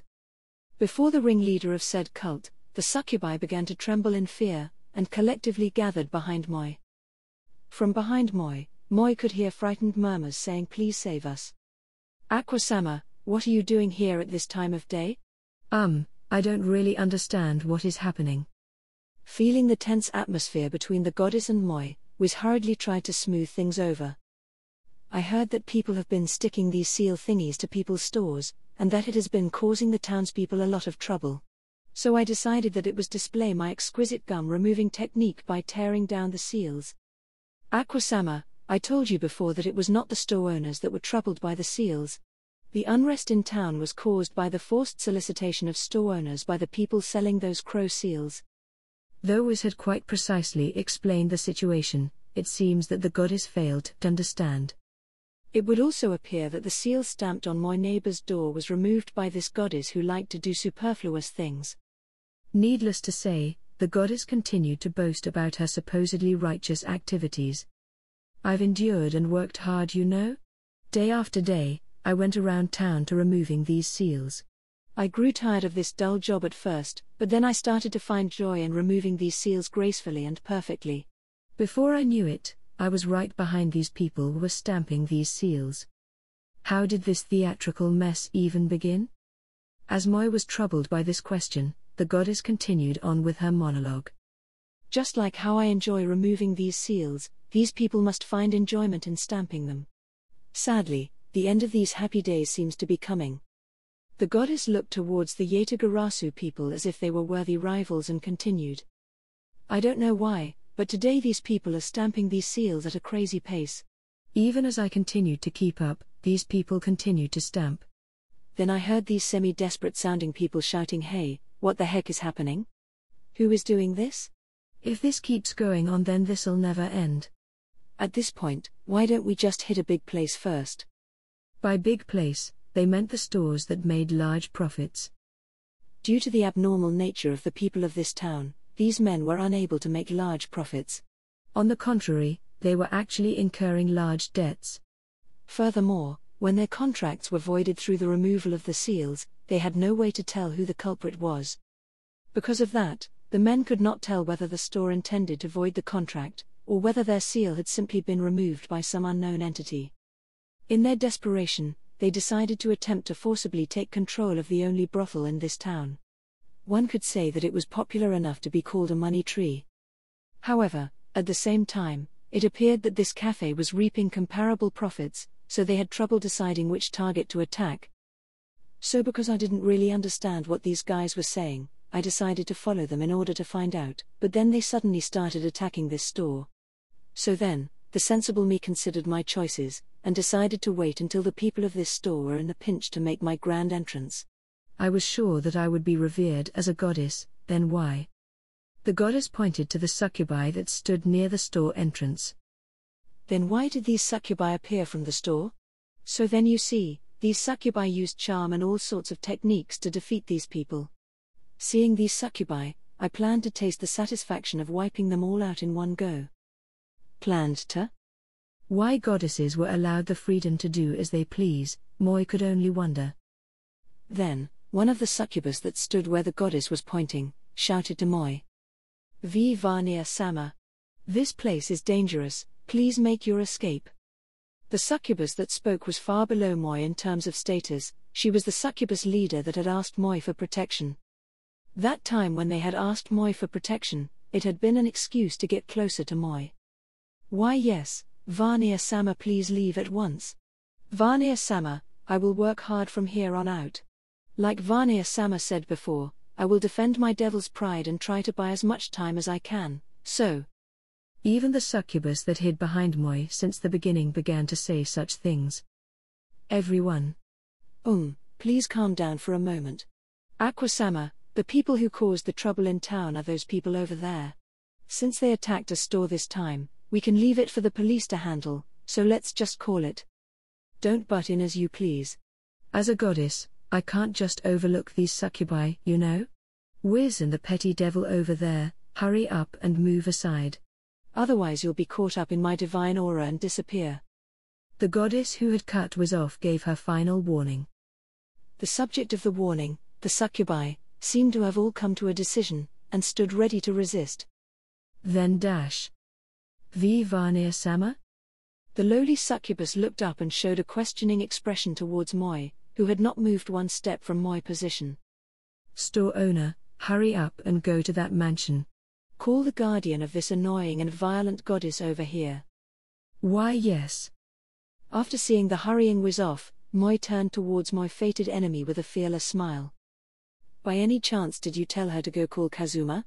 I'm telling you that that's pointless. No matter what you do or say, I'll be sure to exterminate the evil succubi that have encroached upon this town.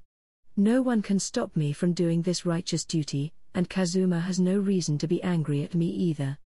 The devil that sees through all shall now announce, thy guardian who shall rush here will punish thy thoroughly, and thou shalt cry whilst begging for his forgiveness. The sorrowful lowly succubus that stood behind Moi began to cry at the sight of Moi opposing this goddess. Varnir-sama, please escape from here. Recently, I have increased my remaining lives, so I will be fine even if I die once. If this goddess decided to show her true power, it would be a simple task for her to completely annihilate these low-ranked devils along with however many lives they had. This child is correct, Varnir-sama. The Duke of Hell cannot be erased in this kind of place. Moi ignored the succubus leader. For a devil, a contract is absolute. Do thou understand what Moi mean? Oh, of course I understand. But now. Moi listened to the crying succubus leader, and calmly said, Thou asked Moi for protection, did thou not? Moi said to this young succubus earlier, Dost thou desire Moi protection? If thou would have Moi help, then by Moi name as the Duke of Hell, I shall trample across them and show those humans true fear. Now, choose. Since this young one murmured save us to Moi, then as Moi had promised, Moi shalt be thou bodyguard. Now. Moi has the duty to protect ye from this mad dog of a goddess before us. Hearing what Moi said, the succubi collectively gasped. Hey you, are you perhaps trying to pick a fight with me? The only reason I didn't purify you before is because Wiz would be sad if you disappeared, you know? You aren't thinking that I would hold back because of such a situation, right? As a dangerous atmosphere surrounded us, the goddess began to release her divine powers. The succubi who felt her divine power huddled closely together and began to cry. To shield the frightened succubi, Moi took a single step forward. Fu ha ha ha ha ha. Fu ha ha ha ha. So you are saying that you have been holding back against Moi until now? Please, allow Moi to show the proper etiquette. Thank you very kindly. Though you really don't have to worry about Moi. You proclaim yourself to be all-knowing and all-powerful, yet, don't talk about Moi, you haven't even defeated the Demon King yet. So why should Moi be scared? As Moi fanned the flames, the goddess' eyebrows briskly rose. Bring it on, you small fry devil. I'll quickly defeat you, and get my fill of experience points.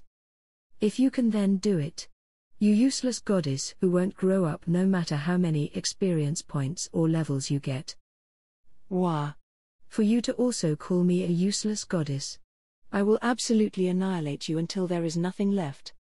You're the one that shall be buried instead. Allow Moi to disband the annoying and troublesome mess called the Axis cult. The mad dog goddess and Moi charged at each other with battle cry. Varnir Sama Dash. Part 8. Noon the next day dash. At Wiz's magic item store, the goddess that kneeled on the floor lowered her head to Moi. Sorry. I don't really, okay. Right, of course, right? We were lucky that no one lost their lives anyway. In response to the goddess' honest apology, the two succubi anxiously gave their forgiveness.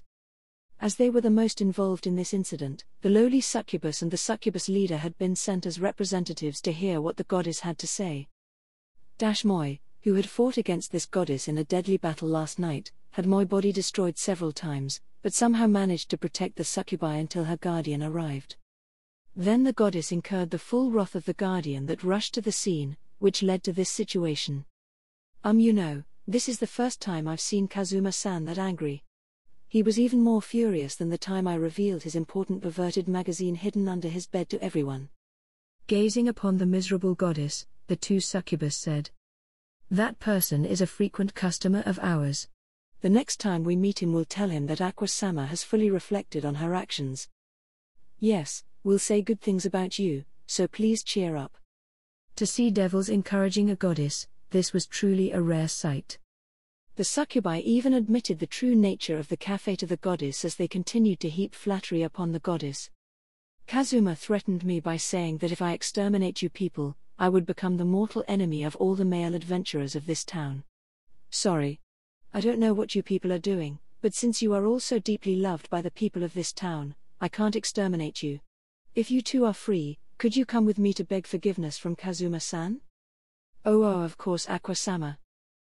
In exchange, please keep our activities secret. Looking at the three of them whilst pouring tea, Wiz muttered to herself. So in the end, what happened to that Yategarasu organization? Yes. As the instigator of these incidents, and having caused a large problem by attacking the cafe, all of Yategarasu's members were imprisoned. When they claimed that the succubi were running an illegal brothel business, the police immediately began to investigate. However, not only did the police find no evidence of brothel-type businesses, they couldn't even find anything remotely suspicious. Of course, that was the store that sold dreams. Right now, Those people were probably being taken good care of by their predecessor in prison. That predecessor was, of course, the delinquent adventurer whom was ringleader of the fraudulent activities. Well, those people probably won't leave the prison anytime soon. Even when they're set free, they'll probably continue to be harmless. Well, that's a case closed, I suppose. Though, this incident was tiring all the same. Because of a certain someone who decided to pick a fight, said Moi to the goddess, who continued to kneel on the ground. Hearing what Moi said, the goddess showed a dissatisfied expression. Hey, I of all people have come to earnestly apologize, so can't you just let this one go? Even though you claim to be a greater devil, you can't overlook of a small incident like this. HMPF. Since the self-proclaimed goddess had said so, Moi will consider forgiveness. Yes, say to Moi, this goddess that can't face her human guardian whatsoever is extremely sorry for picking a fight with the magnificent Varnir-sama. Please forgive me, and Moi will overlook this incident. The eyebrows of the goddess swiftly rose. I'll say this to you first. Though I was ordered to not lay a hand on the succubi, Kazuma never said anything about exterminating you, you know? Though, if you overlook this incident, I will let you go as a bonus. As a bonus. If you understand that much, then please fix your attitude a little. Foo ha ha ha. As expected of the short-tempered goddess who hasn't reflected on her actions at all. To devils like Moi, following the orders of devils superior to oneself is an absolute rule. Of course, that applies to those succubi. Of course, that means that what that brat of you hears from the succubi is closely correlated to Moi mood. After all, the succubi under Moi protection are almost the lowest ranked amongst devils. Foo ha ha ha ha. The goddess who was taunted by Moi said to the frightened succubus. Hey, the things this person here said about you guys being the lowest ranked and how you must following his orders is a bit too much, isn't it? Should I just purify this person right now? Why, you can't do that. Though Varnir-sama said such things, it is still good for us. Yeah, we'll be all right. This way isn't bad either. Naturally, the succubi rejected the goddess' suggestion. Foo ha ha ha ha ha. This is Moi charisma. Unlike a certain someone who has less believers than her kawaii goddess. Say. Wiz and the succubi, could you exit the store for a bit? Otherwise, you might get caught up in this. After that, the goddess, like yesterday, was brought home by her guardian. Part 9. Shortly after sunset, an old lamp illuminated the magic item store. Honestly, Varnir-san, please act a bit more like an adult. Can you even be considered a wizened devil? Having been dragged into these troublesome incidents for days in a row, Wiz showed a tired expression. You should tell that to that goddess. In the first place, that thing was only kept in control by the efforts of Wiz, that brat, and a bunch of other people. Not to mention, that thing is the type to carelessly do whatever it pleases. Have you forgotten the mess it caused during the Eris Thanksgiving festival? Towards my logical argument, Wiz solemnly replied. Though that is true, isn't Aquasama is cute even when she's like Taa, eeeeee? What is it? What are you making a fuss about all of a sudden? My name. Varnir-san, what did you call me just now? Moi called you the deaf store owner. I'm absolutely sure that isn't it. Deaf store owner or whatever, say it one more time. Varnir-san, please say it one more time. Wiz relentlessly shook Moi, who had been peacefully seated on a chair. I beg you, Varnir-san, this is the first time you called me by name since I lost my humanity. Go talk to the goddess about that. Since a while ago, that goddess has been pestering Moi about how thou and Moi met. While thou art doing so, thou can tell that goddess about how thou became a lich. Out of happiness at what Moi said, Wiz's lips curled into a smile. Yes, I will tell Aquasama about it the next time she comes over to play. Saying that, Wiz gently laughed. By the way. Yes. Wiz's seemed to be in an excellent mood tonight, given how she responded to Moi. Due to this incident, the succubus will offer a portion of their profits to Moi. Also, about those Yatagarasu people, the townspeople seem to really hate them, so the police gave Moi a reward for assisting in their capture. Said Moi. Moi looked at Wiz, who carried a leather bag in her hands. Really? Since Moi opened the consulting center, Moi had already become a follower and an adventurer guild receptionist. Now, Moi am also the bodyguard for the succubi. In this short time, Moi had done so many different tasks. If the succubi's offerings were added to the other profits that Moi had earned to date, there were enough funds to start a new business. Moi reminisced about the struggles that Moi had overcome to arrive at this point. Though Moi was a devil, Moi shouldn't have done anything to deserve this treatment. If anything had come from these troubles, it was that my hatred for the gods grew even stronger. However, all those troubles led to where Moi am tonight. After all is said and done, the new business that Moi had worked tirelessly for until now can finally begin. Varnir-san. Yes, what would also follow is dash. What? Wiz, who was illuminated by the lamp, spoke in a minuscule voice. To be honest, Moi did not want to hear any more of what Wiz had to say. No matter what she would say, Moi did not want to hear it. Even without using Moi clairvoyant power, Moi could see what was coming. Moi could only look at Moi current self with disdain. Then dash. Actually, you see. About the money in the vault. Varnir-style death ray. To have chosen this old friend to be the one that Moi would achieve Moi wish alongside. Moi could only look at Moi past self with disdain. Ah, I wish dash. That Moi wish, and this old friend's wish, will one day be realized dash. Chapter 5, Today as a Lich. Part 1. On a certain sunny day. While today was a rest day for the magic item store, there was a troublesome customer that made herself at home. Come on, I even brought snacks today. Wiz, bring the tea. Make it hot and thick. Yes, I'll go right now. Without regard for anyone else, the troublesome customer noisily dragged the table from a corner and placed it in the middle of the store. Hurry, I have a lot of time today, so let's hear it. Unlike thou who has an inordinate amount of free time, Moi actually have things to do. Seeing this hasty blue-haired goddess, Moi could only sigh. This goddess came to the store every day to pester Wiz and Moi about our relationship. This goddess was such a nuisance that Moi finally decided to tell her. By the way, Aquasama, why are you so curious about our pasts? How should I say this? It's not much of a grand story, you know. Wiz, who was pouring tea, smiled embarrassedly. It seems that she was thinking about the past. Because, doesn't the honest Wiz and this twisted and cruel strange mask have polar personalities? I had my mind full with thinking how did you two got together and couldn't sleep at all. Since there was no other way, I take a long afternoon nap every day. Aquasama, I think you are having trouble sleeping at night because you take afternoon naps. Moi pulled a chair and sat down. As usual, the two of them were having an idiotic conversation. To so much as compare the dishonest store owner who embezzles the store's funds when Moi am not looking, with Moi who is well known as a hard worker in this town, how disrespectful.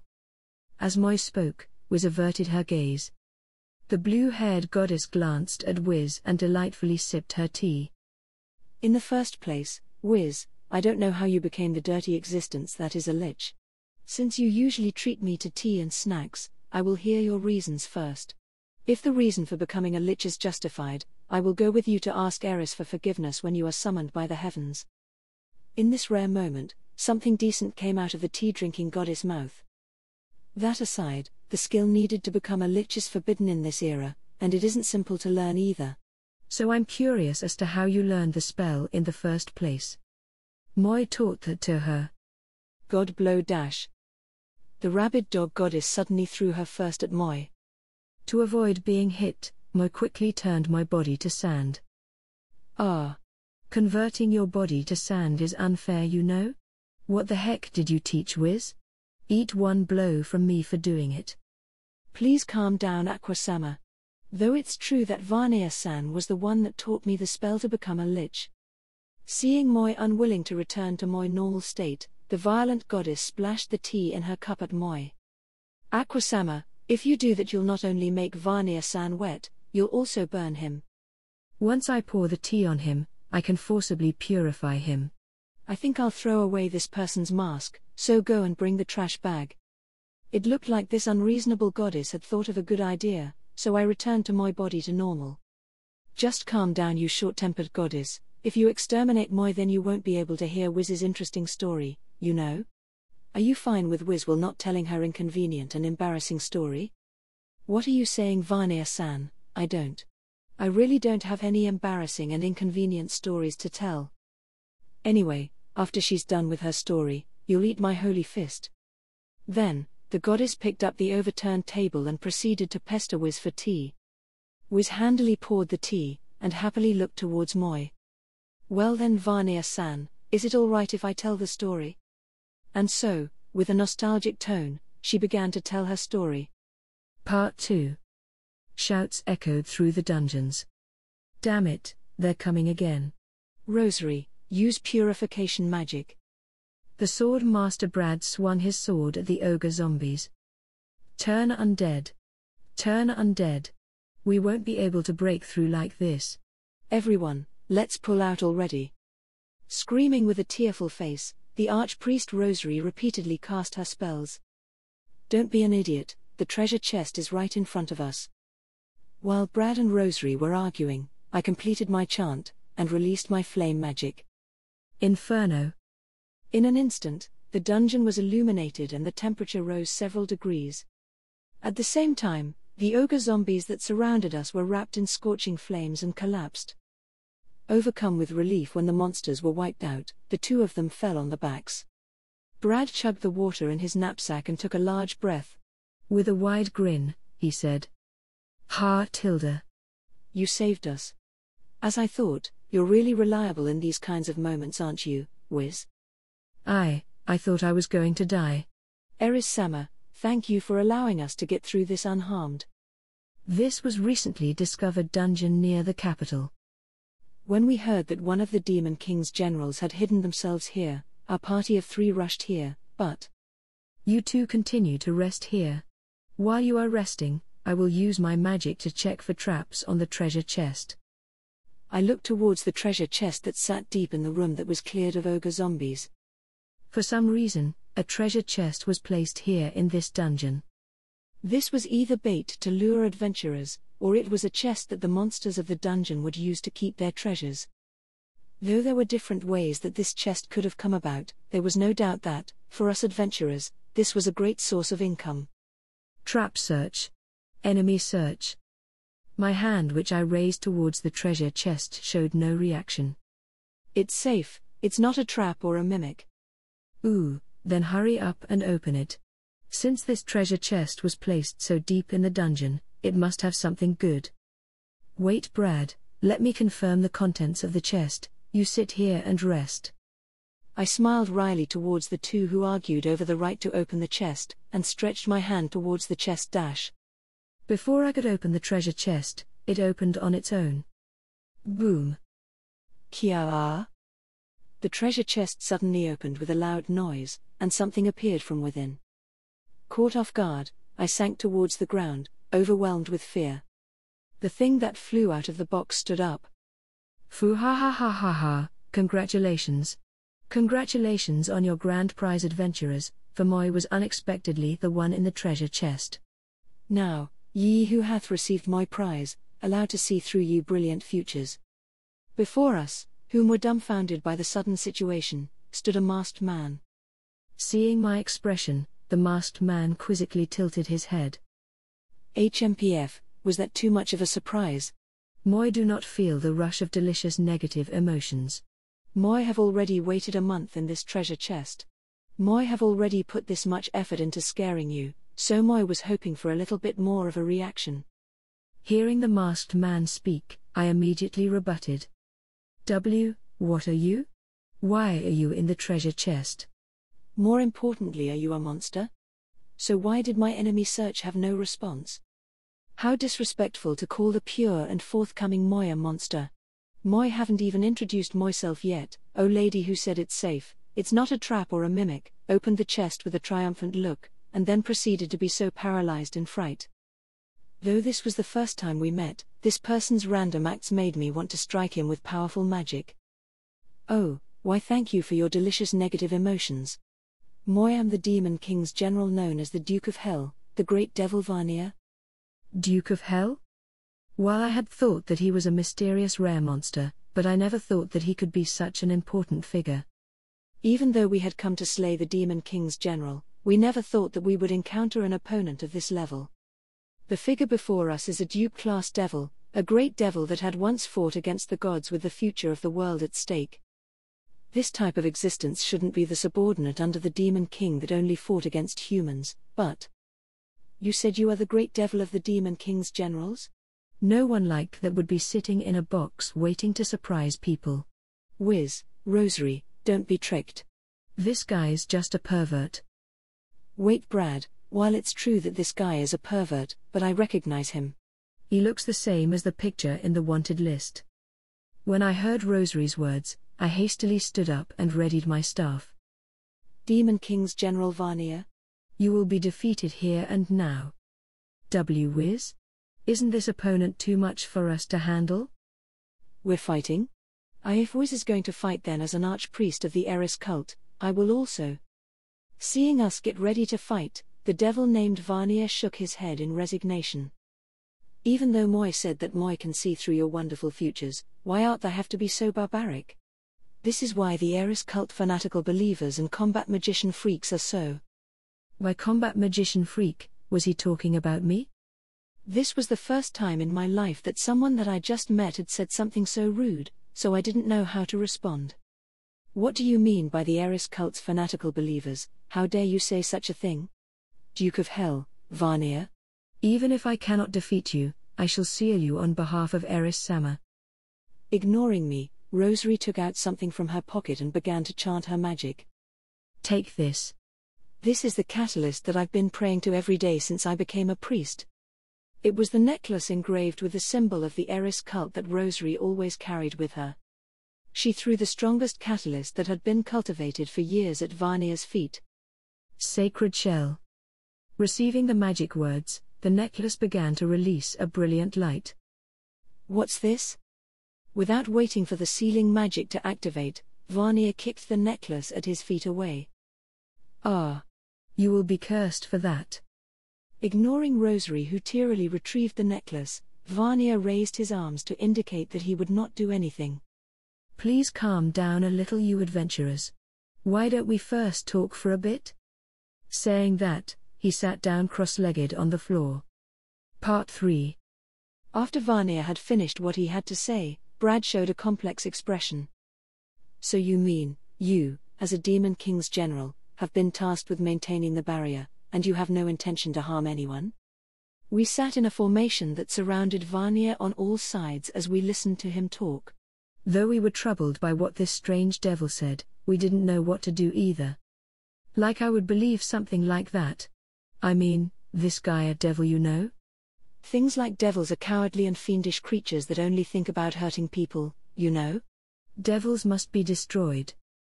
Since the beginning, Rosary maintained the stance that he must be slain.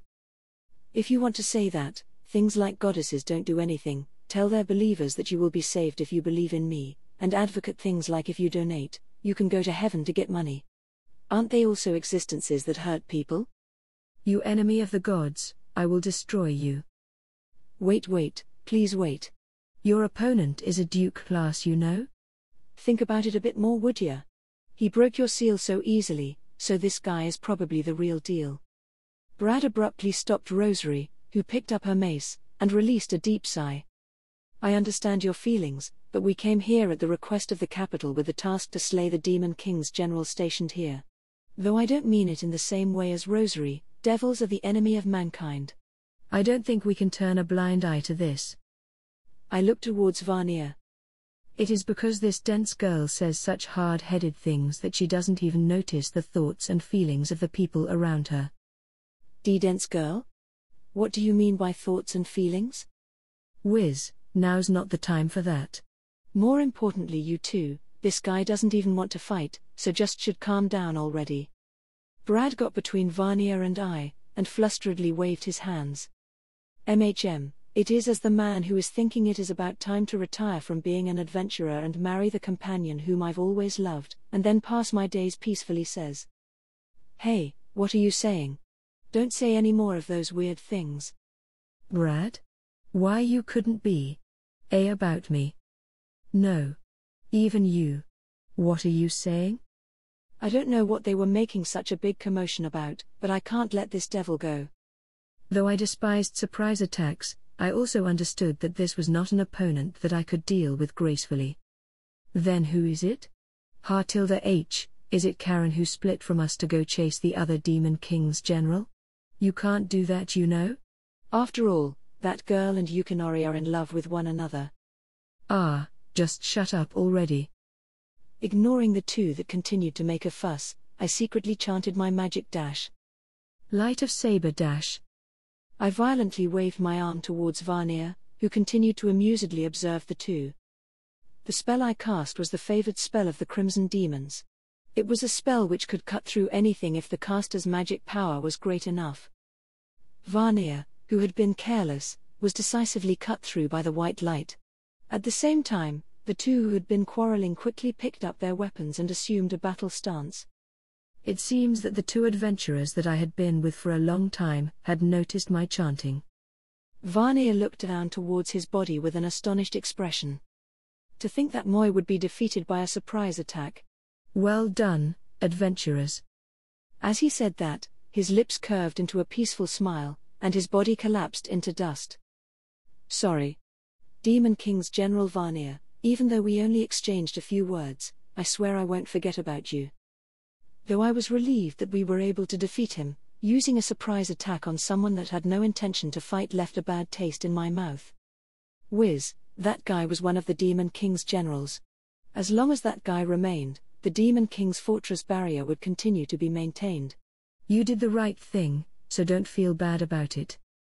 Why yeah, destroying a devil is a righteous act. I'm sure Eris-sama is happy about it. I returned a small smile towards the two who tried to console me. It's fine, I'm not that soft. Now, let's return, shall we? We should also go assist Karen and Yukinori on their mission. Right now, the other group of three were probably desperately fighting another of the Demon King's generals. Since we've defeated the general hidden in this dungeon, there was no reason to stay here. To exit, I chanted my teleport magic dash. Teleport. Once the teleportation magic was cast, the mask on the ground began to gather the dirt under it. A body formed and stood up. Did you think that Moi was defeated? Too bad. Well, please come again from the dungeon entrance. Moi will be waiting for you, adventurers. We heard his immense laughter. Teleportation magic could not be cancelled after activation. Teleporting to the town that was saved as our checkpoint, we stood frozen in place, dumbfounded. Brad murmured. It took us more than a week to get here. I will absolutely not forgive that devil. Part 4. A week later. Foo ha ha ha ha. Foo ha ha ha ha ha ha ha. Delicious, how delicious. Thy negative emotions are truly magnificent. Returning to the deepest floor of the dungeon, we challenged Varnir to a fight. Whiz, Rosary. Do it. Kill that guy. Sacred Exorcism. The exorcism magic cast by Rosary was easily dodged by Varnir. Light of Saber. However, he wasn't able to avoid my light magic that followed immediately after, and was cut across the body. Varnir, whose body began to collapse like last time, said in a serious manner. To think that Moi would be defeated again. Well done, adventurers. Shut up. It didn't have any effect on you anyway. Rosary, now. Purify him before his body reforms. One more time. Sacred Exorcism. Rosary chanted her magic again, and Varnir was struck with an exorcising light. But before the light could consume him, Varnir removed his mask without a care for his collapsing body and threw the mask into the air with one hand. The mask flew towards Rosary, who had let down her guard after casting magic. Varnir's mask, as if it was vacuumed, attached itself onto Rosary's face. HMPF, for an Eris cultist, this body is quite well trained. It's quite easy to move around in it. Rosary paced around the area as if to confirm her body's condition, so that means. Brad, Rosary's body has been possessed. Avoid using your sword to attack. Are you for real? Rosary's a high-level archpriest, you know? How could she be possessed so easily? As if to confirm what I said, Rosary no, Varnir who possessed her, turned towards Brad. I've been thinking about this for a while now, but Brad has the same smell as a goblin. You are. Brad. That's not what Rosary said. It's just what the body's possessor said. Don't believe it so easily. As I looked at Brad, whose teary face was covered by his arms, I felt the terror of a devil. This devil was dangerous. He was extremely dangerous. If we don't defeat him now, then there'll be big trouble later. You know how you always massage your shoulders in front of me, Wiz? It makes me really upset, Tilda. I don't know if your breasts are really that heavy, or if you're purposely doing that. Rosary won't say such things. Just get out of that body already. Though Rosary's body seemed to tremble due to the internal struggle for control, the opponent currently had control of the body. So I can't use magic to stop him. It was then HMPF, your negative emotions are mighty delicious. Well then, what negative emotions will Moi taste next? As an archpriest who is devoted to Eris, how could I allow this devil to do as it pleases? Brad. Wiz. Tie my body up with rope, She has quite impressive mental strength. She should be feeling immense pain right now. Although Varnir still possessed Rosary's body, his tone of voice changed. It was probably because Rosary was resisting his control. Hearing what Rosary said, Brad threw his weapon aside and charged forward. Wiz, use sleep or paralyze magic now. I'll hold down Rosary's body. Though he said that, he was stopped in his tracks by what Varnir did next. Oh wait, if you take one more step, I will strip off one article of this lady's clothing, no. What are you doing? Before our eyes, Varnir began to strip. First he removed her skirt, and then reached for her top. Rosary, what should I do? For starters, close your eyes, would you? Well, then the Moi who is kind will say this. Stay where you are and obediently look towards Moi. If you close your eyes, then Moi don't know what shall happen to this lady. No. As Varnir moved his hands and threatened to remove the top, her lips curled into a dirty smile. Since Rosary is held hostage, it can't be helped. I can't look away. Just look away. Devils have no gender, so as long as Brad doesn't see it, then there's no problem. Well then, this is some extra service. Look here, look at this sensational pose. Stoo-whoop. I will definitely make you pay. I swear I will. Brad continued to look intently at Varnir, who sat on the ground and began to spread her legs. As Varnir was playing around, I activated my magic. Sleep. At the same time, Varnir dropped to her knees with a thud. So the original is asleep now. Saying that, he threw his mask at the ground a distance away. As Brad rushed towards Rosary, who lay on the floor, Varnir gathered the dirt on the ground to form another body. Once Brad had retrieved Rosary, I began to chant my magic dash. We'll retreat for today, but we'll come again. Demon King General Varnir, I will definitely defeat you. HMPF, that's the spirit, I suppose. Today's negative emotions were quite delicious as well. Teleport dash. Together with Brad, who carried Rosary, we used my teleportation magic to return. It was then. At the final moment, this devil began said needless things. Then Moi shall see you, magician who shows a serious personality that scares other adventurers, but is secretly afraid of being alone in old age and is in a bit of a hurry to get into a relationship. Moi will look forward to your next visit. After hearing what he said, the landscape before our eyes changed to that of a familiar checkpoint. Brad fearfully spoke to me, who wordlessly faced the ground. You're in a hurry? I absolutely will not forgive that devil. Part 5. Having told this long tale, Wiz gulped her tea, and released a long breath. Well, so that's what happened. So after that, we would go to where Varnir-san was staying every week. One time, Rosary, whose body was possessed again, was forced to do some weird shake dance in front of Brad. Now that I think about it, there was this time where Varnir-san copied my appearance and starting confessing to Brad. As she said that, Wiz showed a nostalgic smile.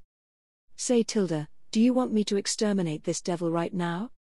The goddess said such dangerous things. It's in the past, so I don't mind it anymore, Aqua-sama. Also, a lot of different things happened after that. Even I had begun to think whether it was a bit too much.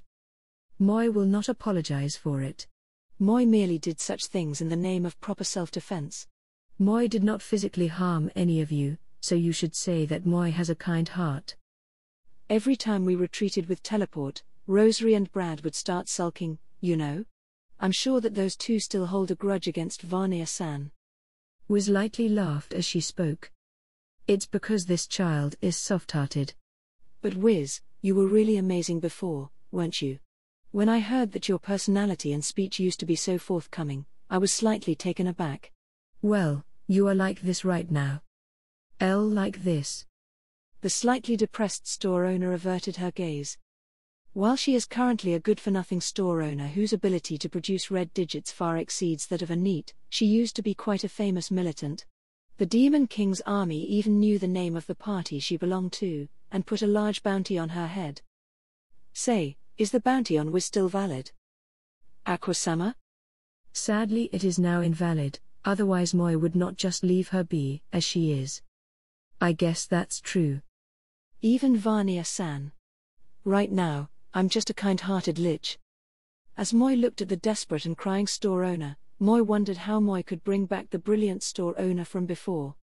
If Moi am not wrong, she used to have the embarrassing nickname of the Ice Witch before. Wow, that's cool. So was a witch? Was she an ice witch? Please stop already, that's enough of this topic. Seeing the embarrassed store owner who covered her face in her hands, the goddess grabbed my shoulders and began to shake Moi. Keep going. Seriously, just keep going already.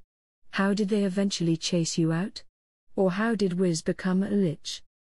Moi will continue, so don't be in such a rush, it's unsightly.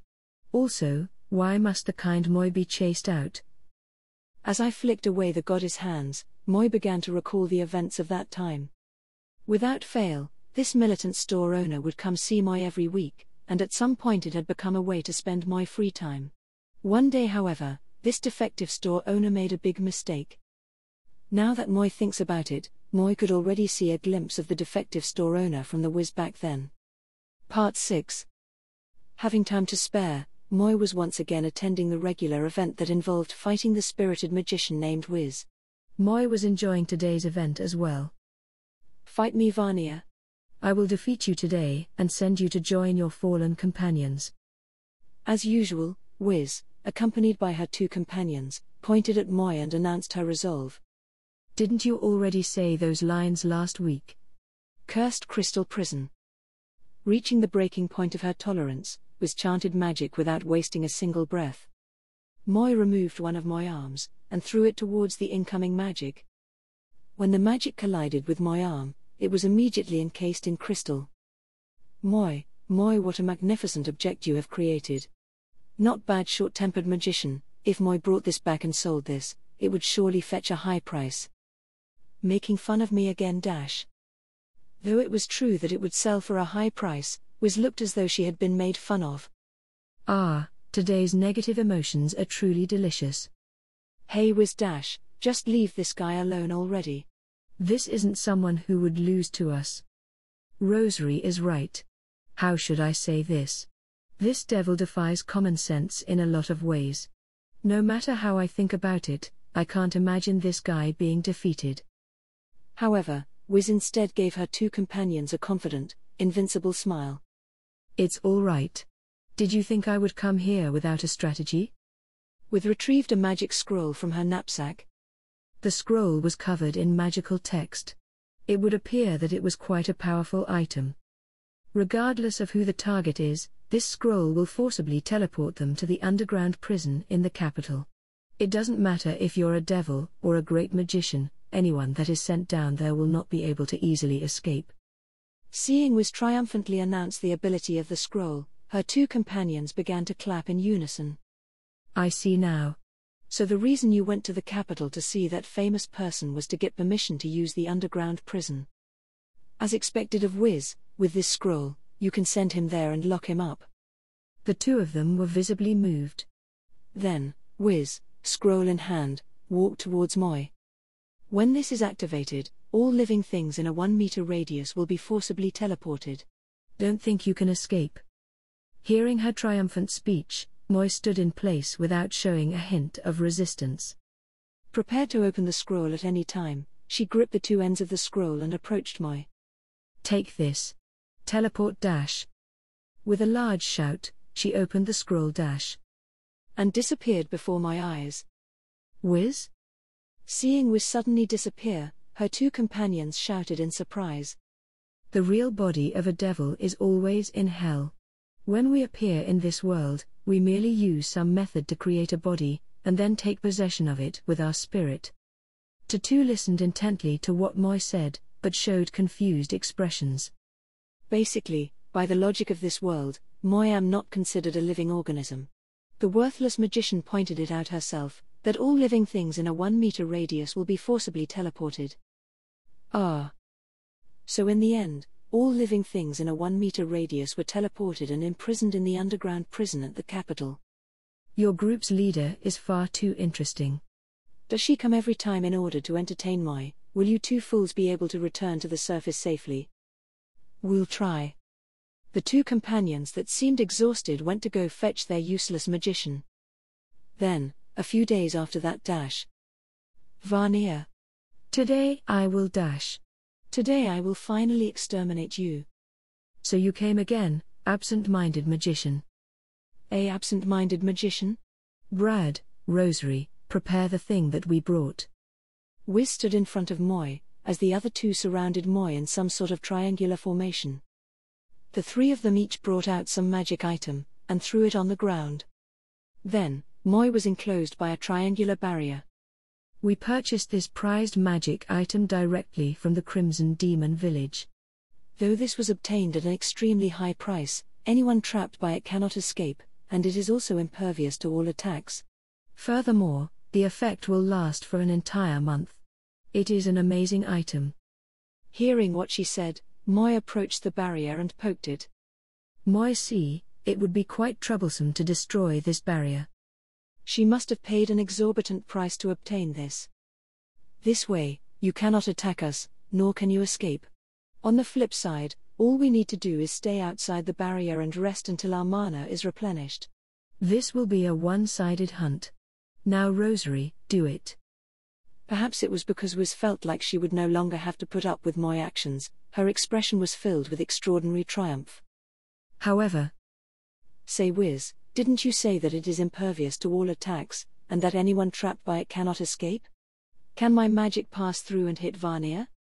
Wiz's triumphant expression froze, as she took in the meaning of Rosary's words.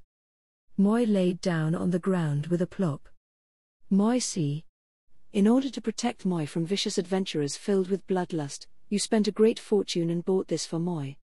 Well then, Moi shall allow myself to be spoiled by this pleasant gift and temporarily indulge in a sedentary lifestyle. Whoo dash. Seeing Moi lay down using Moi right arm as a pillow, Wiz grinded her teeth in frustration, and pressed her cheek against the barrier. Wiz. Sometimes, I don't know whether I should call you a genius or an idiot. Say, Wiz, you said that you used half of your savings in order to get this magic item, right?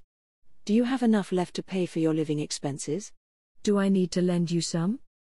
Wiz sent a sideways glance towards her empathetic companions.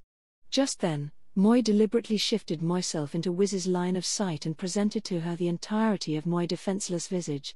Moi even added a long yawn to taunt her. The inside of this barrier is more comfortable than Moi expected. Would they like to join Moi? Oh Moi bad, Moi forgot that people cannot enter into this area, please do pardon Moi. A dash. Seeing Wiz furiously bang on the barrier in frustration, Brad and Rosary tried to pull her away. HMPF, the negative emotions coming from Wiz were a true delicacy. Calm down Wiz, you're always cool. Switch image is breaking. How about we go home for today? This barrier will last for a month, right? Since we can't do anything about it, how about we go defeat another general somewhere else? Yukinari and Karen are having more trouble than expected as well. Having judged that doing anything more would be wasted effort, the two companions stepped in to stop Wiz. Oh Tilda? That has a cool nickname like the Ice Witch? Moi is interested in your true power. How about this? Moi will not resist in any way so that Moi may witness your power firsthand.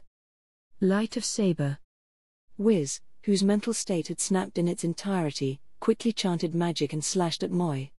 In the end, not only did the magic not hit Moi, it did not even leave a scratch in the barrier. Foo ha ha ha ha ha. Even though the name of the ice which makes people think that she is cool, each and every time she comes to display her true talent, Moi cannot help but enjoy it in its entirety. Oh, amusing magician. Moi will forgive you for this ruckus today, so please come again after a month.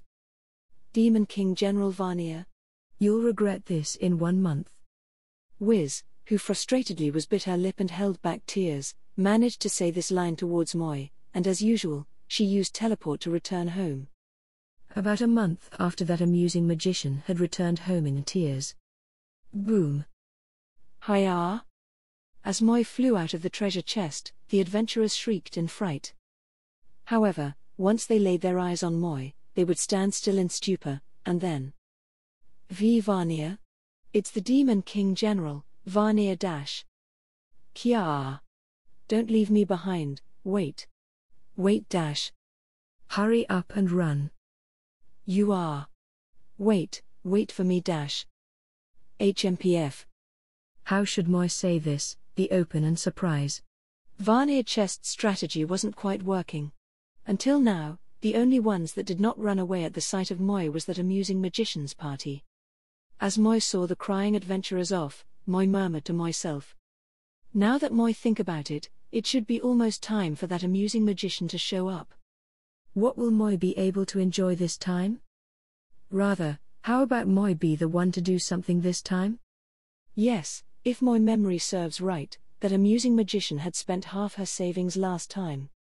Then Moi shall pose as a wounded adventurer that had been left behind in this dungeon, and ask for her help. Once Moi enter their party, Moi will use the excuse of treating them to a meal as thanks and invite them to a high-class restaurant.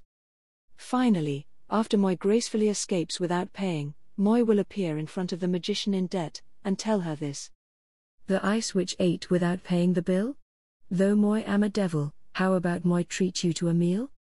All right, then Moi shall do this. Demon King General Varnier. Today I will fight you seriously. Just as Moi was about to transform into a wounded adventurer and play dead. A cold, sharp gaze. In the cold atmosphere that would surely remind one of ice, Moi stood straight up. Good grief. The ice magician whose spirit is different from usual, what's wrong? Are you so indebted now that you don't care how you look like anymore? Cursed crystal prison. Wiz rebutted to my joke with magic. Though Moi had immediately retreated, my right foot that was caught by the spell and became frozen. Ah, another sudden greeting, O lonely magician. Did I forget to bring companions today? Moi cut off my frozen right foot, and regenerated a new one from the floor. Yes, today Wiz was alone. The two that always accompanied her were missing. Furthermore, even though Moi had thrown a light joke towards Wiz, her tense atmosphere did not dissipate like usual. Though it's regretful, I did not come around to play today. With a cold expression, she took out a small crystal from her bag. Moi had seen that crystal before. It was a forbidden fruit that would consume the user's lifespan in exchange for an extreme amount of magic power. At the same time that Moi had affirmed the identity of the crystal dash. Announcing the beginning of our true battle, Wiz shouted with extraordinary spirit. Inferno Dash. Part 7. How much time had passed since we began? Cursed. Lightning. Wiz murmured in a small voice, and her right hand shone with light. However, a dark lightning was not released from her hand. Wiz powerlessly dropped to the floor. The interior of the dungeon had been made barren by a barrage of amazing magic. It was to the extent the dirt of the neatly formed path formed a natural cave. Ah, that was quite the impressive rampage. Just a little more and you would have depleted one of my lives. Wiz, who had staked her life without hesitation, left Moi at a loss for words. This was the first time in several hundred years that Moi had been pushed to this extent. Moi had decided not to use Moi power against a human opponent, but this time, Moi was unable to follow through with that decision. Though Moi had nullified Wiz's magic countless times, and forced her to consume all her crystals and magic items, Moi never thought that she would learn anti-devil curses for the sole sake of defeating Moi. Wiz bit her lip in frustration, but as a result of depleting her magic power, she could only sit idly on the ground. She looked up towards Moi. Why are you such an unfair devil? I used that many manatite and scrolls, and went so far as to use a forbidden item. Is there even a way to defeat you? If thou want to at least deplete one of Moi lives, I suppose thou shall need to learn explosion magic. Towards my joke, Wiz began to laugh. Of course, there was no one strange enough to learn that useless spell. Existences with infinite lifespan like undead or evil gods may occasionally choose to learn explosion, but it was impossible for normal human that had already achieved a high level to do the same. Wiz, who understood this much, showed a small smile. You're right. Then next time why don't I learn explosion magic? If there is a next time. Saying that, she pulled something out. It was a single piece of paper. Despite going through such an intense battle, this paper was undamaged. It seemed like a spell of protection had been cast on it. Wiz pushed the paper towards Moi, and quickly closed her eyes. Having roused Moi interest, Moi received the paper. A contract?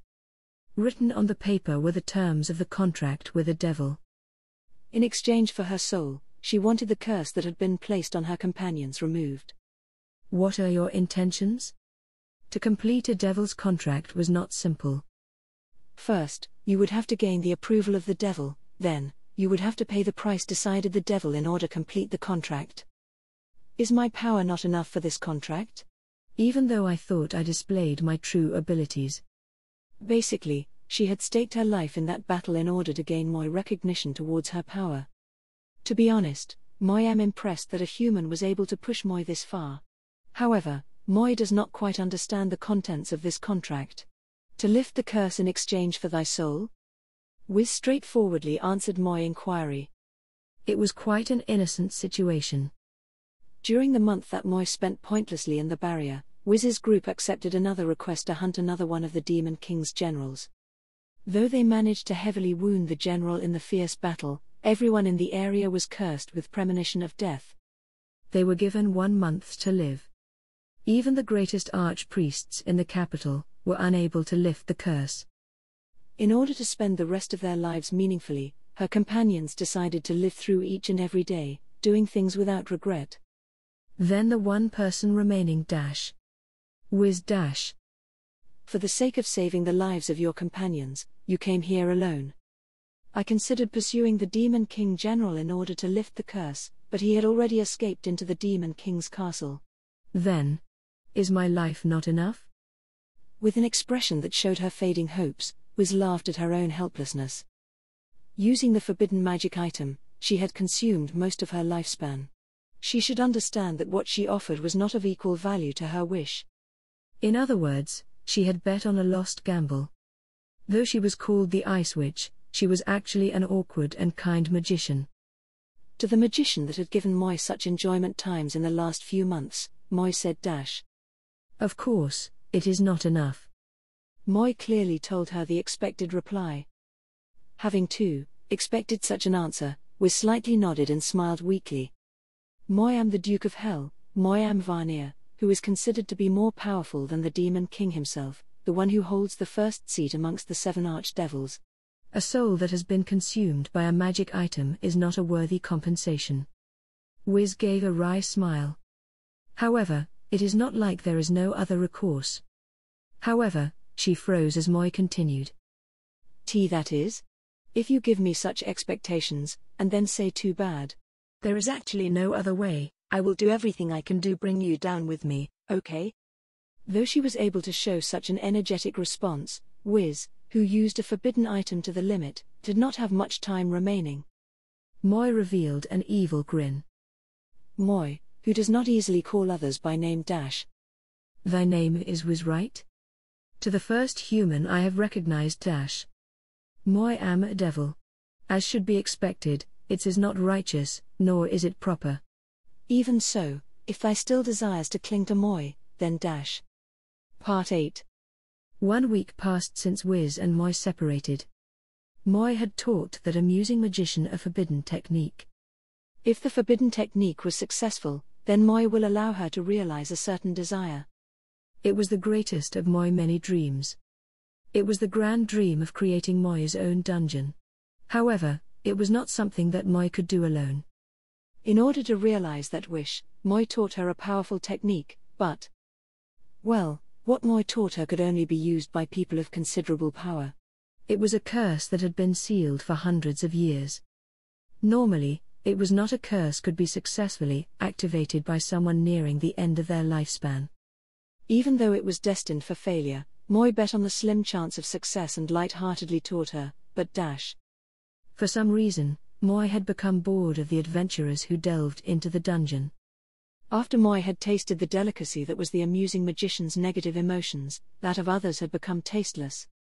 Right now, that magician was probably lying dead somewhere. In other words, she was troubled by whether or not she should use the curse, and ultimately decided to end her life as a human. If Moi decided to use Moi's clairvoyant power, then Moi would know her conclusion. However, for some reason, Moi decided not to use this power. That said, currently, Moi was at the highest floor of the Demon King's castle. Moi had gracefully finished Moi's meal in the lodgings reserved for elites, and was wondering what to do with Moi's spare time. Just then. There's trouble. Hey you guys, there big trouble. Everyone, quickly prepare for battle. A large demon rushed in. What's the matter? Seeing the Demon King's army elite showing a blank gaze with its arms wrapped around its legs, the demon released a piercing shriek. Since Moi's post-dining atmosphere was abruptly disturbed by another incident, Moi inquired the demon with a sour mood. What have you rushed here for all of a sudden? That person have just become Moi afternoon tea. In other words, Moi transformed into the beautiful girl that person likes, played with him for a while, and then revealed Moi's true identity. What are you doing, Vanya-sama? We already asked you many times to stop eating the negative emotions of the people in the castle. Albeit you just said those words to Moi, who is a devil. Anyway, what has happened? Did the old and withered Demon King finally pass away? That person is already quite old, isn't he? Please don't say such ominous things.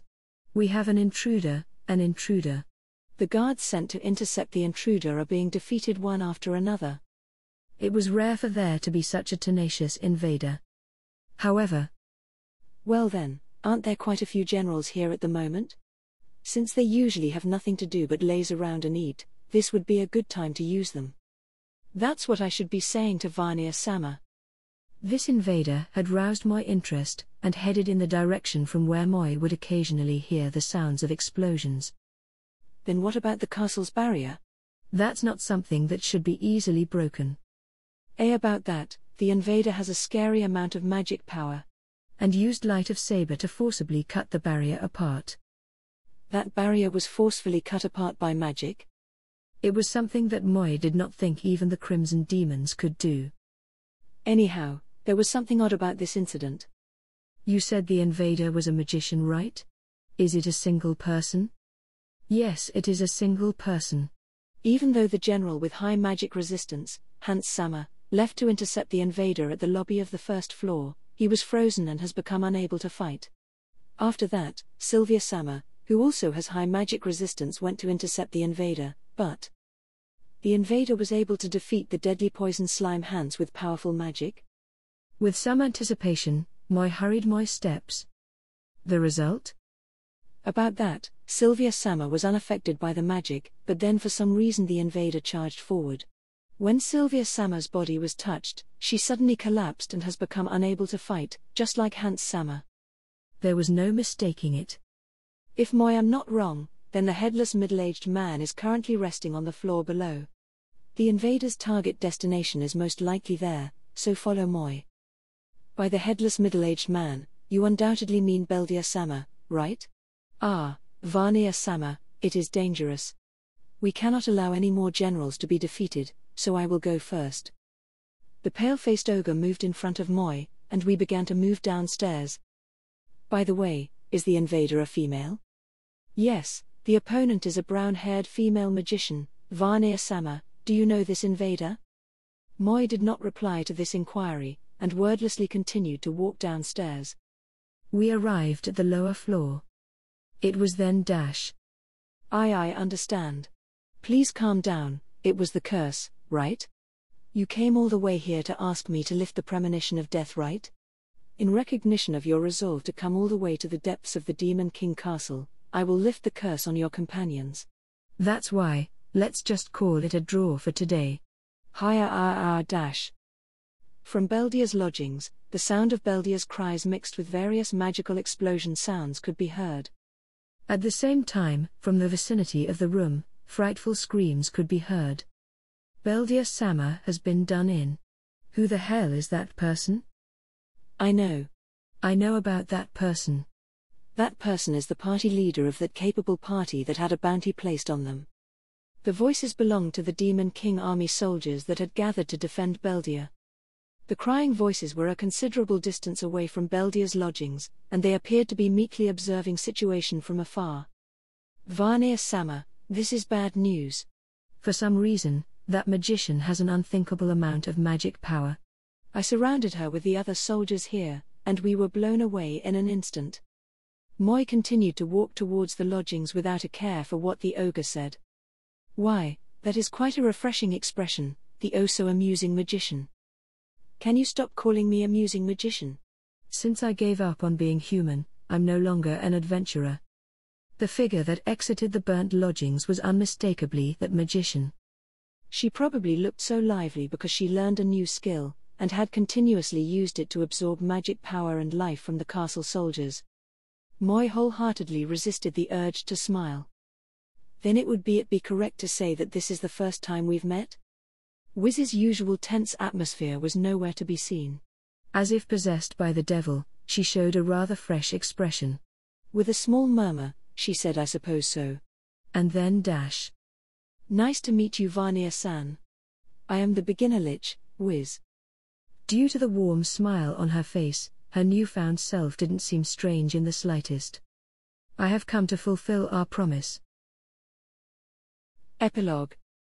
Thus, the store owner was reborn as a Lich. After that, the Demon King requested that she, as compensation for her rampage through the castle, become one of the Demon King's generals that maintain the barrier. Though her companions were freed from the premonition of death, she was no longer human, and thus she retired from being an adventurer and decided to open a store in the town where she first met her companions. Having told them that if they were tired, they could come around to play anytime, she awaits their arrival in this store. Rumor has it that one of her former companions died in a fierce battle against a large bounty target, but even so, this spirited store owner continues to wait for their arrival. V. Varnir-san. Since then, the militant store owner has become completely jaded. As of present, she gives the impression of extreme meekness. Sometimes, Moi wonder where the one that said I have come to fulfill our promise is. Where has that disciplined, forward-facing and powerful magician disappeared to? Varnir-san, Varnir-san. With a troubled expression, was tugged on Moi's sleeves. What is it? Moi was wondering whether to tell the tale of how Moi managed to taste interesting and strange negative emotions from the Demon King's subordinates, or the tale of how much the Demon King cried after the thieving store owner took as she pleased from the treasury, only to open a store in the castle. That's not it, Aqua-sama has. Moi looked at where Wiz was pointing, and saw the goddess sleeping comfortably on the tabletop. Ignorant to the situation around her, the goddess drooled as she slept. If she is in such a defenseless state, then Moi should use Moi's Shawkill death ray to send her to her grave. That's wrong, you know? She seems to be sleeping so comfortably, so let's just leave her be, all right? Wiz, who, as usual, was soft towards the goddess, smiled wryly at Moi. Then, Wiz pleasantly smiled at the soundly sleeping goddess and continued to happily sip her tea. Moi supposed that, just for today, Moi would leave this goddess be. After all, Today was a very special day for this store owner. At the very least, this day should be passed peacefully. Vania-san, you seem to be in a good mood. How should I say this? You're only in a good mood when you're plotting something. So what is it? What are you planning to do today? To categorize Moi as a troublemaker such as thyself is disrespectful. Moi merely used Moi power to see the future, and foresaw that a little event will occur today. Yes, Moi enjoyed seeing a human surprised expression. A little event? As in, the customers will finally come to understand the value of our merchandise, or that the store will become prosperous? That would be called a huge incident, not a small event. Moi glanced sideways at comfortably sleeping Goddess on the table, and turned my attention toward the door of the store. Through my actions, Wiz seems to have also noticed that a customer was coming. As the door opened, Wiz's expression changed from surprise, to nostalgia, to a warm, gentle smile. The customers that entered the store carried a child. They were two familiar, former adventurers. Short story, today as a harem consultant. Under the gaze of several children, Megumin flipped her mantle and announced herself. My name is Megumin. The #1 magician of Axel, and the one who controls explosion magic. Standing directly across from Megumin was. My name is Union. The #1 magician of the Crimson Magic Clan, Kya. Wait, I'm still introducing myself. Stop. Union, who began to scream after getting preemptively attacked during her introduction. In the early morning, at the park in the town of Axel, 2 Crimson Magic clansmen were rolling across the floor. And I was looking directly at the 2 of them. For now, can we just say that it's Megumin's win? I won't accept that. The rule that you should wait until the opponent has finished introducing themselves. Wait, Megumin. I understand. It's my loss. So stop pulling on my hair. As Megumin continued to lunge at her, Ionion admitted her defeat in tears. The way this all started was when Ionion, who had come to our mansion to sleep over, nonchalantly said something with no ill intentions whatsoever. It's true that I have more losses, but that's because Megumin was the one to decide the contents of every match. Also, Megumin and I have never really had a legitimate match, right? I absent-mindedly listened to Megumin and Ionion talk about their past. They talked about a bunch of things. Like who was the stronger of the 2, and stuff like that. While I did hand the title of #1 magician in the Crimson Magic Clan to you, I'm just annoyed that you can announce that so pridefully. That's not a valid reason to break the rules. Geez, I understand already, okay? The first round is my loss, okay? Ionion was pushed down and mounted by Megumin. No matter how I looked at it, I could not see any single trace of a mature argument. Since Megumin won the first round, the next match will be chosen by Ionion, right? As someone who had been slowly solicited into being an observer, I wanted this embarrassing competition to end as quickly as possible. Due to the flashy introductions akin to the Crimson Magic Clan, we've recently become the center of attention of the children in town. Amongst the children, there were some that have begun imitating the poses of these Crimson Magic clansmen.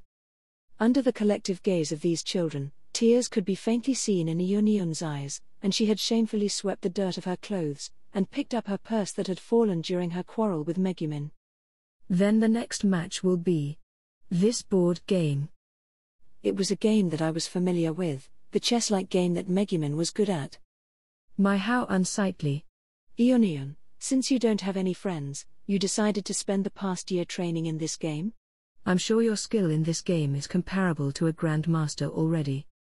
You don't have voice your expectation on how I won't make any friends in the past year.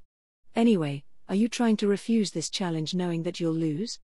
A true Crimson Magic clansman would take any challenge head-on, right? You little. Ionion showed fearless smile towards Megumin, who growled and grit her teeth, and began to arrange the board pieces. Ionion won, and so, the second round ended in a superbly plain fashion. With this the score is tied at 1-1. Now then, what will our last match be? Will it be a magic showdown like true Crimson Magic clansmen? But if we're doing that, then let's see who can defeat more monsters. Ionion, who had beat Megumin in a convincing manner in the second round, seemed uncharacteristically excited. Though, it was probably because she rarely had any company. Then, Megumin turned to face me. Why don't we have our observer, Kazuma, choose the last match? I wouldn't complain about his choice. Well then, let's finish this. Kazuma-san will?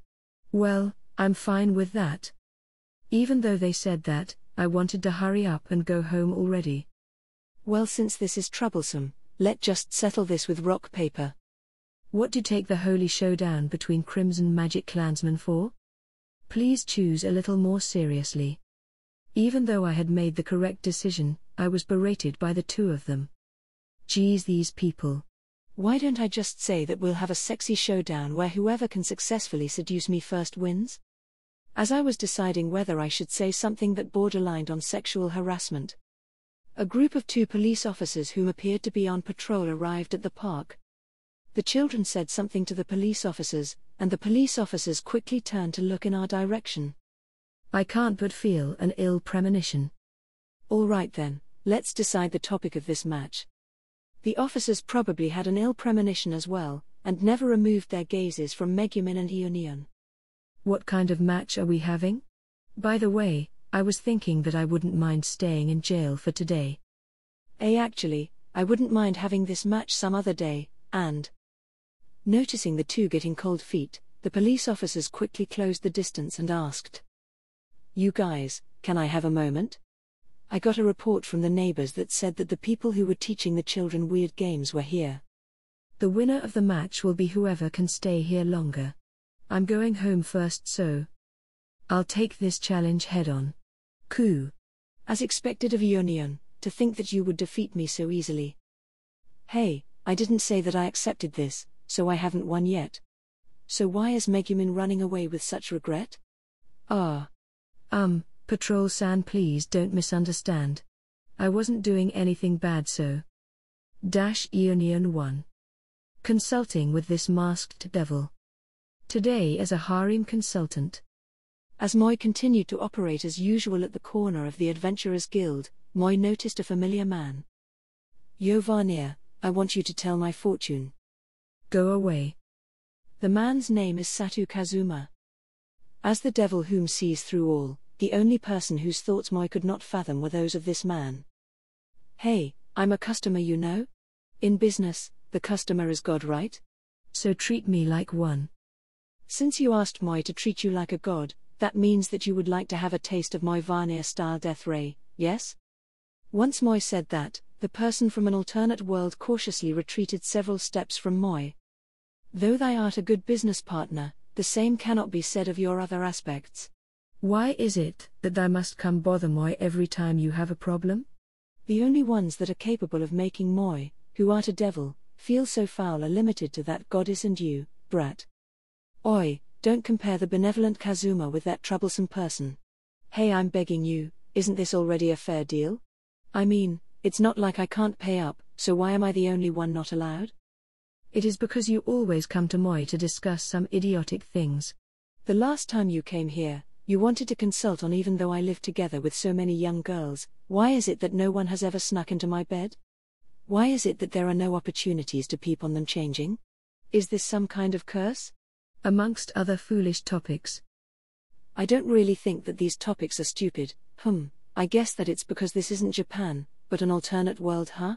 The reason why nothing happens even though we live together, is simply because the common sense here is different from Japan." There's no way around that. Well, let's just leave this topic there for now. As the person from the alternate world continued to ramble on, he leaned his head towards Moi, and said with a soft voice, "I want you to see how many pretty girls in this town have feelings for me. Go away." The man from an alternate world had come, once again, to discuss some idiotic things. I flicked my hand and gestured for him to leave. "Wait, what? Are you just trying to make my life hard? Didn't I already say that I would pay you? You're goddamned annoying, you little brat. You're a brat that would use my powers to do something so unfathomably pointless. There's not a single lady out there that would like someone of the likes of you." "Are you kidding me? How can there be not a single girl out there that likes me?" I am the hero that routed several Demon King army generals, the savior of this town, the great adventurer Kazuma-san, you know? It wouldn't even be strange if someone asked me for my signature. Moi told you already. A queer girl like that doesn't exist in this world. Now hurry up and leave, you're obstructing Moi from doing business. Even though Moi had told this man from an alternate world the truth, he refused to accept my answer, and sat down beside Moi. Then, a young female customer, unrelated to this mess, arrived at my table. I have something I'm bothered about that I came to consult on. HMPF, no matter what problem you have, Moi will do my best to solve it immediately. The fee for this consultation will be determined by how complicated your problem is. Are my terms agreeable? Hearing my inquiry, the customer sitting across the table nodded her head. Actually, recently my chest has been aching a little. There's nothing during the day, but at night it feels like something is pressing down on my chest. It's probably love, Tilda. Stop messing around, you little brat. Just go to the side over there and stay put. Moi dismissed the man from an alternate world, who nonchalantly chipped into the conversation, and used Moi power to see through everything about the customer. HMPF, their mother-in-law that passed away last month is coming to thy home every night to trouble thy.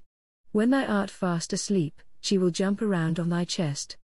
That woman, she won't leave me alone even though she's dead? Please teach me some way to repel evil spirits. Moi handed a slip of paper to the enraged customer. They should go to the address written on the memo and look for Wiz's Magic Tool Store. That store sells a type of holy water named Goddess Juice. If you sprinkle it around your home, the evil spirit will be purified, and will peacefully ascend to heaven. I got it. Here's some extra as thanks for your help, please take it. This time I'll settle it with that wench once and for all. The lady slammed the money onto the table, and hurriedly ran out of the Adventurers Guild. True to her word, the value of the money was greater than the standard consultation fee. The man from an alternate world that saw the situation unfold, opened his mouth and said, "Oi, didn't you just easily solve that person's problem? So why won't you even try to solve mine? Is it because you'll only try hard when the customer is female? So you're still here, you annoying little brat. If you actually have something proper to discuss, then Moi shall properly assist you. So go and find some earnest problems, and come back to find Moi. If you don't have any, then go away. Moi has to serve the next customer." Yes, Moi Consultation Center was about to enter its prime time. As the person from an alternate world moved to the back of the line, behind several of Moi more respectable customers. Oi, wait a second. Even I have some normal problems I want to discuss. I was just joking around earlier, so sorry about that. Anyway, I won't try to be cheap, so help me solve my problem, all right? As he said that, the man from an alternate world showed an earnest expression. Since this brat was always involved in some kind of trouble, could it be that he encountered some problem again? Moi leaned forward, and asked seriously. What trouble do you have? It doesn't matter if they're a girl or a boy, the people around me are strange no matter what. So I'm kinda troubled by this. Go away. As Moi gave my final judgment, the man from an alternate world's face seemed to change color. What, why? Isn't this an actual earnest problem already? You're just useless when the problem actually matters. Since you're always asking Moi about useless things, why don't Moi cast a curse that makes mushrooms grow on your rear? Maybe you will have a real problem then. The man from an alternate world's body trembled, and he swiftly backed away from Moi. Once he felt that he was safe with the distance between us, he turned back and shouted. Idiot! Idiot! I said that I was surrounded by strange people, but the strangest person is actually you. I'm gonna spread bad rumors about your consulting center till it closes, so know why. Yo, I'm just joking, dude. Don't come any closer. With all my might, Moi chased after the man who ran away after spouting such dastardly lines. That little brat is perhaps the strangest man in this town. Short story, Today as a Love Consultant. Shortly past lunchtime, as the customers in the guild began to decrease. Oh, to think that you would come to Moi for advice. How unusual of you, laughable clansman. Who are you calling a laughable clansman? Even I have troubles that I want to consult with others about. Okay. A girl who belonged to the renowned laughable clan, the Crimson Magic Clan, had come to consult with Moi. With shining, crimson eyes, the indignant laughable clansman said, "Actually, I heard that your fortune-telling was quite accurate, so I came to have you help me with something." Saying that, she sat down in front of me with a serious expression. "Moi do not mind as long as you pay." "So, what would you like to know? Would you like to know the recommended locations for explosion magic?" "That's not it." "Well, I do want to know, but I didn't come to you for that today." "Actually, I want to know the true face of a certain someone." "A certain someone?" "Every time I've seen him, he's wearing a mask and has the feeling of a hero from the shadows."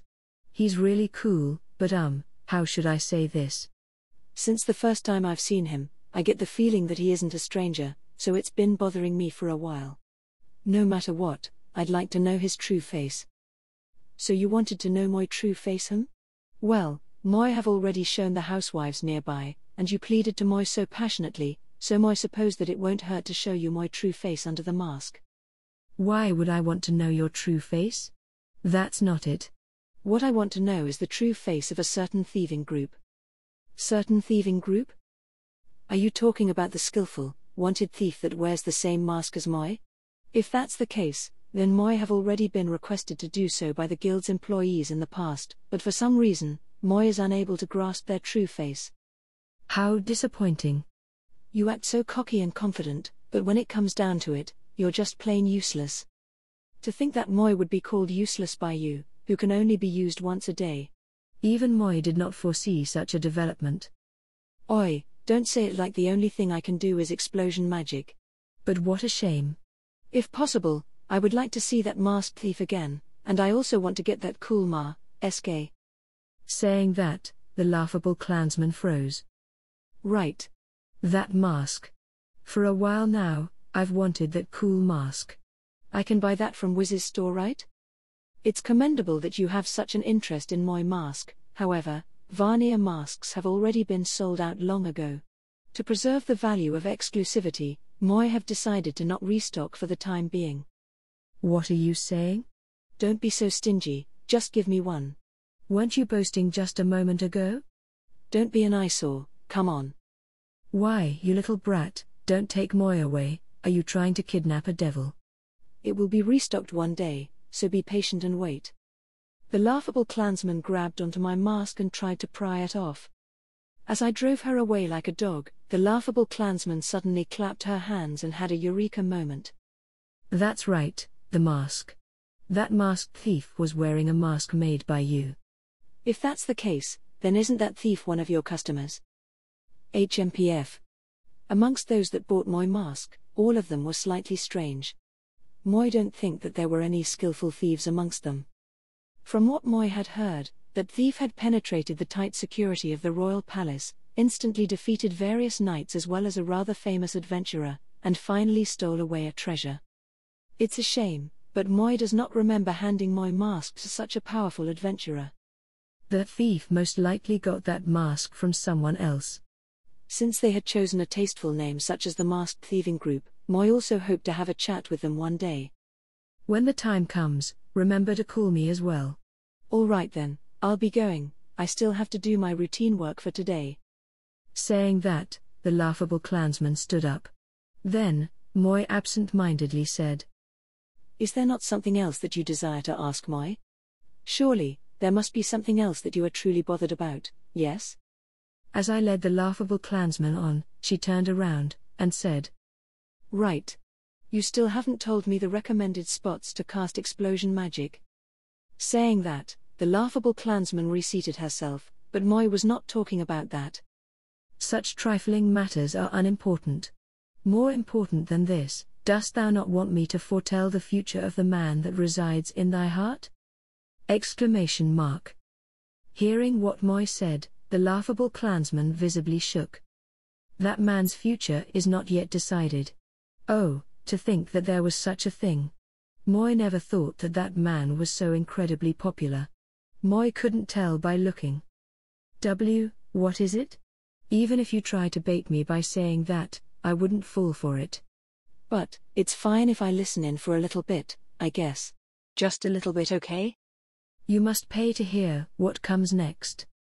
Hearing that, the laughable clansman opened her purse and stared at its contents. Then, she extracted its contents in a grand fashion, and cautiously handed it over to Moi. No matter what you say, Moi cannot take almost complete point cards and coupons as money. In response, the laughable clansman's face flushed in embarrassment, and then she said, "My name is Megumin.